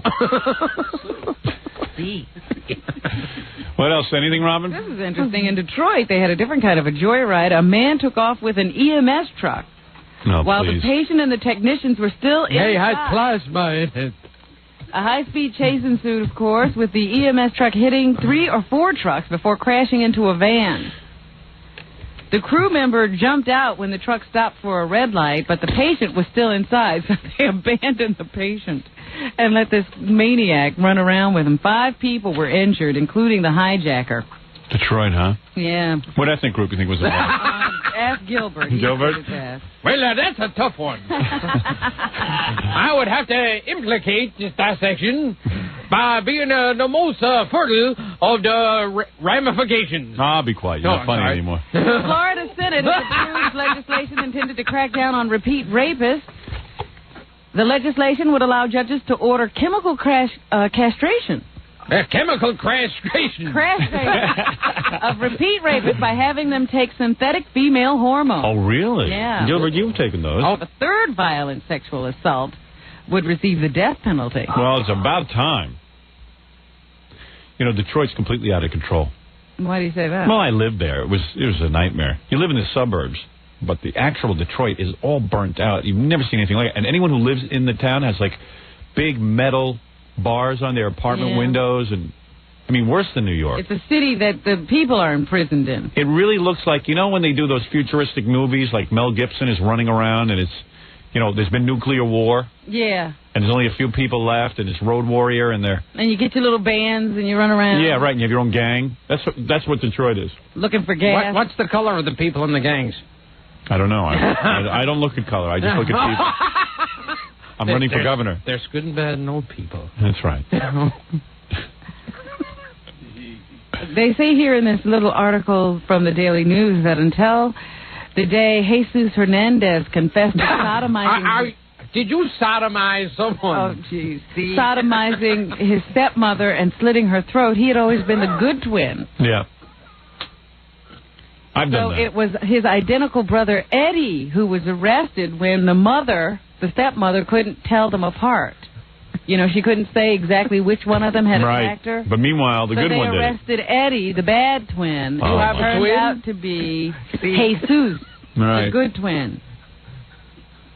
Well, you know, there's a lot of stories. I heard she couldn't. Oh, come on. All right. That's it. I'm throwing you out of here, Gilbert. If you do that again, I'm throwing you out. What were you going to say? I don't know what's going on. Oh, goodness. But, you know, it's interesting to me that so many Hispanic people name their children Jesus. Yeah, after Jesus. Isn't that an insult? And then Jesus sodomizes his stepmother. Do you think if Jesus was alive today, he'd like it that all the Spanish people are naming their kids Jesus? He'd be like, how come the white people don't name me Jesus? Jesus. And it's really weird when you hear, you know, you see it in the paper, it reads Jesus. So Jesus sodomized his stepmother and slit her throat. A lot of trouble for the Jackson clan. It's now claimed that they are not paying off the people who helped them run that Jackson Family Honors tribute to Elizabeth Taylor and Barry Gordy. What, you really think they were going to pay? They have only so far contributed $100,000 to charity, and they seem to have a lot of outstanding debt. They haven't even paid the producer what they owe him, so he can't pay the technicians he paid to work on the thing. Not only did the show suck, but nobody got paid. Yeah. They say part of the problem was that Jackson was under the cloud of child molestation charges, so they had to start reducing ticket prices. Whoever handled the sale of tickets is also in trouble because people who did shell out $350 for a ticket wound up sitting next to people who paid $50 for the same ticket when they had to slash prices. So those people are asking for their money back. They wound up giving away 3,000 tickets once Michael Jackson said that he wouldn't show up if there wasn't a full house. I'm innocent. I'm really innocent, and here's $15 million. Hey, what did the lady say to Michael Jackson on the beach? What? Get out of my son.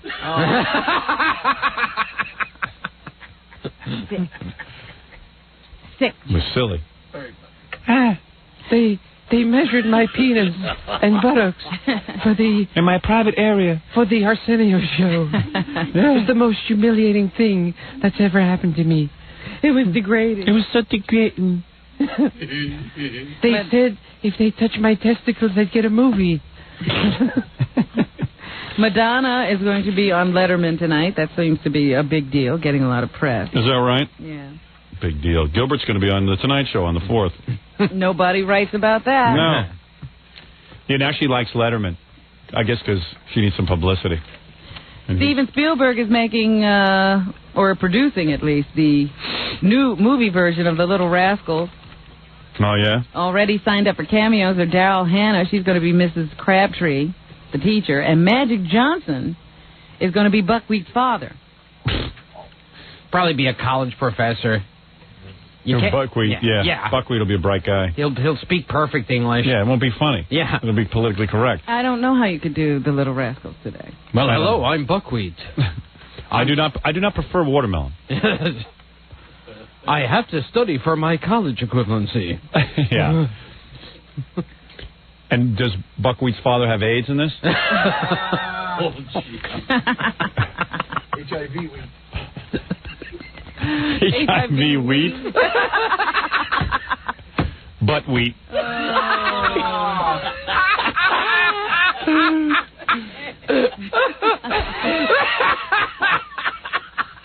I think Gilbert's going to cough up a little. Well, why not? We're having fun. Oh, Lordy! Hey, come here, butt wheat. Oh, Lordy! Do that, Hood.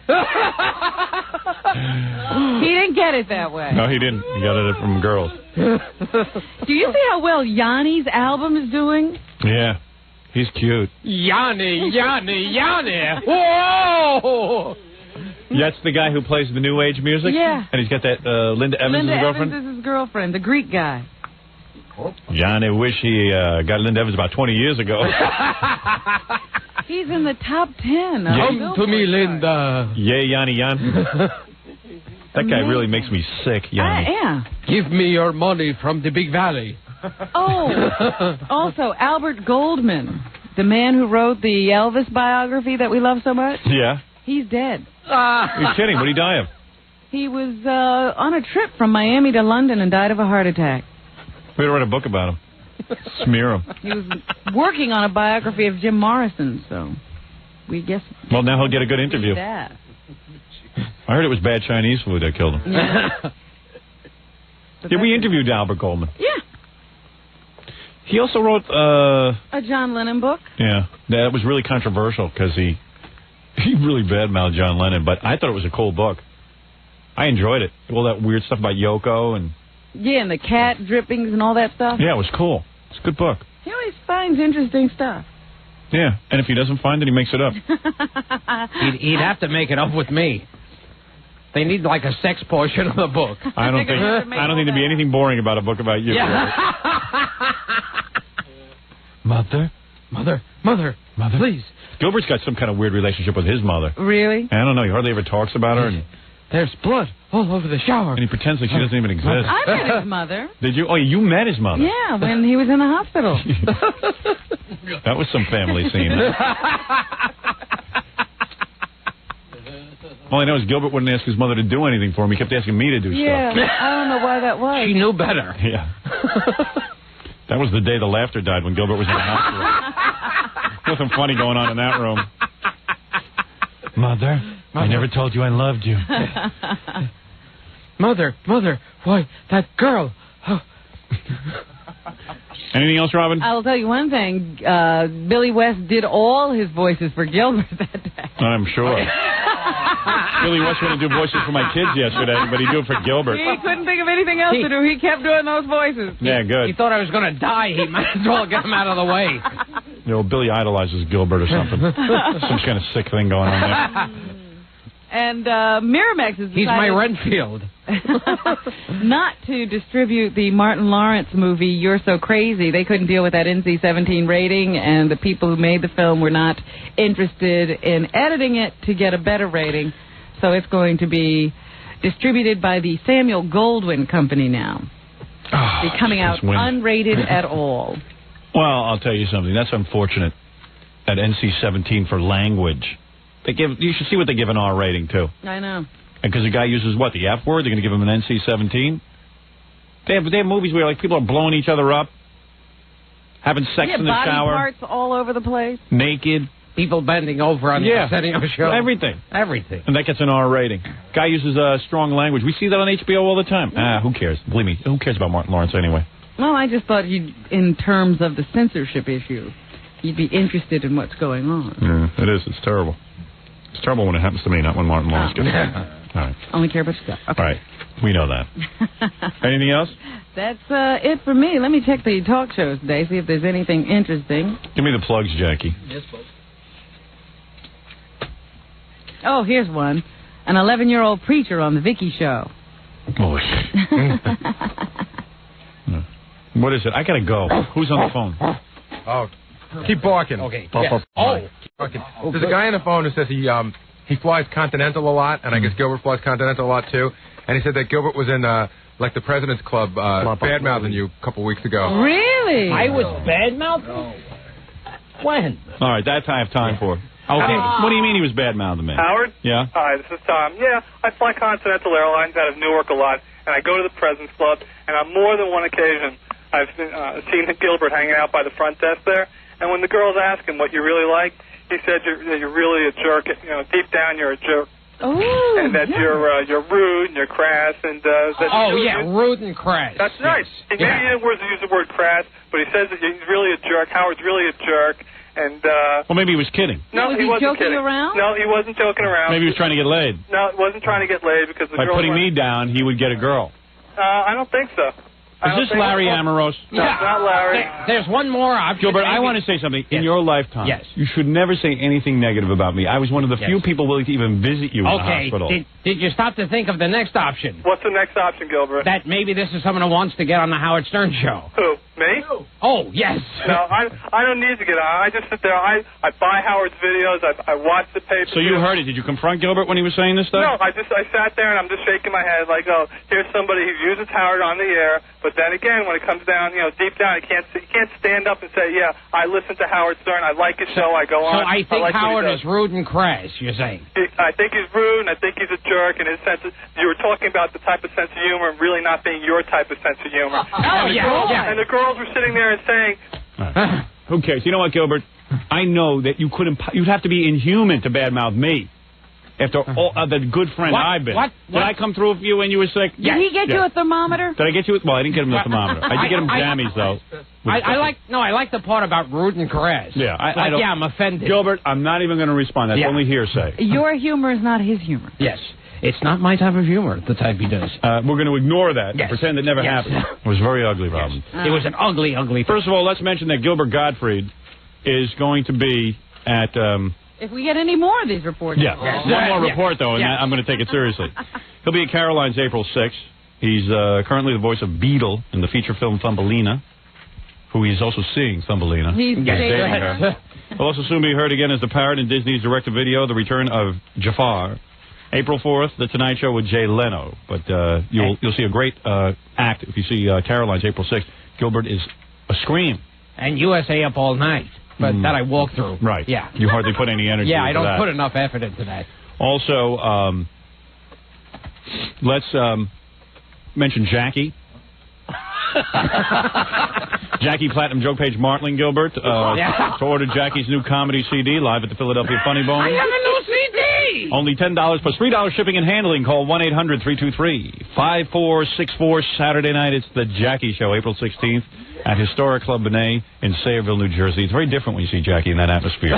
For information, call 516-9221. The new Stuttering John album titled Stuttering John will be out April 19th in record stores everywhere. To get on Stuttering John's mailing list, call 609-546-STUPID. Also, our friend Steven Baldwin having his pool tournament at the Hollywood Athletic Club June 21st. Pool Aid 94 meets Steve and, of course, Luke Perry. Two guys who have no trouble getting laid. And also, we have a new movie coming out from Steven called Threesome. Fred the Elephant Boy will be the referee this Saturday night at the Superstar Wrestling Night at the Northeast Auto Outlet in Philadelphia. And if you're planning a wedding or party and you need a great disc jockey, call Scott the Engineer's Rocket Entertainment toll-free from any city at 1-800-PARTY-MC. And if you'd like to hire Scott in the New York area, call 718-BAG-5040. Well, that's it. There's a review of Yoko Ono's new musical. How bad is it? Today. Robert, is this today's show or are you going on to tomorrow's? I'm doing tomorrow's now. Yeah. They just say mostly it's just really simplistic. They gave it a bad review? That's all I care about. If she gets a good review, I'm leaving the country. They invited me to come down there and see for myself that Yoko's new play is really an important play. And I said, nah, I don't believe you. I don't believe you. It has an anti-violence and anti-drug message. Oh, then who wants to see that? That's original. That's boring.